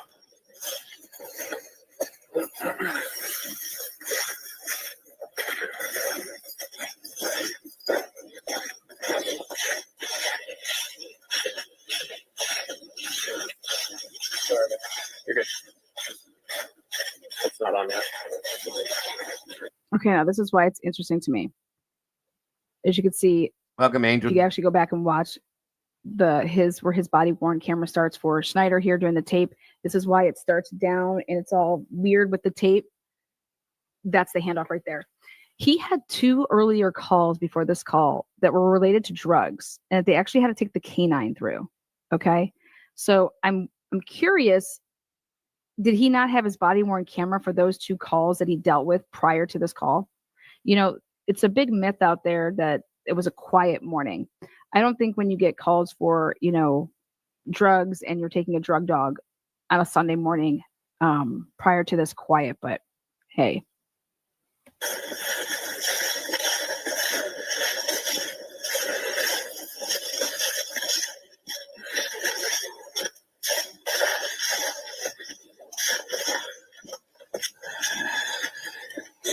Nice little look there at the backyard, at the back of the.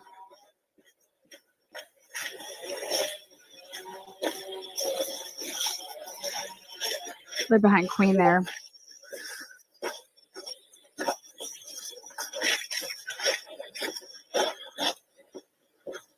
Okay.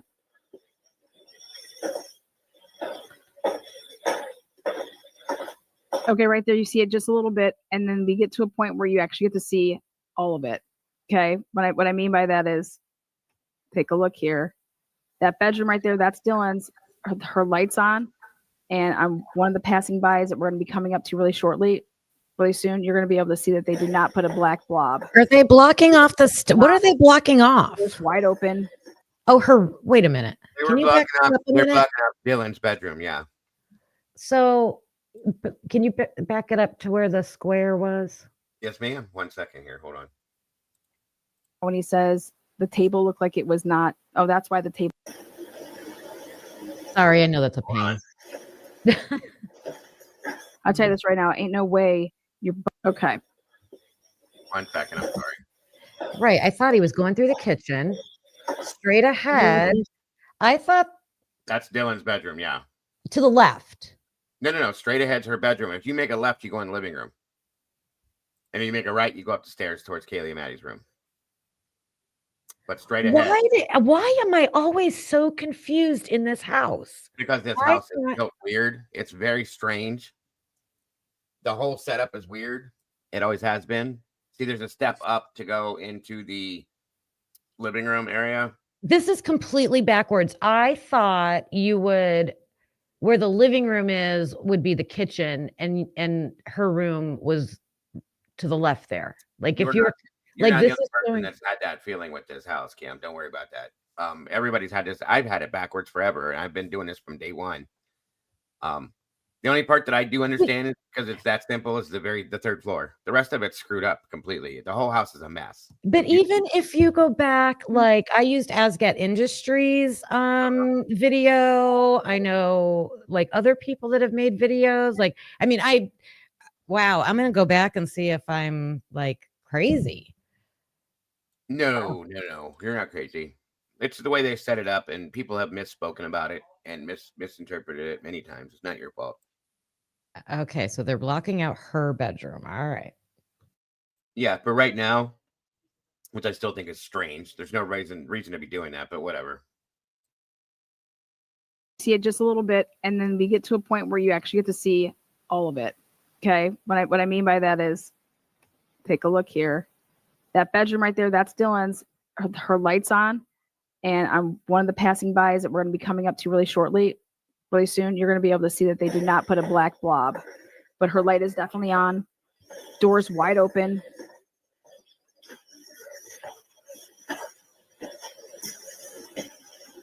Welcome, Melissa.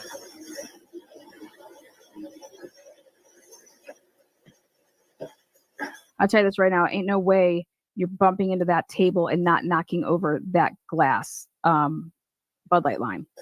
No way is that not being knocked over. Just like what the custody queens were talking about. There's no way you chased somebody through that house to trying to kill him, and you didn't knock that table over. Come on. I'll never believe that. There's also different photos of that table, right? Aren't there some photos where the cups are way more knocked over, and then some pictures where they're set up again? That's what I was saying. Like, did the table get knocked over completely, like all the way over, or knocked completely sideways, and everything knocked over, and somebody took the time to set it all back up, except for a few of them? It makes you wonder, doesn't it? Even those with those pictures. I can't imagine somebody stopping to slink by this as they're chasing somebody trying to catch them. I can't. Or the person running for their life. He's not going to stop to slink by. They're just going to push it out of the way. No way. Yeah. You know what I mean? It's crazy.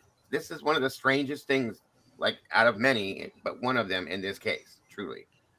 And then Bethany states that she hears things happening with this table, mind you. Okay. Right. So I'd just like, hey, K-Bass, good to see you. I'd like to know which one of them was the one that stood everything up and straightened it up and put it back where it's supposed to be. Or was that not the area that it was in? Was it actually to the side maybe? And then somebody did slide it over? I don't know. Go ahead, Hemisphere. Well, I was just saying that there's pictures when they took the pictures in the kitchen. Right. Everything was staged. It was like the investigators that went in through there, set it all, put everything off to the side, and then took their pictures and then tried to set everything right back up again. It does look that way, yes. I don't know. I'm not an investigator. I don't know how you do that. I get it. Very good point. I don't understand it. But the law enforcement there has been contaminating this crime scene all day that day. From the moment they walked in the door, yes, sir. Yeah, it's crazy. I agree.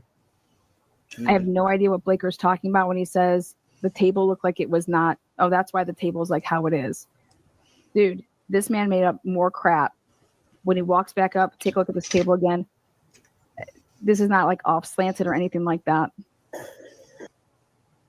I'm going to be honest with you guys. At this point, with everything I've seen, I feel like Sergeant Blaker has thrown so many wedges in this case, folks. So many. If you watch his interviews, the statements he makes, his body cams, and why is he so involved and Brett Payne's not?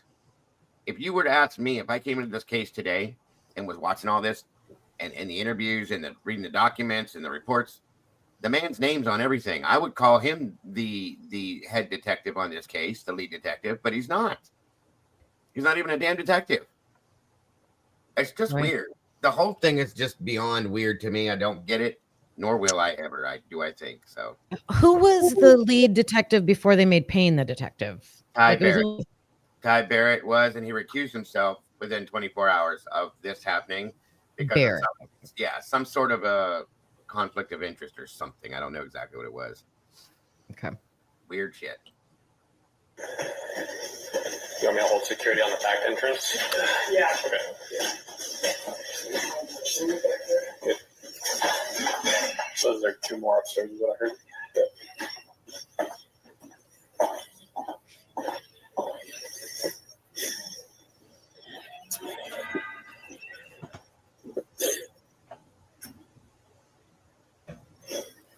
And you go up there. What's that? Did you go up there? Yeah. So I can look around and see if you can see anything. Yeah. What's up? Step on this. Photograph that. Somebody don't mind. Thanks, Colleen. I'm gonna use my foot for scale, I guess. I guess.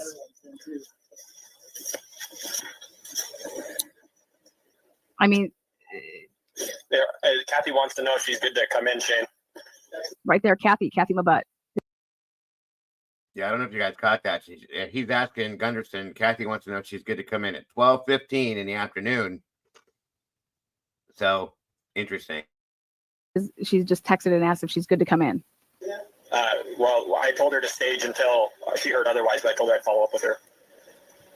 That's weird. That's so weird. Very, very. Knowing They told her to stage. Yep. Yeah, that's not the way that's supposed to go. And the other thing I have a problem with, like, they're the first people on the scene. They're not. Idaho State Police is supposed to come in and process the scene. I would think they would set up the police tape and stay out of it. Stay outside the police crime scene tape, because you're just in there contaminating everything. The crime scene team should be coming in to do their work. That's what I think. That's I exactly. could be wrong. I think you're right. And hey, Angel D, my favorite Aussie, good to see you, dear. I think you're right. What it means to busy by staging is just getting herself ready, everything she needs ready to when she goes in to do her job. But it really means stay away. Yeah. In the report we read, said she didn't go in until between 7 and 9 p.m. that night. This is ridiculous. Again, and then she goes in and writes the time of death at noon. Literally 13 minutes before this video starts, she stages that, or she posts that as the time of death. It's crazy. Yeah, SRB just said the same thing. I need to sit down and run or count how many times they go in and out of this house. It's beyond wrong.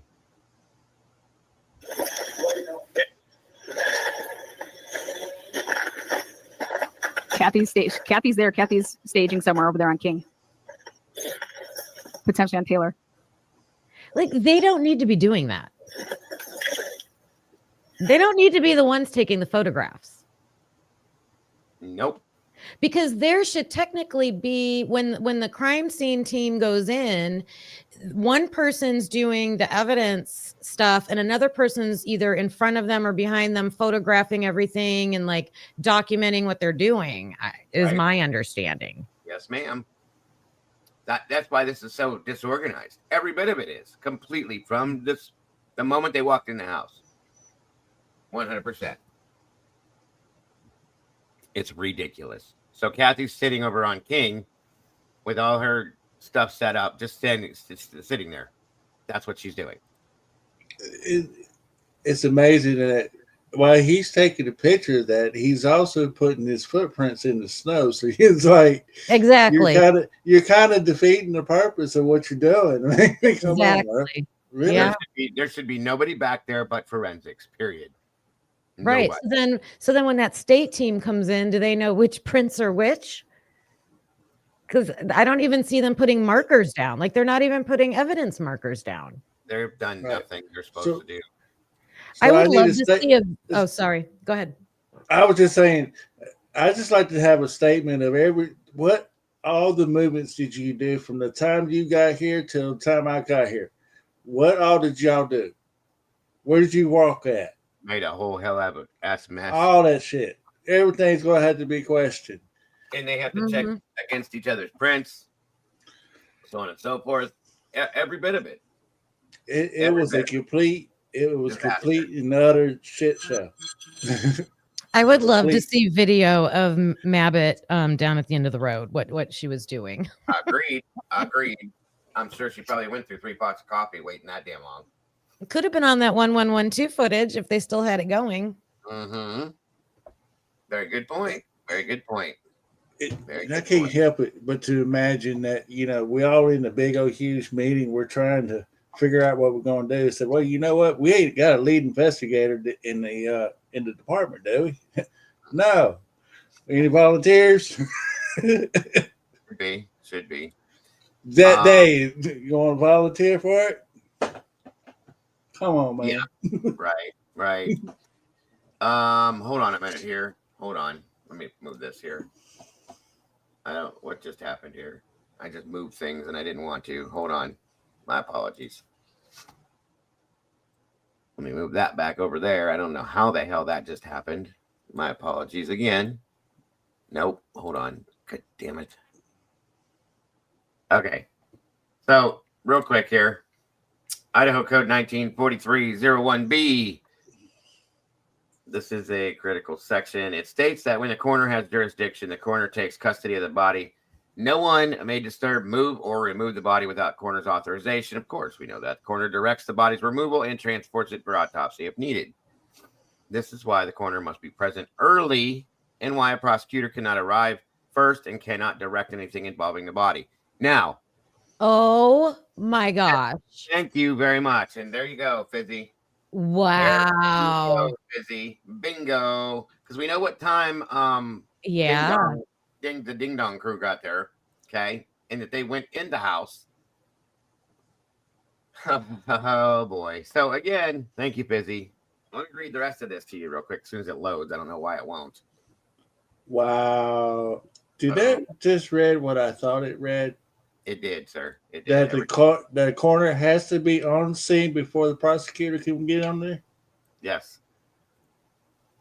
Yeah, that's the facts. The coroner, every scene I've ever been on, the coroner has to be the one to release everything. Okay, there it goes. Maybe Jesus, taking forever. You mean to tell me that Moscow PD has been walking in and out of them rooms with 4 dead bodies in the house? The police have to be there to secure the scene, and once they secure the scene and they tape it off, they back out. They're done until the coroner walks in and clears the scene and takes control of the bodies. That's the end of it. It did not. It's absolutely backwards the way this was handled. As far as we know, with them doing the black sheet of the rooms, who we don't know if they're sitting there messing with the bodies, and of course not. For all we know, planting the knife sheet. That's 100%, sir. There you go. They should have showed up, discovered the bodies, checked the house to make sure, there's no other victims or no perpetrators in there, and then seal it off and wait. Right. That's what they should have done. By the way, guys, the birthday girl's in the house. Mama Bear finally joins us today. Happy birthday, Mama Bear. We love you. Happy birthday, Mama Bear. Been waiting all day to say that to you, but you deserve your appetizer, whatever you call it. That's amazing. It is beyond amazing, and it's a huge point. Such a joke. And then again, the coroner investigates the cause and manner of death. They must perform.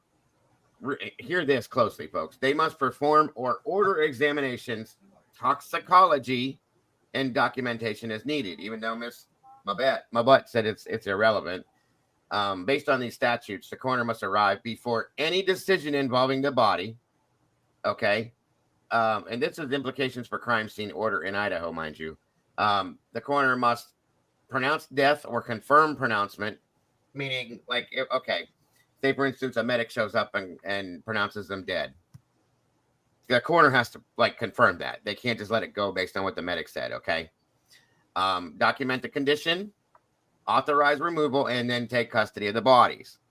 Prosecutor has no statutory role at the scene. Realize this. No statutory role. Bill Thompson just took his own liberties, as he always does, to do what he does. And then it says the prosecutor give legal guidance remotely, not at the scene, folks, from his office. They may come for major or complicated cases. This is major. Yes, I understand. But Their arrival is not required, and they do not precede the coroner. Period. They do not control evidence collection or body handling. End of story.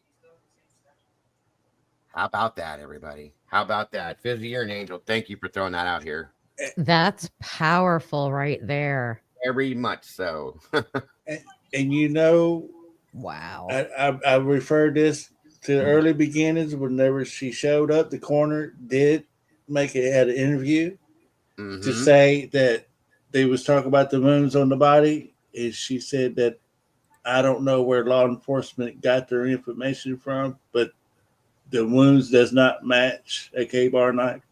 And that's why I think they shut her up after she gave her initial interview, and that was the end of it. We never heard a word from her again, because I told you guys from the beginning, I keep saying this, and I've been stressing this a lot more lately. If you think about it, Bill Thompson is in charge of every bit of this case. Everything. Everybody went through him for everything. Everybody went to him for everything. He is the boss. Period. Yeah, I saw that somewhere. He was declared the point of contact. Like officially. Yes, for everything. I've never seen that before in my life. This is just that, like you said, powerful. It should tell its own story, in my opinion. I can't wait to see Kathy on body cam. If we do, right. You think that exists? Probably not. They probably took it out. You know, we can't see something like that because we'd all catch it. Yeah. I don't know. And yes, I agree. In my opinion, I think Ashley Jennings and Bill Thompson should be sitting in prison, and Brian, obviously not. So those two should be sitting in prison. Everything they've done is illegal. Yep. I don't think they realized that we were going to hear them say, you know, oh, she's staging down the street, and being able to see when Jennings came in the house and comparing all these. Yep. Bingo. They didn't realize all the details that are in here that we're going to be able to see and put together. Bingo. Yeah. 100%. I don't think they ever anticipated any of us existing and following this case the way we did and calling this stuff out, because we're not just your everyday people. Okay. I was a first responder. There's attorneys that come in here. There's police officers that come in here. They see it, they know it, and they're saying, no, this is not right. They never anticipated that, in my opinion. Just saying. Is there anybody? I'm just asking because I don't know law like that. But is there anybody that's above everybody's heads? They may have some pull to look at this and go. The Department of Justice. I also think a state politician or some big named politician caught wind and really forced the issue because they have connections to people and they would know who to avoid and who to get involved to like make it right. And that's my opinion. A good point. And Live and Love said, isn't the coroner head honcho over everything and everyone at a scene like this until the until the body's are released and removed? Yes. And then that's when everybody else steps in.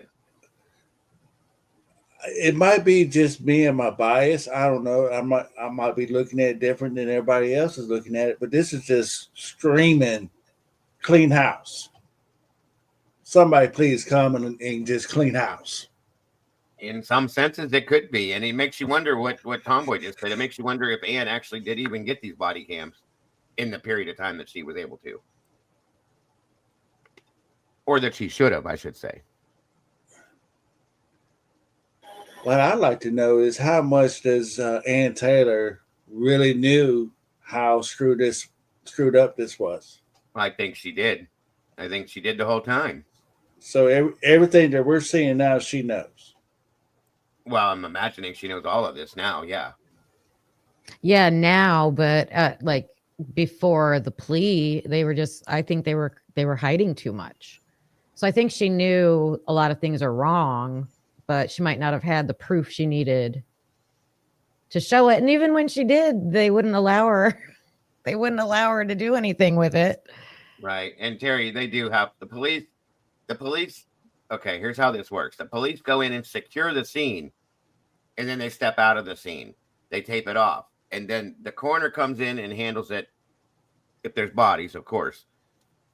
Okay, and then once it's done and the bodies have been taken custody of by the coroner, then the police step back in. That's how that's supposed to go. Right. That did not happen in this case at all. All right, that makes sense. Like the police have to go in to make sure it's safe. They have to like make sure the scene is safe. So I understand that. That's exactly it. But that's a short amount of time, and then seal it off and then wait for them to go in. Yeah.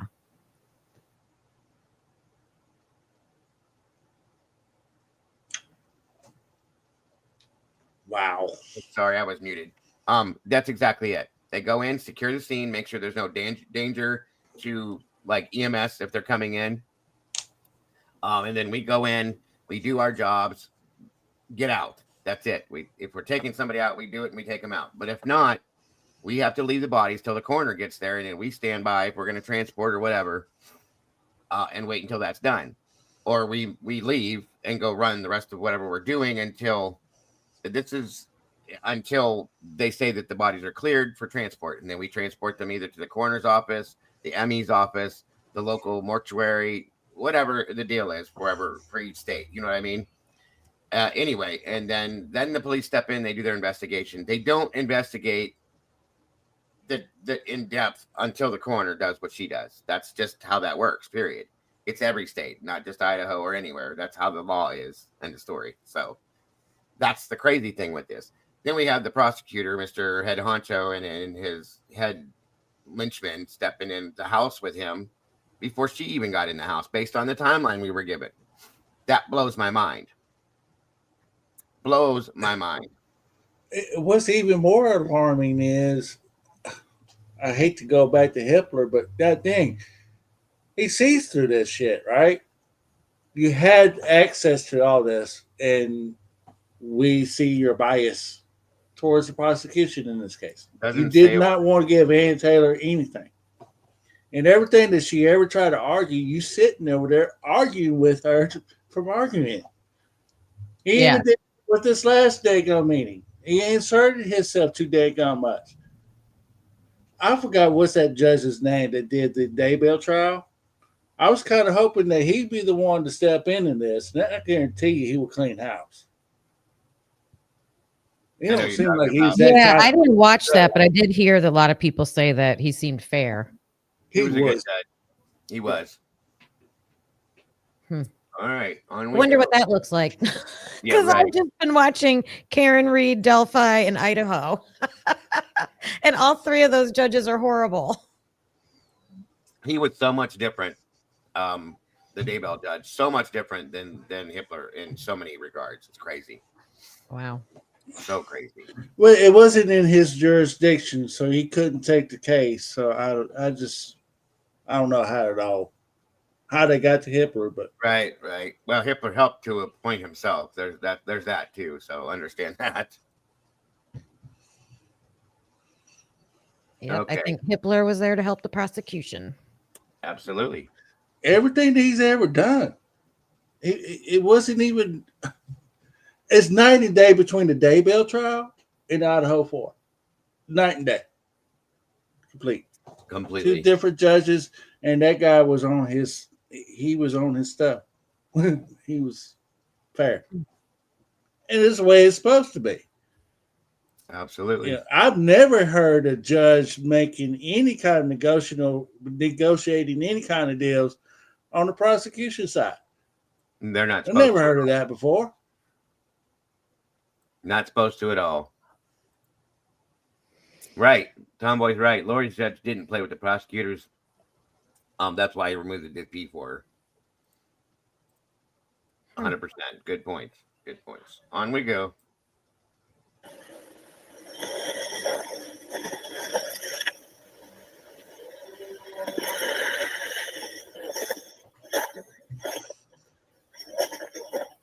Hey, Ryan, are you still up there? Okay. Okay, listen, that's hey, Ryan, you still up there? Here's Gunnerson yet again, man.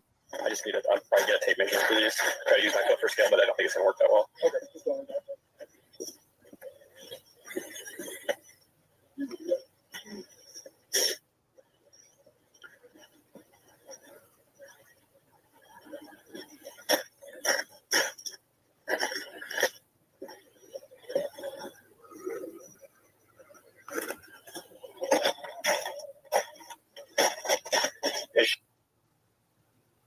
So right here, they redact.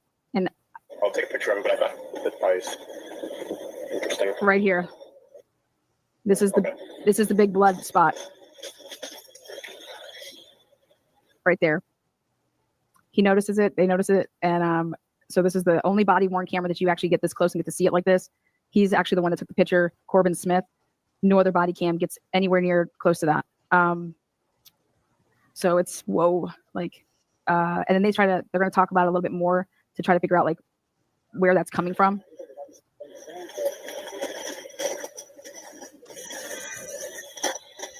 Now take a look at that. Well, that pause on you guys there. Hold on.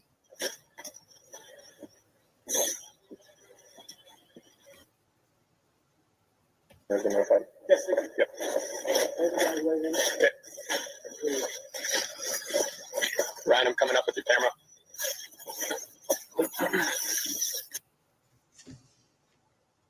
I knew the whole time it was blood, Tomboy. It wasn't me that said it wasn't. I always knew it was blood from looking at it.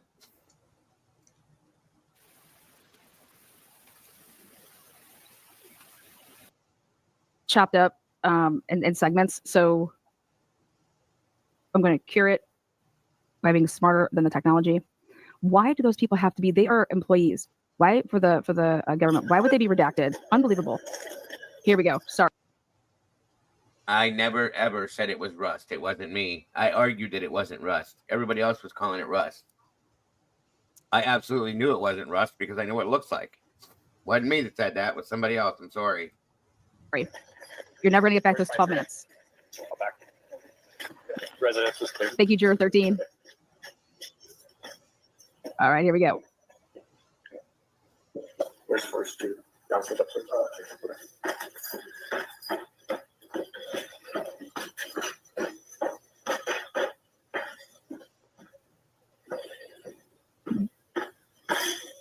That table is perfectly straight going long ways. Okay. Hey, make sure that includes it. And you got your cell phone? Yeah. Taking some photos. Are you talking about this bag? Yeah. Gotcha.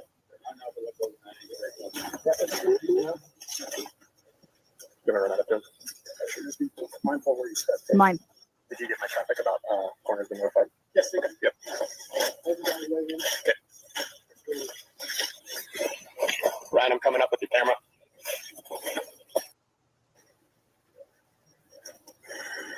That's 100%. That's right. That little nook there, that's where her bed is pushed up in that nook. And it was. That's what I tried to explain to everybody is if you look at that, that was the argument we had. People were saying that they swore up and down it was rust. And I'm like, no. If you look upward, okay, I know we're backwards on this house, but that is where Xana's bed is pushed against the wall right there.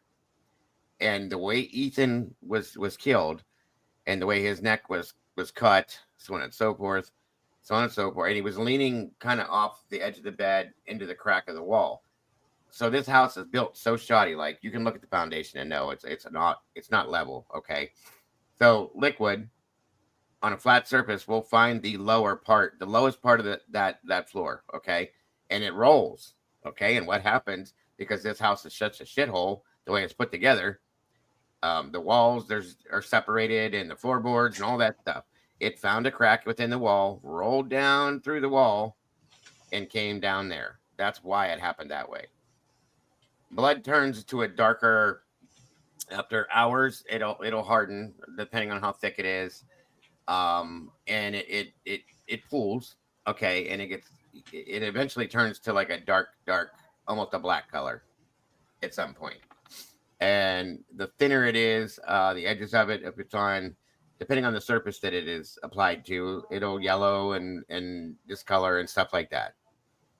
But depending on the thickness of it, it changes different things. Now you have the cold and all that stuff affects it, the temperature of it, all of that. That's a big deal that Annie was pointing out in Xana and Ethan's bedroom about how fresh the blood looked after so many hours. It's just odd because of the pooling and stuff and the way it was.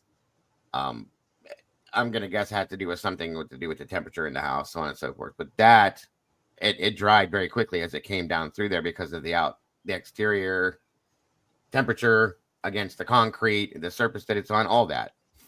And it's very hard to get off of things once it gets to that viscosity. That's another good point to point out. Because they could spray that with water and it's not going to move.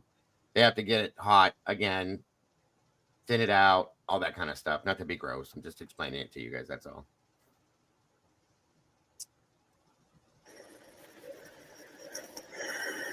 That's 100%. That's right. That little nook there, that's where her bed is pushed up in that nook. And it was, that's the head of the bed.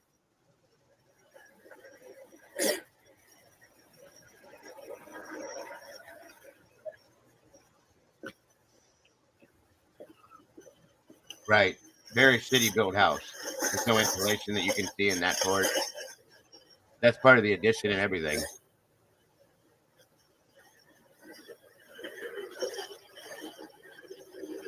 Yeah, it was tested.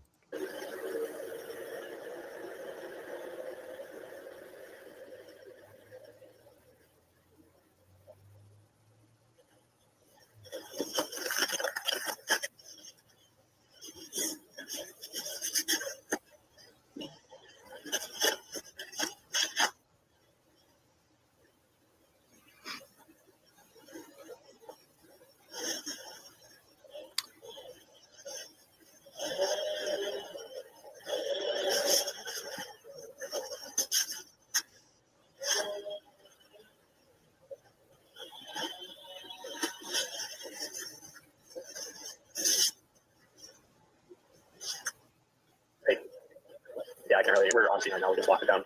So, yeah, so I imagine we're probably gonna need to call out all in this because it's fall. We got everybody on scene right now. So, can't wait. Has anyone ever gone through the heating bill? And you mean here in the case, Terry? No, not that I know of. So I don't know. We don't know a whole lot right now. It's all super fresh.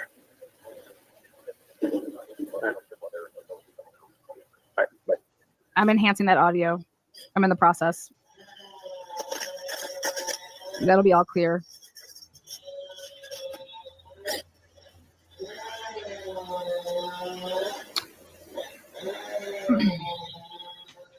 I just bumped the speed to 1.5. But he was just talking to a coworker. And the chainsaw ends here soon. It is the chainsaw. What is that moaning? I don't think it was moaning.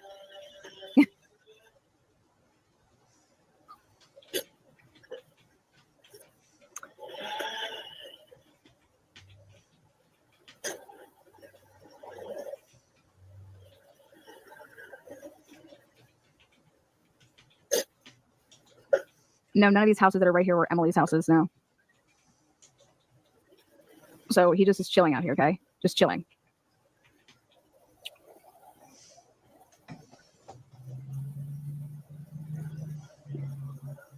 Lights are on the side. So here you see, this is Ryan. On this window over here, I took a picture of. Ryan. I just need a tape measure to measure out these the size of these prints. I took pictures of them. I used my foot for scale, but I don't know that it's gonna be accurate enough. Okay. Dylan makes a big goof in her interview with Victoria Gooch, and she says that the back door being open freaked her out. How did she ever see the back door? When did she ever see the back door just wide open? She didn't. She said that she did not. Don't forget something with this back door either. We heard at one point Molly McMichael state that she was walking around behind there. At 3:58, she saw that door open, wide open. Remember that. We were told Brian didn't go in that house till 4:08. So minutes make sense, and minutes make a difference, folks. Remember that. Thank you, SRB. I appreciate that very much. It's mind-blowing.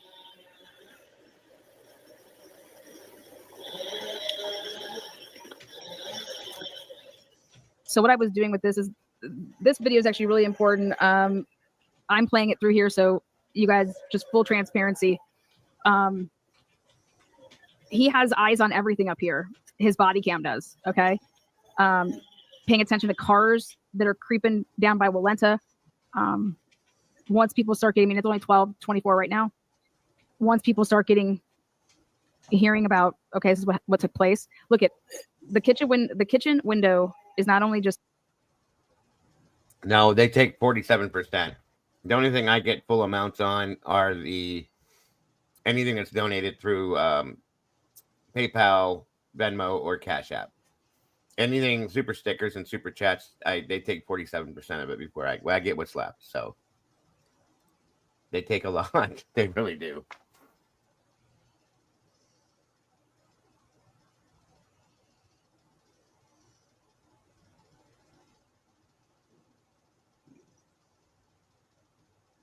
It's all lit up inside. Every light's on. The outside little courtyard lights are on. Window wide open for days. I know what you mean, Terry. Dylan's room, she has it literally the back mirrors. Here he takes a picture of the book bag if he already didn't. Her room basically mirrors what Maddie's room looks like, where she has like the cowboy boots, and some type of, I think, like a plant. And then her blinds though are just they're totally like I think they're blackouts, which is interesting.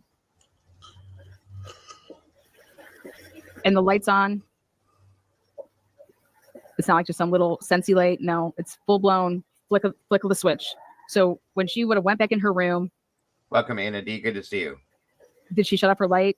You know, but at the end of the day, when she came out of it to run downstairs, she turns the light, had the light on, turned the light on, ran out. You would keep the lights off. There's 2 of them. Boom, boom. So that increase more hands. So they saw it back in outside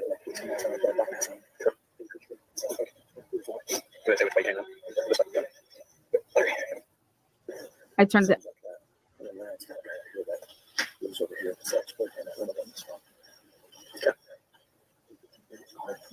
You got pictures of the pump, right? Yeah, I didn't realize there's 2 toilets now. There's one here and there's one here, so I just got the left one, but there's here and here. Those are the prints that they put through every database. Like anything you could think of, they put through, and they didn't match to anybody, like friends and shit, people that are in the house all the time. That's pretty wild. Maybe it was like a joke or something like that. You know what I mean? Screens off of it. So the screen had been off for a while. Make sure I think that this up here. So you want me to move that tape to that fence post? No, it's just. Yeah, that screen was down for quite a while. I think it was even down though when Rosie did the noise complaint. Yes, I do have PayPal, True Seeker. Hang on a minute. Keep it here for now. Okay. I'll come back and work around and I'll bring you back that next week. Okay. No rush. I'll be here. No rush. Against the victims as well, yes. I think they messed up when they took the prints, to be honest. I get one shot at that shit.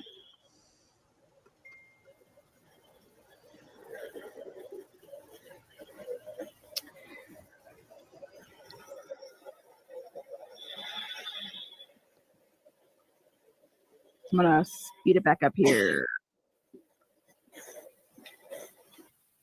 What's up, Moto Man? No. Were you looking for the dog? Were you looking for the dog? Okay. Were you looking for the dog? Yep, we got the dog. I can't believe they don't have a leash there.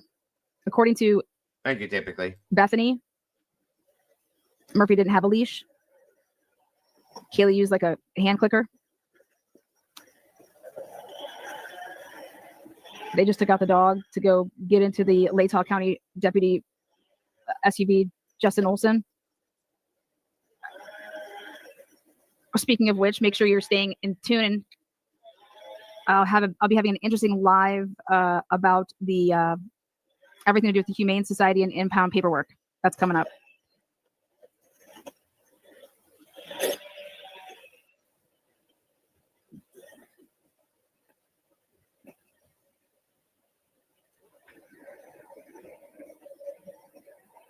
Hey, H-bag, you son of a bitch.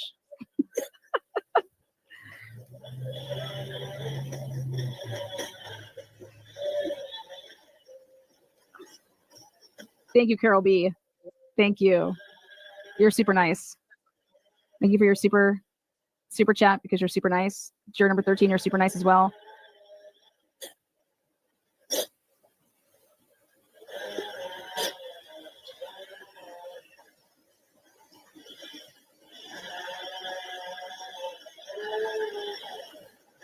We're going to talk about the paperwork.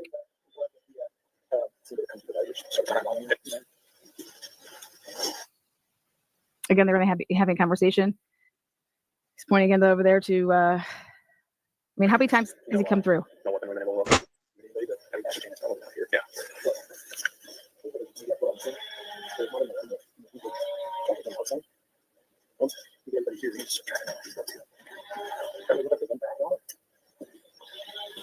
Just obviously 2 sets come and go, and then they look like they round this log right here, and then go down that way. Because if you would have went up that way, we would see it.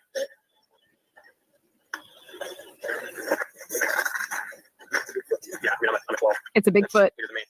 Yeah, easily a 13 or 13 and a half, 14. Bigfoot, baby. What do you need?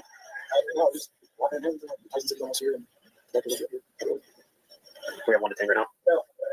We have one that came up and looks like after those go, Ryan. Those are those footprints go.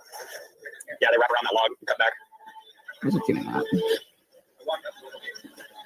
Yeah, they definitely don't continue up because you'll be able to see the snow, and it looks like they track around that log right there. And then I can't tell from here which way they go. I think I see 2 of them right there.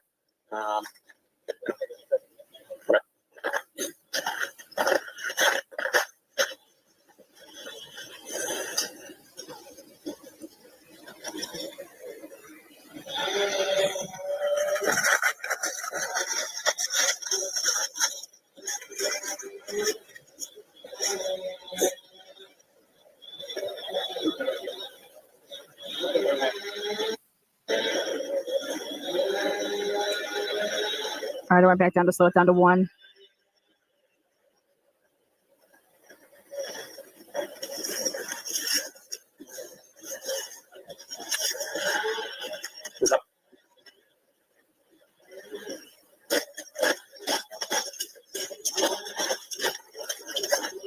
He just gives him the tape measure. Now check this out.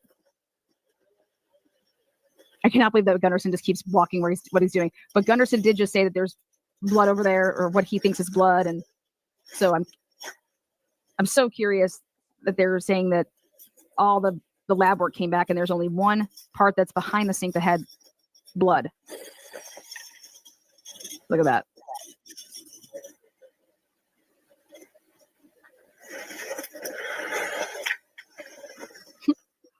Roger Lanier is so funny because he's right. He's like, those aren't from yesterday.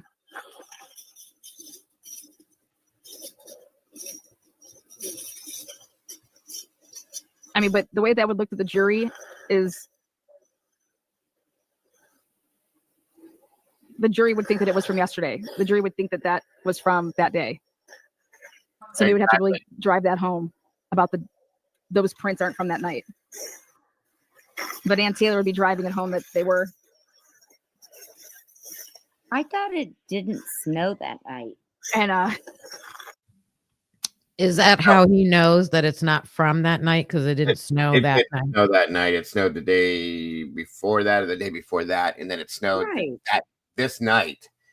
So they still have to take the measurements on the prints because they don't know if it's from that night for sure. Because it could have been that there was snow on the ground from 2 days before, and they just stepped in it. That's all.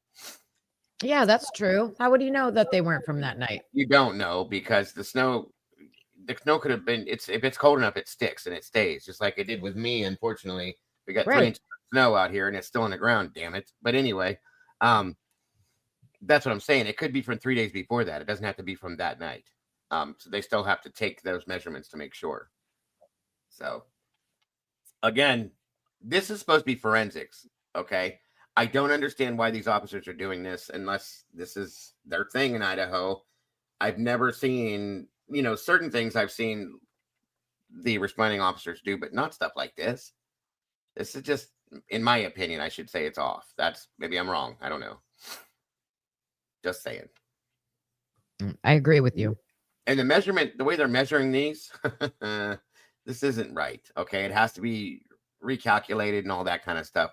Because when they measure it out, it's not the size that it comes out to be on that measuring tape, folks. Understand that. It's not 100% that size. They got to recalculate it based on a foot, the type of shoe, things like that. And calculate all those measurements into that. So if it's a boot, the actual foot size is not going to be what the boot measures out to be. You know what I'm saying? Like, you're going to have the extra rubber on the bottom sole. You're going to have an extra length due to the bottom sole being bigger than the actual foot size. And then they have to recalculate all those little things into that. That's how they do it.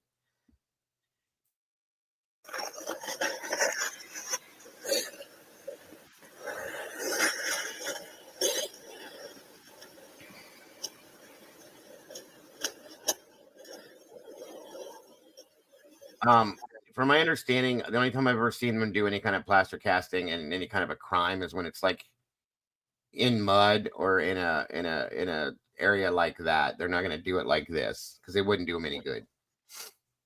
And of course, with Bigfoot, just saying.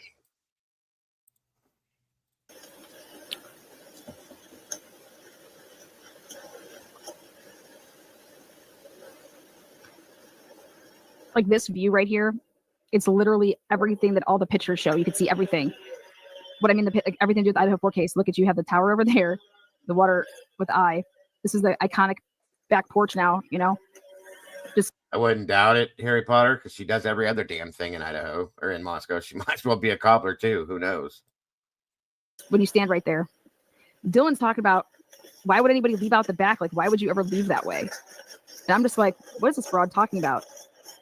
She's like, it just wouldn't be the best.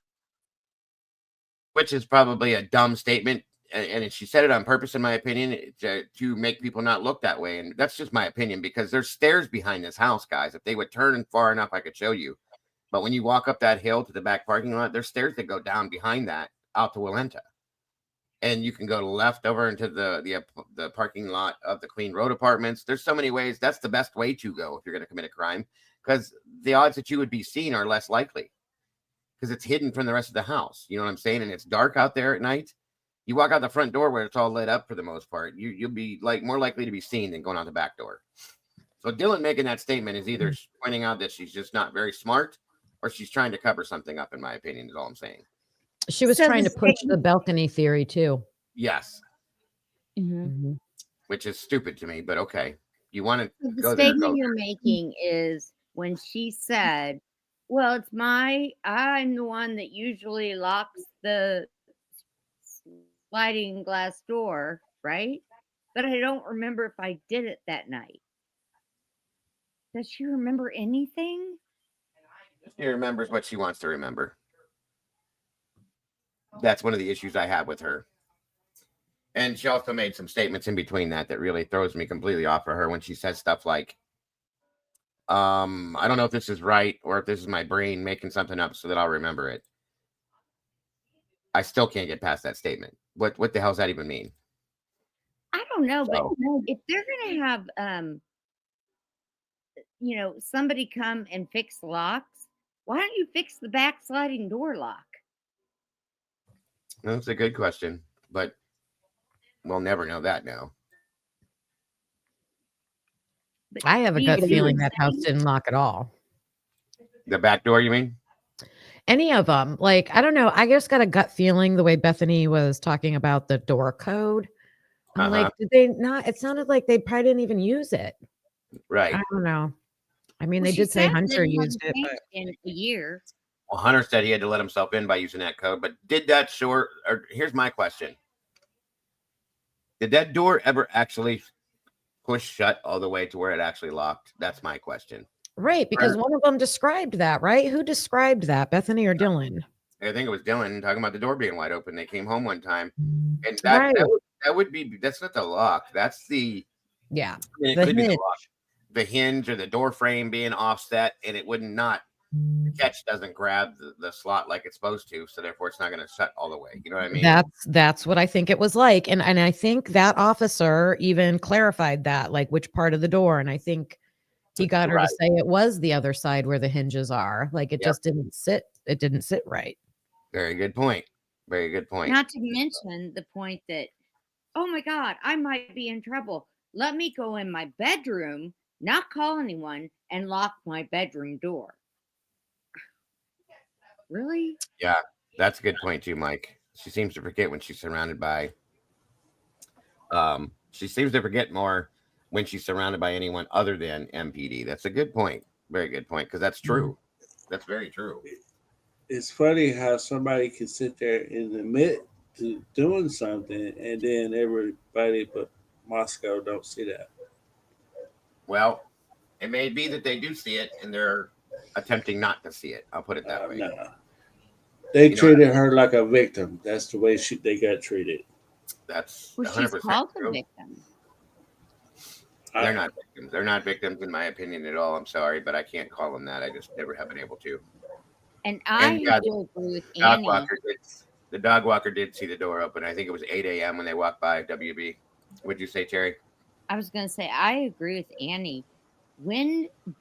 Why did Dylan have time not to put shoes on or socks?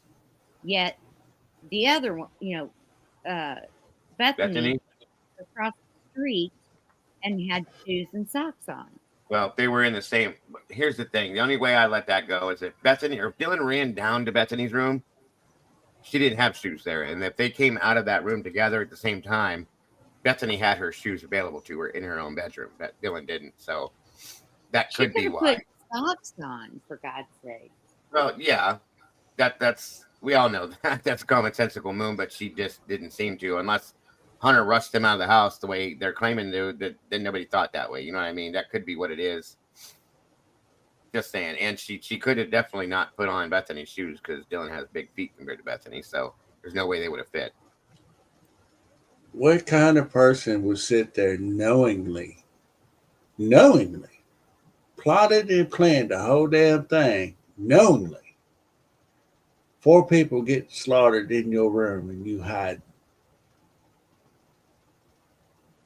Think about that for a minute. Well, I want to know what this shakedown was supposed to be. With what? The shakedown. Oh, why would you go back if you knew that something was going to happen to you? Nobody knows. Hey, Peaky. Nobody, and that's the thing, Terry, is nobody truly does know if that's what happened. That's just a theory based on what's been stated. I mean, what is a shakedown?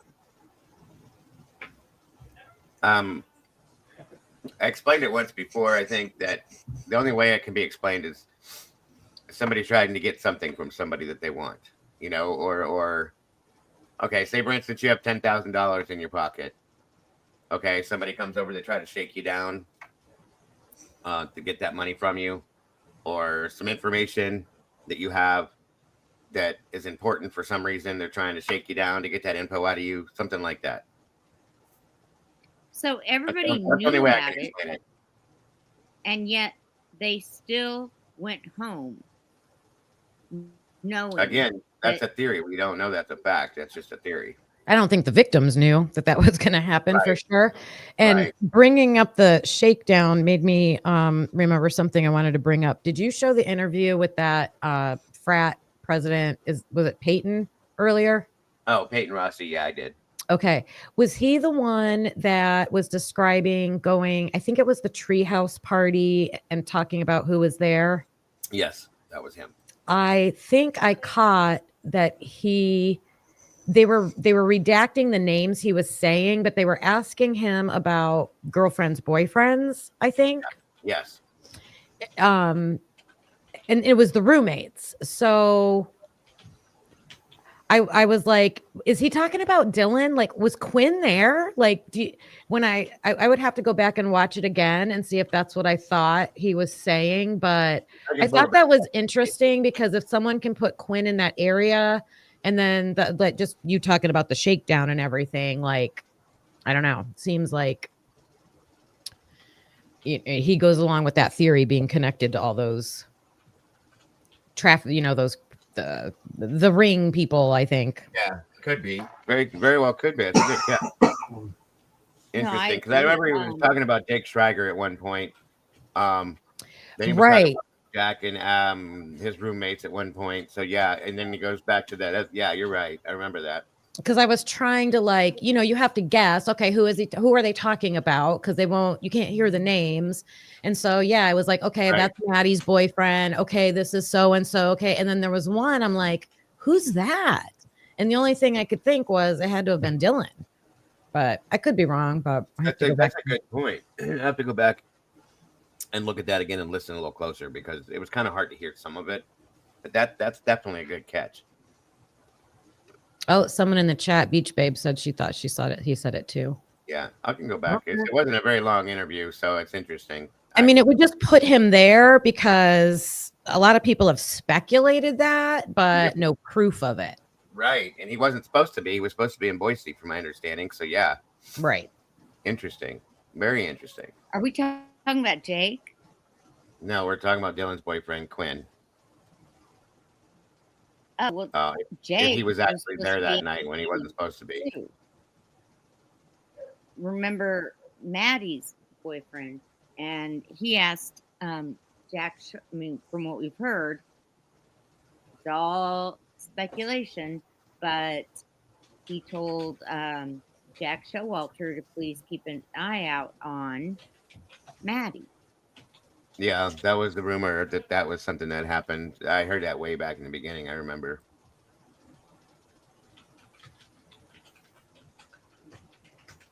Yeah, that's true, Senor. If they did know and they went back, it could be that they just blew it off as if it was like, oh, whatever. You know what I mean? Dumb kids thinking they're untouchable and people just talking shit. It does happen. And that could have been what happened too. Is a good point, Senor. Welcome, Teresa. On we go. To have to scale the other thing that's interesting about entering into evidence these interviews,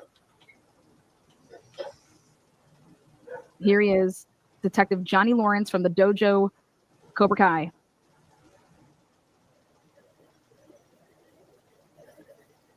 I'll tell Molly that every call she takes, she gets an extra $5. Molly, we got callers. Molly's on the hotline.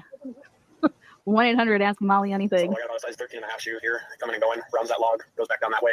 Ryan said he saw a couple right next to that post, he was flagging it. And then there's the painting rolled, but the screen was off when we got here. And then there's 2 palm prints here and here. And another. Okay, so that's who that is right there. Detective John Lawrence. Pictured. No gloves. Pictured. Look at actually coming up to the scene. He's been a detective for a long time. That's right there. I touched it, photographed it. This one back, starting circling, anything lined up. Nick Murray, things on his way in. I thought that somebody do a complete 360 canvas of everyone with the security cameras also. Okay. So, anything colored? Let me know the right. Sure. All right, get your ass back in there with no gloves. You want me to log your showing up on the entrance log? No gloves, no booties. Okay. Yeah, no, we have to put him in through this door as well. He should know way better than that shit. Wow. Thank you so much there, Mark McConnell. Love it. I bet you aren't Irish at all. I'm half Irish, half Italian. Is McConnell Irish, right? Love a good Irish drinker. That's really awesome, Mark. Thank you so much. Super nice, Mark. Super nice. Mark B, super nice. Super nice. Super nice. You guys know what that's from? Wow.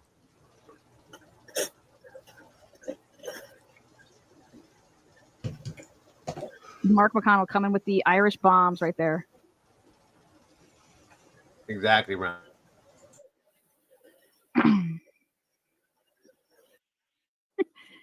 I don't think that that's going to be happening. You know who should write a book is Olivia Gonsalves. She should write a book. I think it'd be a pretty badass book. I hope she writes a book. And I hope she tells everybody that fuck with them to go fuck off. I dedicate this book to all the wads.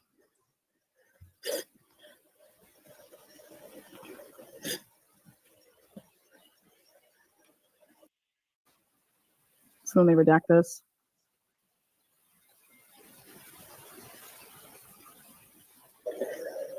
This is what it looked like. Just I haven't. He hasn't gone upstairs. Just so you guys know that Corbin Smith has not been upstairs yet. So, yeah. Corbin Smith just got here, went into the second floor bedroom, and then came out and he was holding post in the back. So again, that was Officer John Rosinski, and he'll be making his way to the scene here soon. Gotta see how many seconds it is. But then she tells him that she went to sleep at 2:15. I mean, it's just she wants not Dylan or Bethany want nothing to do with talking about from between 2:15 and 4 o'clock. Nothing to do at all about talking about that. They clearly were not sleeping. She doesn't, Yvonne. She doesn't until 7 or 9, between 7 and 9 p.m. that night. She's staged over on, I think, King Road or something like that for all that time, waiting to be able to go in. So she was there. She was there right when she was called, and they did not allow her to walk anywhere near that house until later on that evening. You know? She tells the police that she didn't go upstairs to let out Murphy, you know, nothing like that. She's like, I didn't go upstairs. Then she realized at the end of her interview, like, oh yeah, I know I did go upstairs because I got Murphy. Then Vicky Gooch basically blows up Vampire Diaries and finds out that Dylan doesn't even know the show. Dylan confesses to Detective Gooch. It says, I'm gonna have to look up the show a little, like, to understand it more. Because she's like, is it about Detective Gooch says, Welcome, Gwen. Wonderful to have you here. Thank you for joining us. I appreciate you very much. Are people rescuing people in that show or something? It was mind-blowing. And then, wait till you see what our boy DB found on an episode with Jeremy's Vampire Diary bow and arrow gun. Wait till you see that. I'm going to post that later tonight when we're done with this. She said it was a rom-com.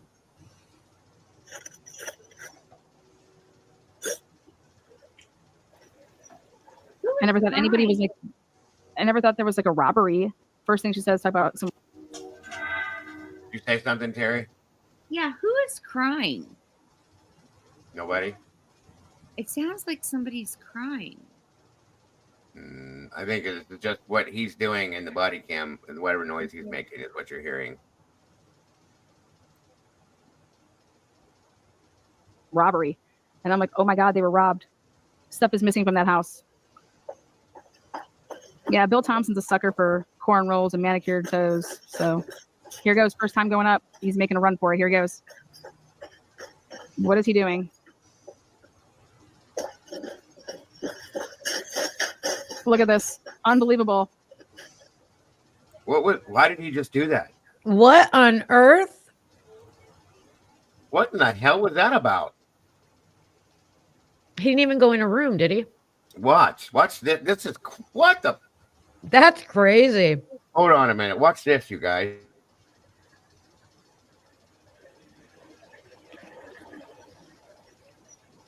I never thought anybody was like. And he ran. I never thought there was like a robbery. First thing she says, talk about some robbery. And I'm like, oh my God, they were robbed. Stuff is missing from that house. There you go. Yeah, Bill Thompson's a sucker for cornrows and manicured toes. So here goes. Maybe because of the smell. What is he doing? That's Maddie's room or Kaylee's room. That's Bill. Look at this. Unbelievable. Maddie's door. What the hell? He makes a run for it. Can you put it on slow speed? Once he gets up can. there, like once he gets to the top of the steps? Yeah, I definitely can't. That was, what the hell? Oh, someone said maybe they sped it up. Interesting. Oh, yeah. Good point. Hold on. Let me put it down here. Here we go. Just watch Criminal Minds before I go to bed. Or Vampire. I can't handle the audio on it slow like that. Sorry. Come on. Go ahead and do your thing there, buddy. Wait, what's going on here? Did I go? Here he goes. He looks that way. Like he's looking around like who's here, who's not. There he goes. Up the stairs. The coast is clear. Right. It's on slow, so it's going to take a minute, guys.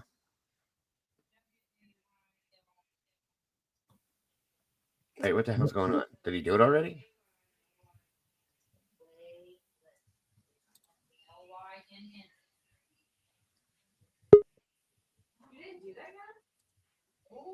There's the mama bear.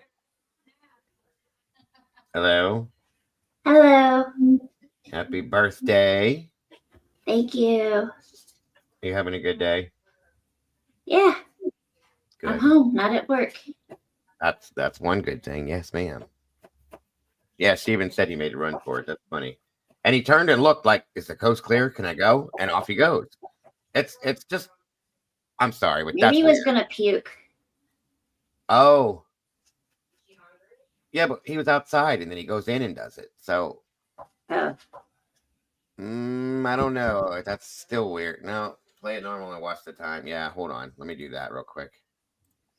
That's what I thought. Maybe the smell, but it didn't seem to have a purpose of going up there. It didn't at all. Like it's like he looked in Kaylee's room, turned and looked at Maddie's door, and then off he goes back down. Like, what the hell did you just do, bro?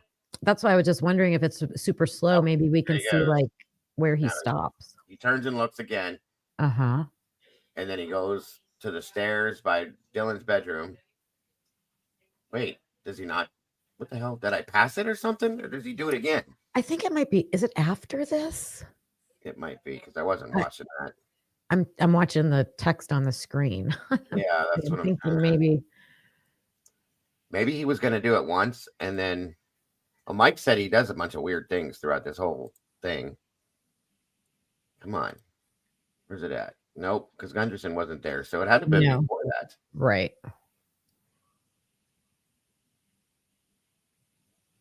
How far back was it, though? I didn't go that far ahead. It should be like right. Mikey says he does it like multiple times, like 3 to 5 times. Is he checking? Like, why are you doing this, dude? Are you looking for somebody? Or you? He does it multiple times. See? That's crazy. And then they ask why. Then they get all weirded out when we say we wonder if people plant things inside crime scenes. The dude wasn't supposed to be upstairs at all. Remember? Lena said that herself. Plates for pasta.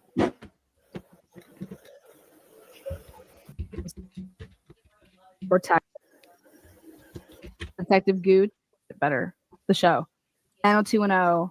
When Donna Martin can't graduate. What is he doing?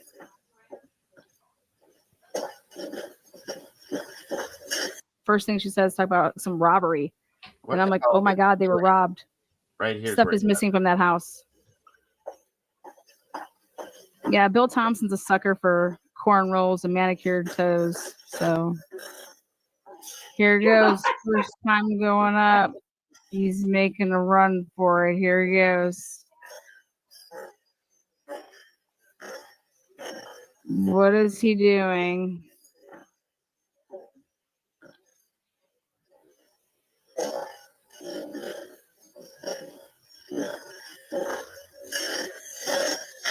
That is so Look at this. freaking weird. Unbelievable. What the He hell? makes a run for it. To go up there to do what? What did he And do? the only thing I can think is there's stuff on the like by the fridge that's up there and stuff, but just there's nobody up there. And look, now he's doing this. As people come in, we just have them announced so that I know people are inside because I thought I heard somebody upstairs before the name be up there. Oh, Okay, hold on. It was at 1.5. He still made a run for it though. He has no business going upstairs. oh, she did have it sped up a little bit. But still, he's still Right. It was at 1.5 speed, but still he has no business doing that. Right, she's right. He should have never bet Corbin Smith, Meg. He should have never done that. He's not supposed to leave that post, period. What are you doing, Smith? You're okay, Meg. Roger Lanier is coming up. It's so weird. Curiosity. Oh, the stuff that just made no sense. I'm telling you what's a big banger, though, and was really problematic. And they knew it. Dylan Mortensen saying she looked out the window of Dylan's bedroom window and saw a black truck leaving, she thought. Now think about this if they have it all wrong with times. Well, No, I'm not there. if you saw a black truck or she said, I don't give a shit what the vehicle is. We have a vehicle actually leaving that's not a car, and it's at 4:23 and some change. 4:23 and some change. That's the only vehicle that she could have seen. Okay.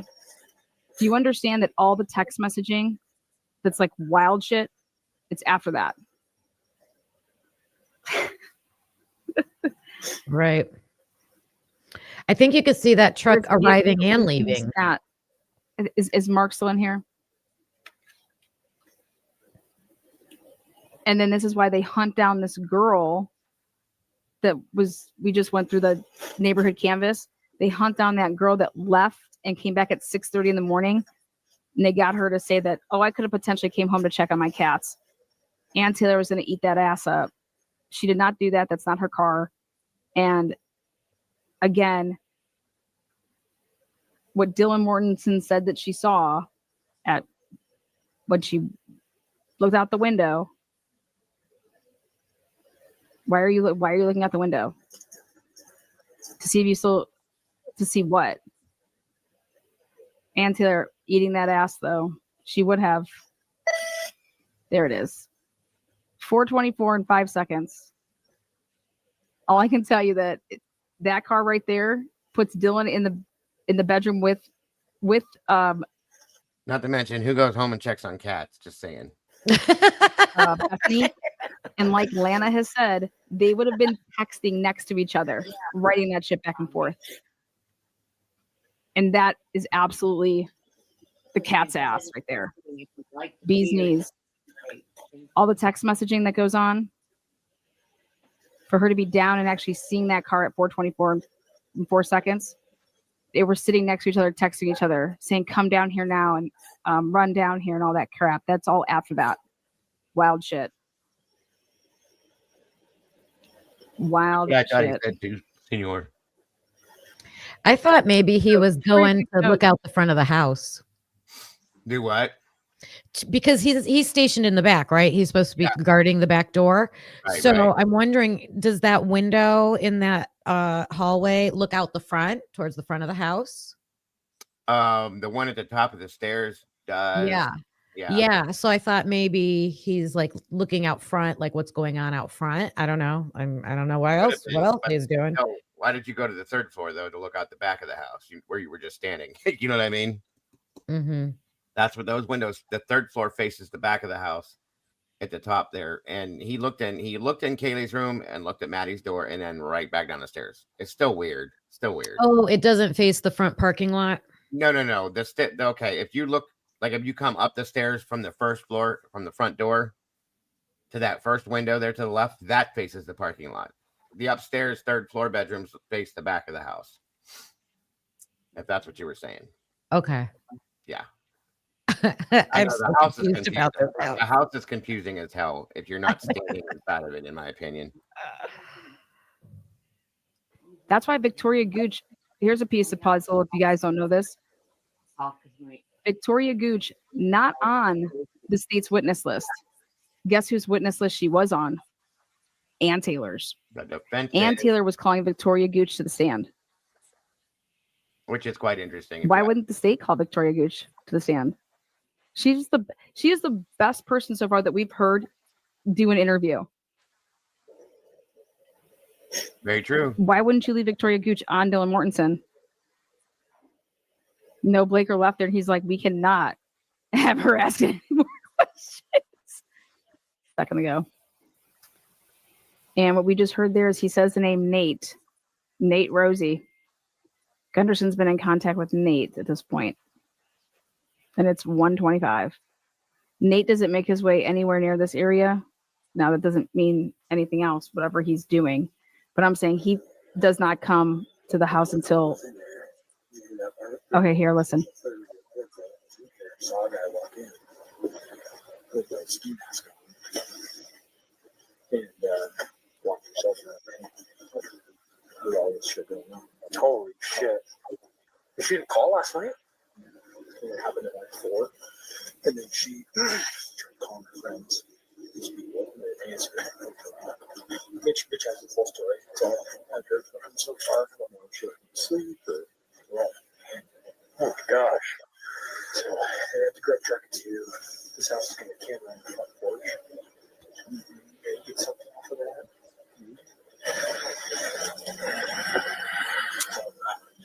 Well, this girl's lucky to be alive, but she probably didn't make a peep and locked her door. Probably didn't know that she was there. Yeah, she said she saw him. What? Described him as 6 foot tall. Seemed like he described him as a basketball player. I don't know why exactly. A shoot that up, but yeah. And then just wearing a ski mask or full face covering. Eyes cut out. Right there, eyes cut out. Yeah, this one in here, I just, when I came in, just kind of did like a brief, I haven't been upstairs. But that one. See that right there? We're talking about the blood. Or he's talking about the blood. I'll be enhancing all of that stuff right there with Gunderson. Gunderson's don't know why he doesn't have his gloves on, but he's playing bad telephone there. Because he's now saying that she like saw him come in. That's not what she said. We didn't tell anybody because we were trying to get everything done first. I said, saying that let's do homicide. We hadn't told them anything. So after we heard the big cry fest over here, they all got notified, and I was getting their names. He's like,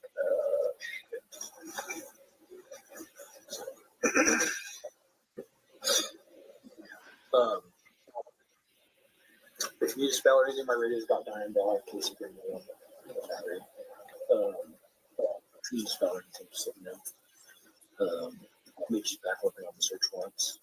What's he applying for? Oh. I got the search warrant, the first one. The one that was the working document that they would have kept on working on, I guess, but another lie. So I'll go over the search warrant tomorrow morning. The first original one. It hasn't been put out there yet. It's very interesting. Yeah, so when we get these like large ones, did they just say her eyeballs were cut out? Things is like 100% follow. So the log people coming in and out, even if it's like I go in and doctor them and come back out. What times I came away. Like when we go and do a canvas here in a little bit, like we have to write down everybody's name that we talk to. If they have no information, just so we just know the persons we talk to and what house they're at and all that kind of stuff. They're crazy long.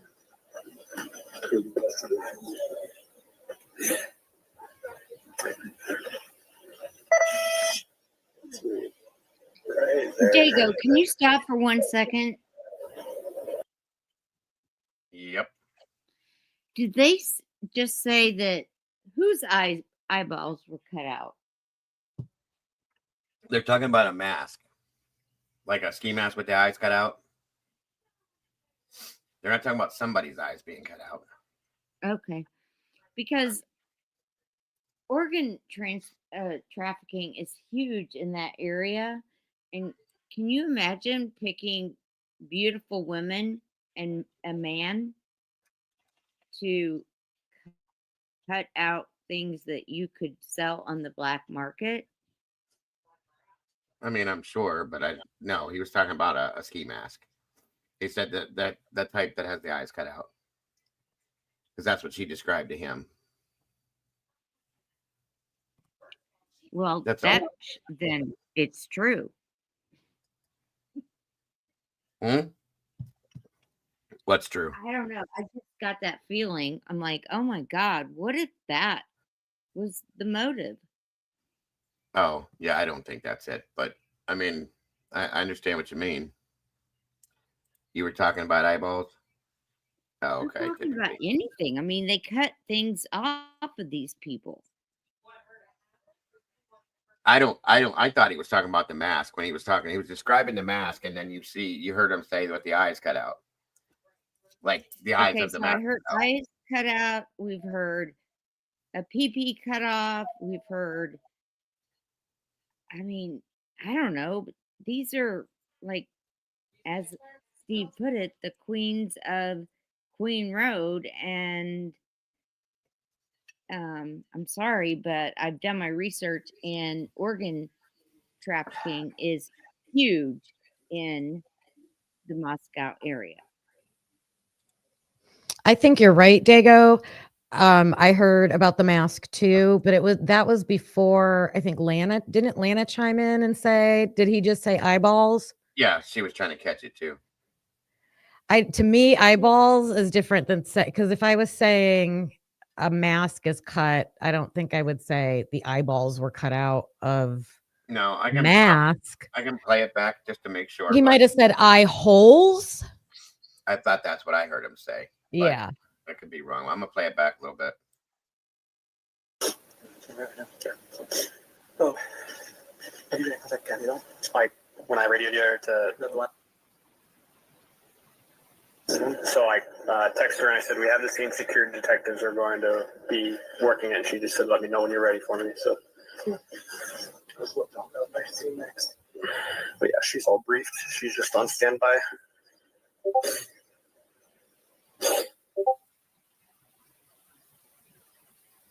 I would love to know what he's saying right now. Gunnarsson looked directly at that body cam a second ago. And what we just heard there is he says the name Nate Rosie. Gundersson's been in contact with Nate at this point. And it's 1:25. Nate doesn't make his way anywhere near this area. Now, that doesn't mean anything else, whatever he's doing. But I'm saying he does not come to the house until... Okay, here, listen. Saw a guy walk in with a ski mask on. And walk yourself around with all this shit going on. Holy shit. She didn't call last night? And it happened at like 4. And then she tried calling her friends. These people, and they answered.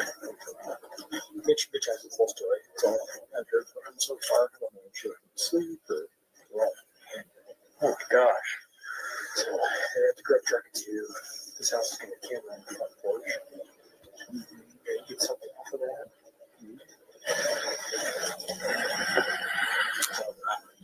Well, this girl's lucky to be alive, that she probably didn't make a peek and locked her door. Probably didn't know that she was there. Yeah, she said she saw him. What? He looked right at her. He did know she was there. Described him as 6 foot tall. Seemed like he described him as a basketball player. I don't know why. A shoot pretty sad up good. Yeah. And then he's wearing a ski mask. Full face covering. Eyes cut out. Ski mask with the eyes cut out. I heard that again, but Yeah, I think it's after. Right there, eyes cut out. Yeah, this one in here, I just, when I came in, just kind of did like a brief, haven't been upstairs. But that one.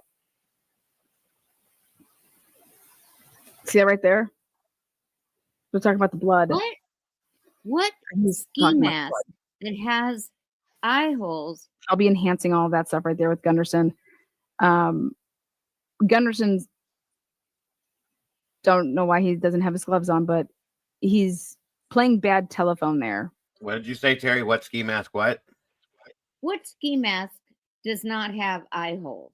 Why would you have to cut them out?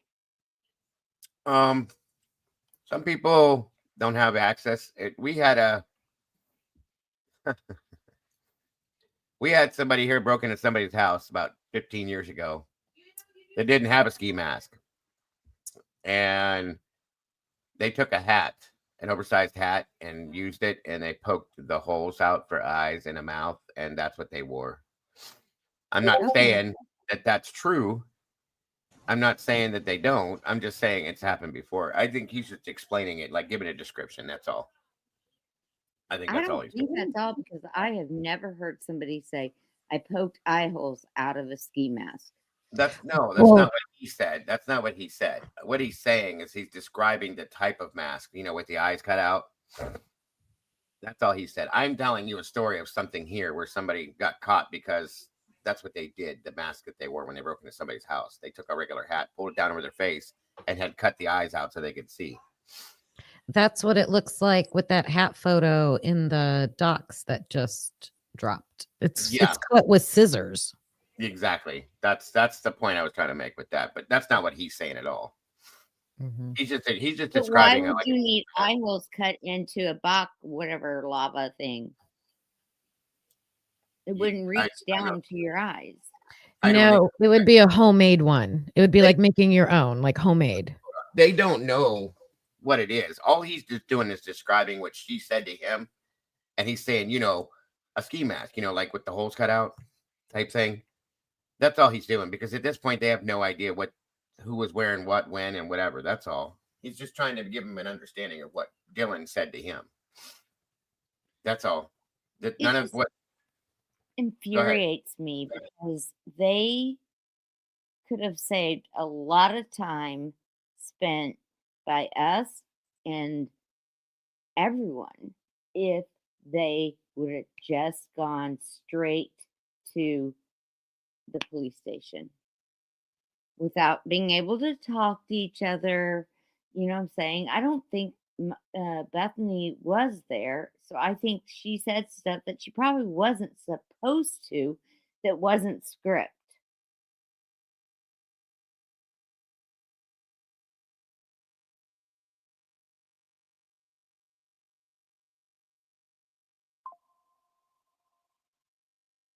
Hello? Sorry, I was muted. Like I said, in a right side up world, these things would not be questions, but none of this is right side up, in my opinion. This is all inside out and backwards. So you can't expect normalcy from any of this. You have to understand that before you even think twice on anything, at least in my opinion, because this is way backwards. So, and remember one thing too, Dylan didn't really ever give a true description of the type of mask. They gave her the description for her to draw. They described it to her and she drew it out, and that's what they went with. She had no idea, in my opinion. I'll be honest with you guys. I don't know that she even ever saw him. That's a question I've had for a while. That could all be a story. I'm not saying it is, so don't run with that. I'm just saying it could all be a story that she depicted in her mind because she never saw anything. And that's been definitely a conversation piece at one point, because the way she describes these things makes no sense. And then to turn around and say, I think that's what I saw, but I'm not sure if it's real, if it's a dream, or if it's something my mind made up so I could remember it. The dumbest shit you could ever imagine comes out of her mouth. So you got to remember those things when you think about this stuff. Don't get too riled up over it, because you don't even know if it's true. She says, I don't know what I know. This is just what I think I know. I think it might be a dream. I don't know anything.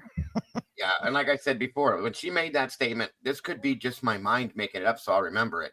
I almost left my house that day and went out and drove down the middle of the road.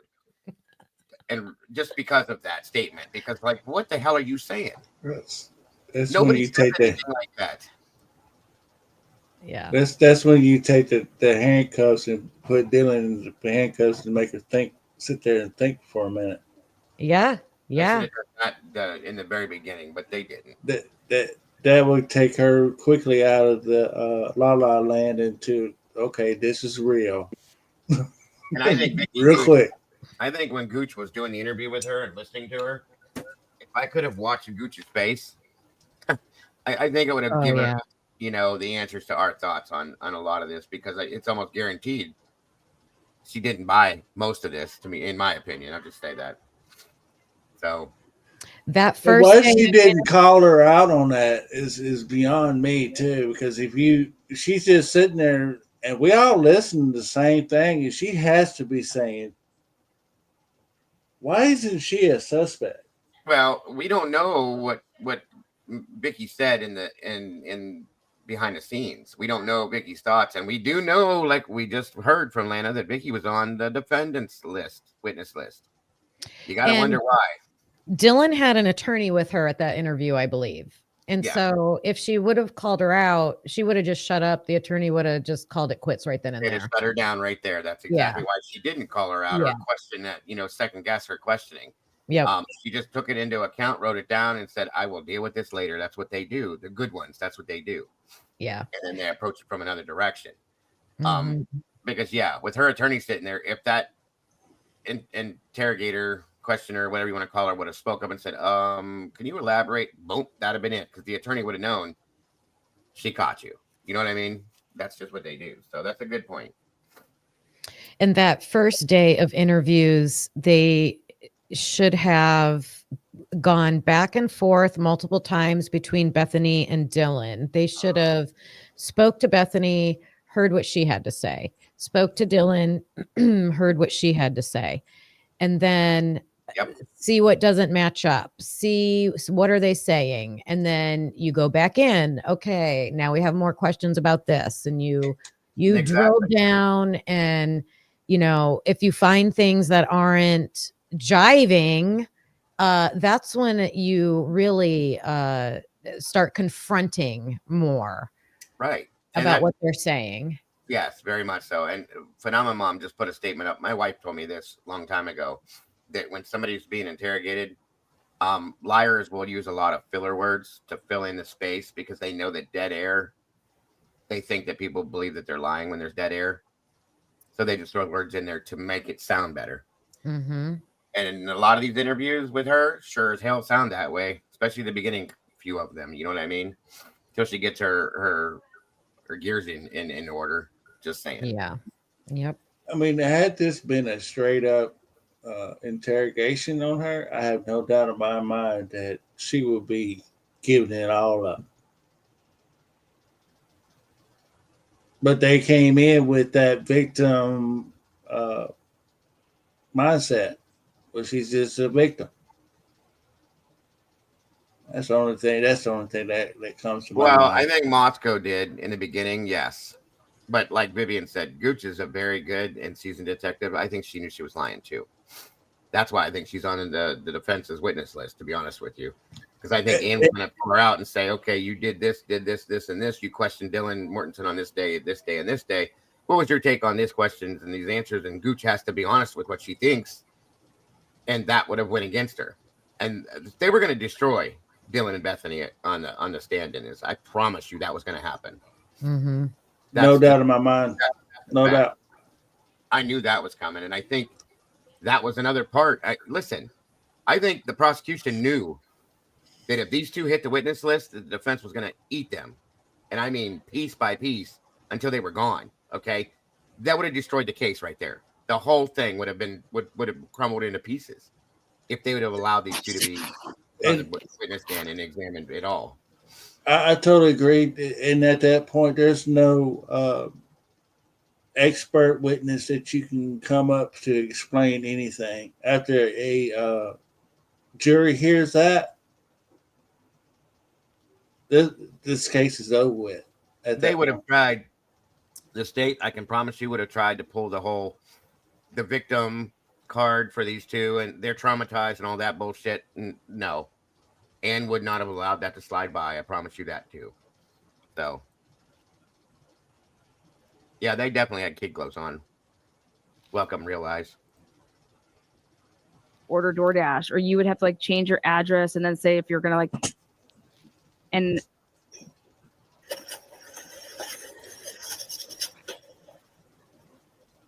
I know what we used to do in college, man. If roommates weren't home yet, we would hit them up. Okay, so Dylan, nor Kaylee, nor Bethany, none of them were Okay, Kim, thank you for joining me, dear. I'm about done anyway. This is just taking a little longer than I thought, but thank you for joining me. I appreciate you very much. Texting to see, hey, where's Ethan and Xana? See, Smith makes me nervous in here. He's like all over the place. He's up and down and around and stand. He can't. It seems like he can't handle being back here. It's driving him nuts. And he's making me nervous the way he's moving around so much. It's crazy. That whole night to say like, oh, where are they at? Have any of you guys tried to call them? Maybe before they come here that they can pick up the grub truck. Dude, that's exactly what you would do. You would hit up your roommates and be like, hey, where are you guys? Are you not home yet? Where are you? Do you guys want to do us a huge favor? Please, please, please, please. Will you guys pick us up food?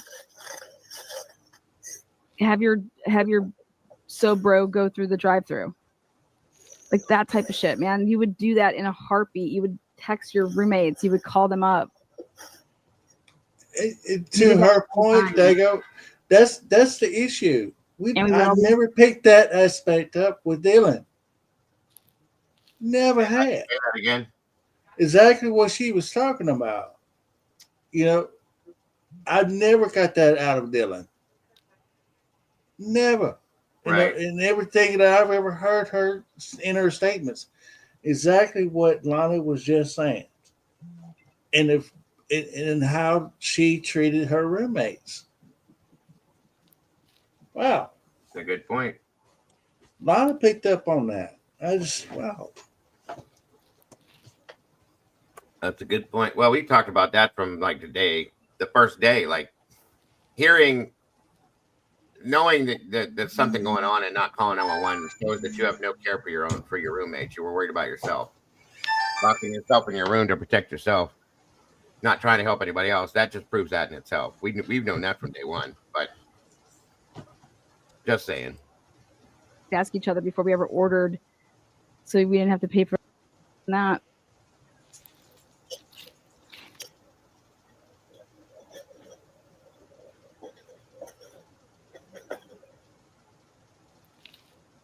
There you guys go. Sorry. Believe this.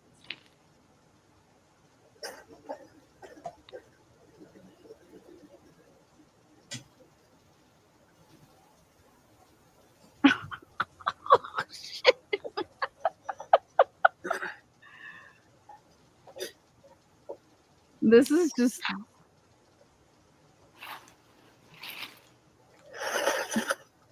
Did he just push that open further? Sure did.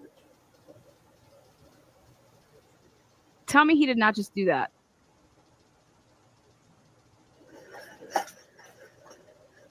He's trampling over everything.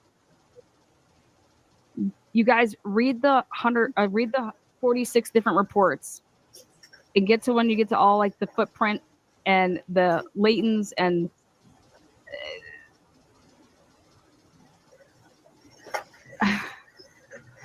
you want to preserve the scene, not trample it.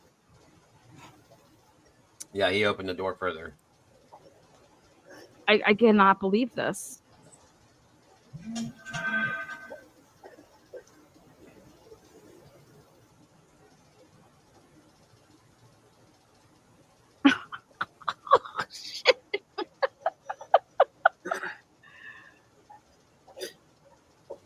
This is just.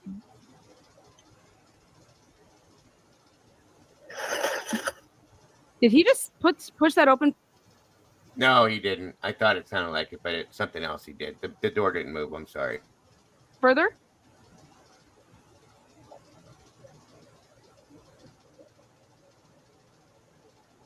Tell me he did not just do that.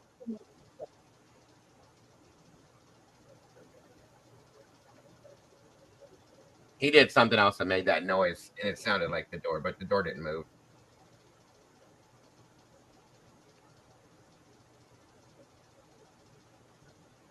I called it. I said that he did that. I need to be able to prove it.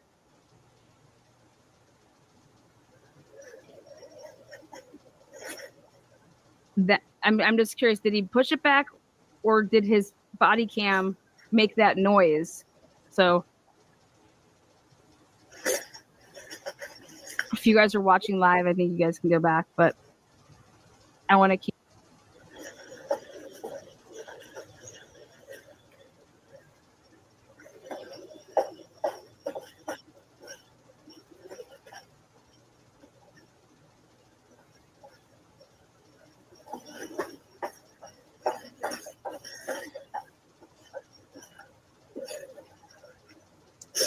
What is this guy doing? He is all over the place. This is ridiculous. We're good. The heater's going in here, so I step inside and warm up for a second. Like, let Aaron know to keep all being. I said, start plugging cameras in because we're going to have to start swapping batteries. I've been running this whole time, so it's like we're going to have to. You guys who showed up are probably getting low. Is a steak here? Is the state here? Yep, it's 240. State's here.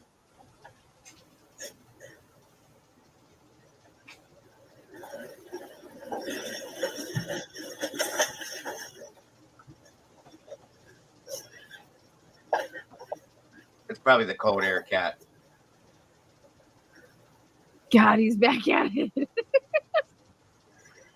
Cheers to Corbin Smith.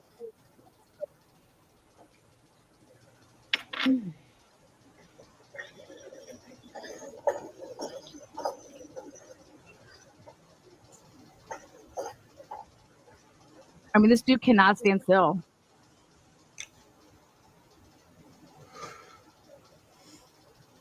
He can do this out there. He can walk around in circles outside.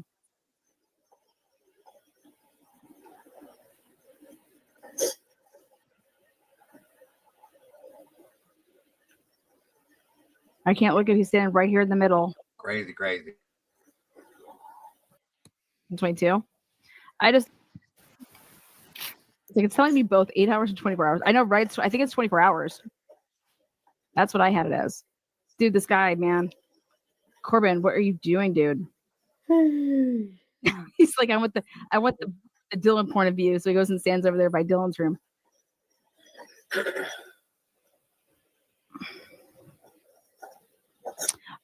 He was eliminated. Also, they were bad prints in terms of like, I don't think they would be able to match to anybody, but I agree, Brian.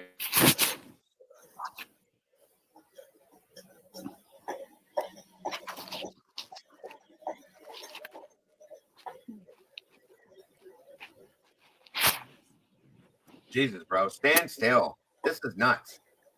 It's like watching a 5-year-old. probably because half the people in that bar were actually minors. That's funny. That's a good point because they can blur out minors. Doing some Molly with my friends. We're actually double dipping. He took the car.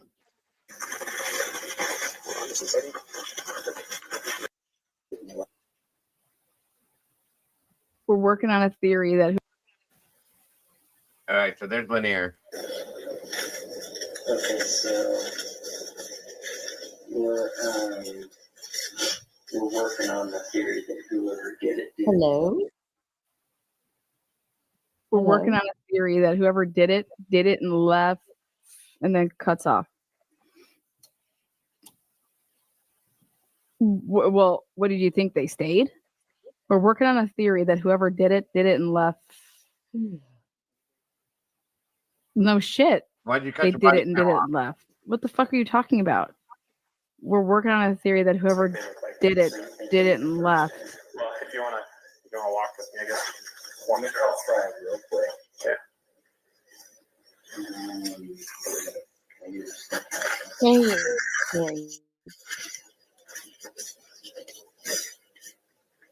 Oh no, you're fine. Lanier. Yeah. 317. Yeah. Unbelievable. Still no coroner. No gloves. Would she graduate?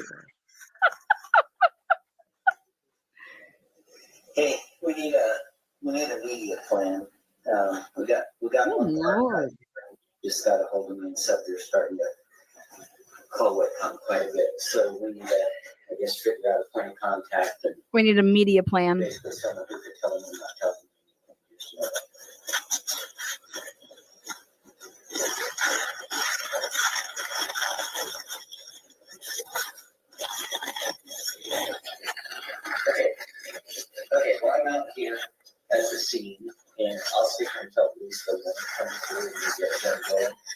And then if I need to come in there and help or whatever, just let me know.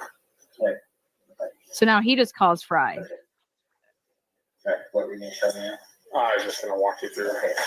So, from what it sounds like, there was a fifth female present in this room when the guy showed up. She saw him come in from the back. He was wearing a black ski mask. That's the gal that set the station. Yeah, I think so. And I think Whoa, hold on. Oh, yippee. Wait a minute. Listen to that again. Hold on. No gloves. in this room when the guy and then if I need to come in there and help or whatever. This is kind of interesting the way he explains this to Lanier. Listen to this. So now he just calls Fry. All right, what were you going to show me now? Oh. So, from what it sounds like, there was a fifth female present in this room when the guy showed up. She saw him come in from the back. He was wearing a black ski mask.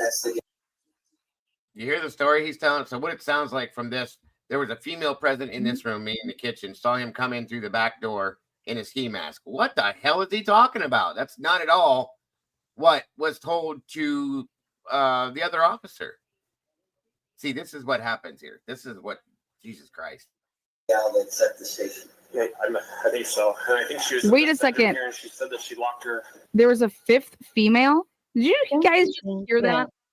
We're getting to the point. Listen to this. Look at good AI pause. Get a picture of that. It's great pause, Lana. into I'm gonna have to pretty get a much picture of that. college. Beautiful. So super. Here, guys, check this out.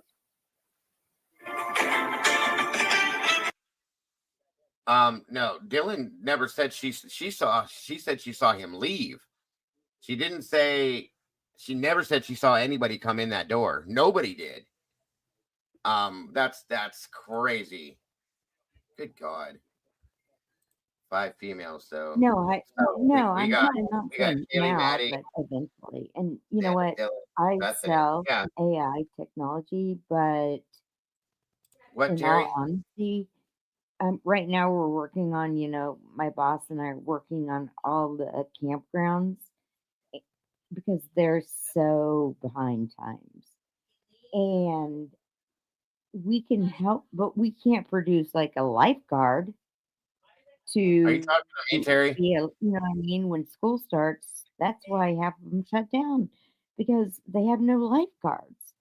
But what we can do is Lord. Okay.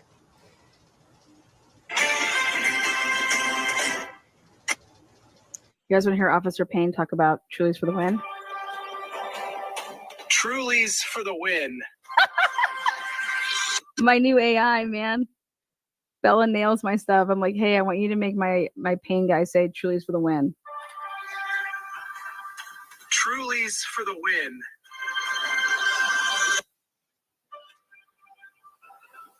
Truly's for the win. Then if that wasn't good enough, let's Ryan Koberger fucked!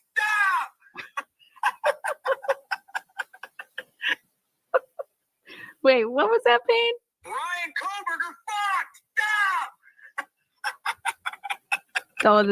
Bella did a great job. Yes. First? Like, do you mean like the killings? Like, do you mean like which one occurred first? Like the people upstairs were killed first, or the people? Which one? Like, that's how wild. Like they don't even. Which one occurred first? That's what I think that he's getting at. But the fifth, he's saying a fifth female because there's 4 dead people and the 5th person in the house. He doesn't realize there were 6.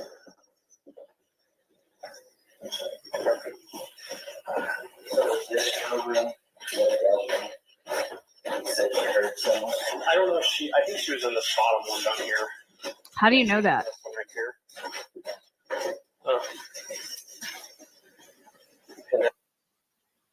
Roger Lanier, no gloves.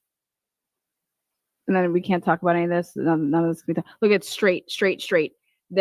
That table is straight as F. I cannot believe Blaker has the audacity to say that table is slanted. Yeah, she's You right. get your fucking eyes checked.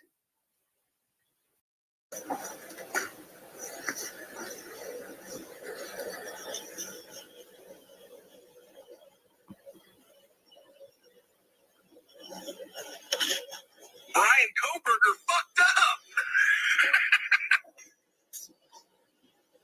Where's my other ones? Coming for us. Brian N's gonna move in next door.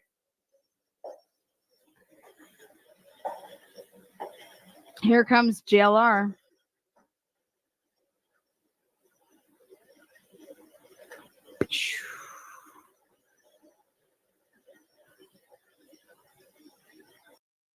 These people, Amber Fry, fucking making. Oh, here we go. So I'm just gonna put 1528. What is this?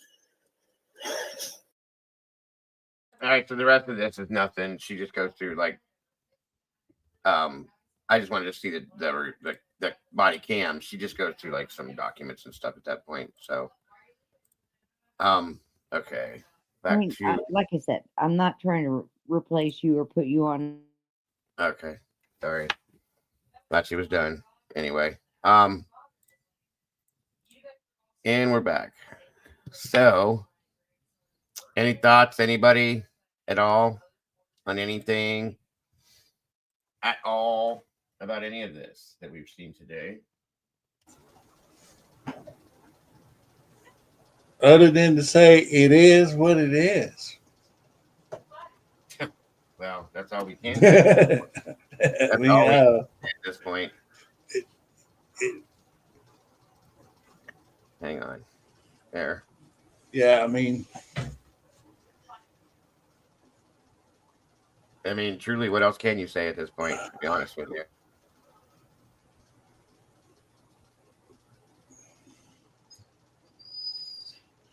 I just hoping. Oh.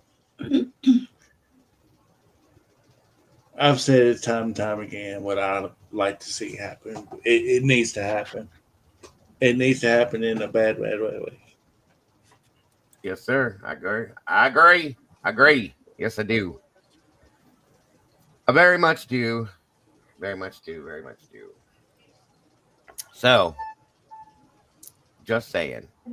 That's about it for today, guys. I do want to throw this up real quick, though, before we go anywhere.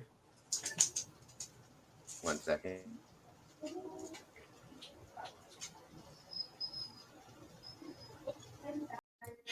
SRB, he couldn't hit that high of a note if somebody paid him. I know more. Maybe when I was 20, I could, but not.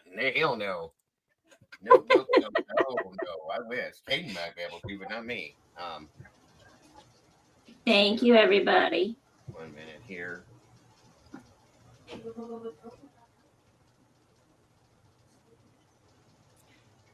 Oh yeah, Mikey. My best friend's good at that.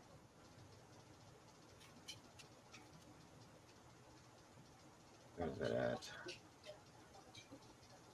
I'm gonna go ahead and step down. My little swab has been begging me to take him for a walk. All righty then. You do your thing. I appreciate you. All right, yeah. We'll see you next time. All right, bud. Bye.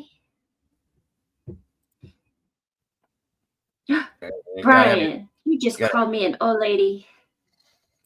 Uh-oh. I ain't have nothing to do with that. I'm stepping to the side. Of course, you got to have your cake, too. You know how that goes. Of course.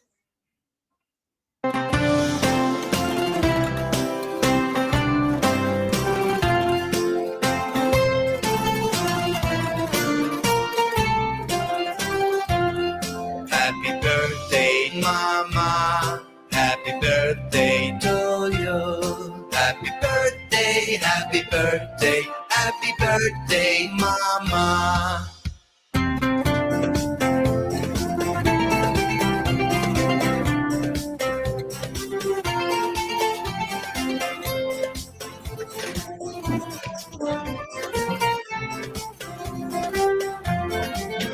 Happy birthday, Mama.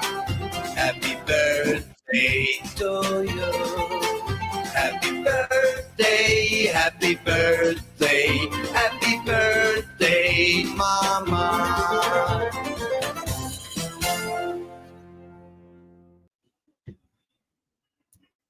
Make a wish, of course. I hope you had at least a semi-decent day today. I did. Good. Good, good. At least being off of work, that's one good thing. Mm-hmm.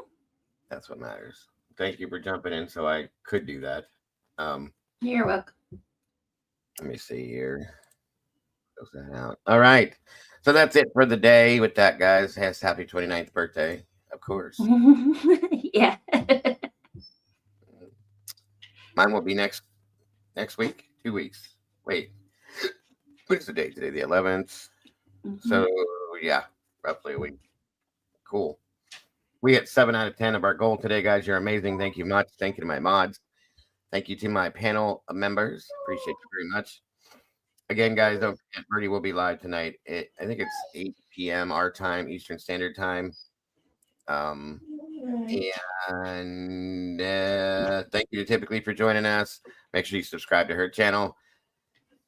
Make sure you subscribe to all the amazing creators that come through here. There's our Molly right there. Love you, Molly. Including Thank that you. one. It's Molly's channel too. And we'll probably see you guys somewhere, hopefully. Mama Bear, I hope you have an amazing rest of your night. You're off tomorrow too? And the next day. Wow. That is awesome. You got plans or for anything exciting that you're going to do or? No. No. Well, that's probably even better because you don't have to do anything. Exactly. Yep. Relax and rest. Mm-hmm. Very much so. That's okay, Molly. You're here. It's all matters. No worries. We love you.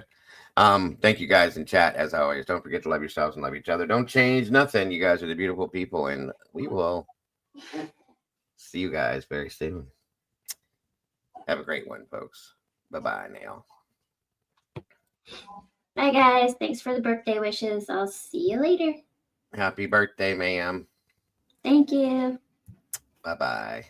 Bye.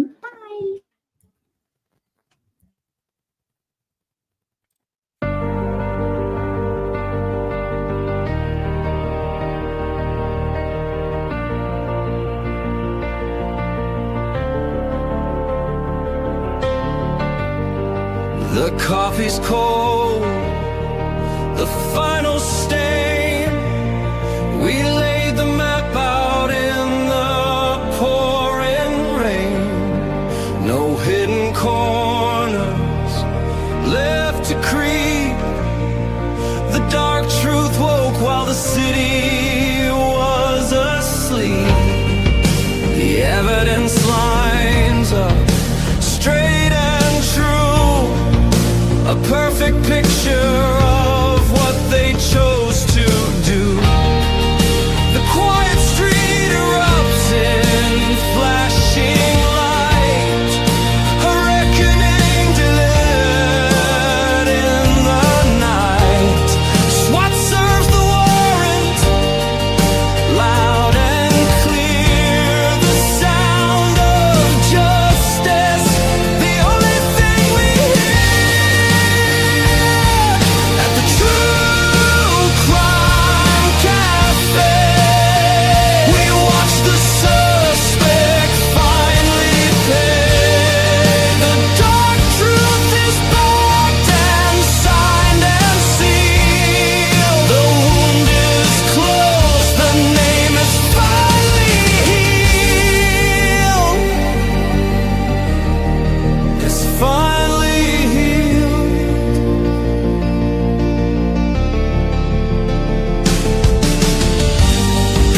The cafe's empty, closed for the night. We put the darkness back into the light. We'll wipe the counter, set the empty chair, and wait right here for the next secret laid bare. Until the next one.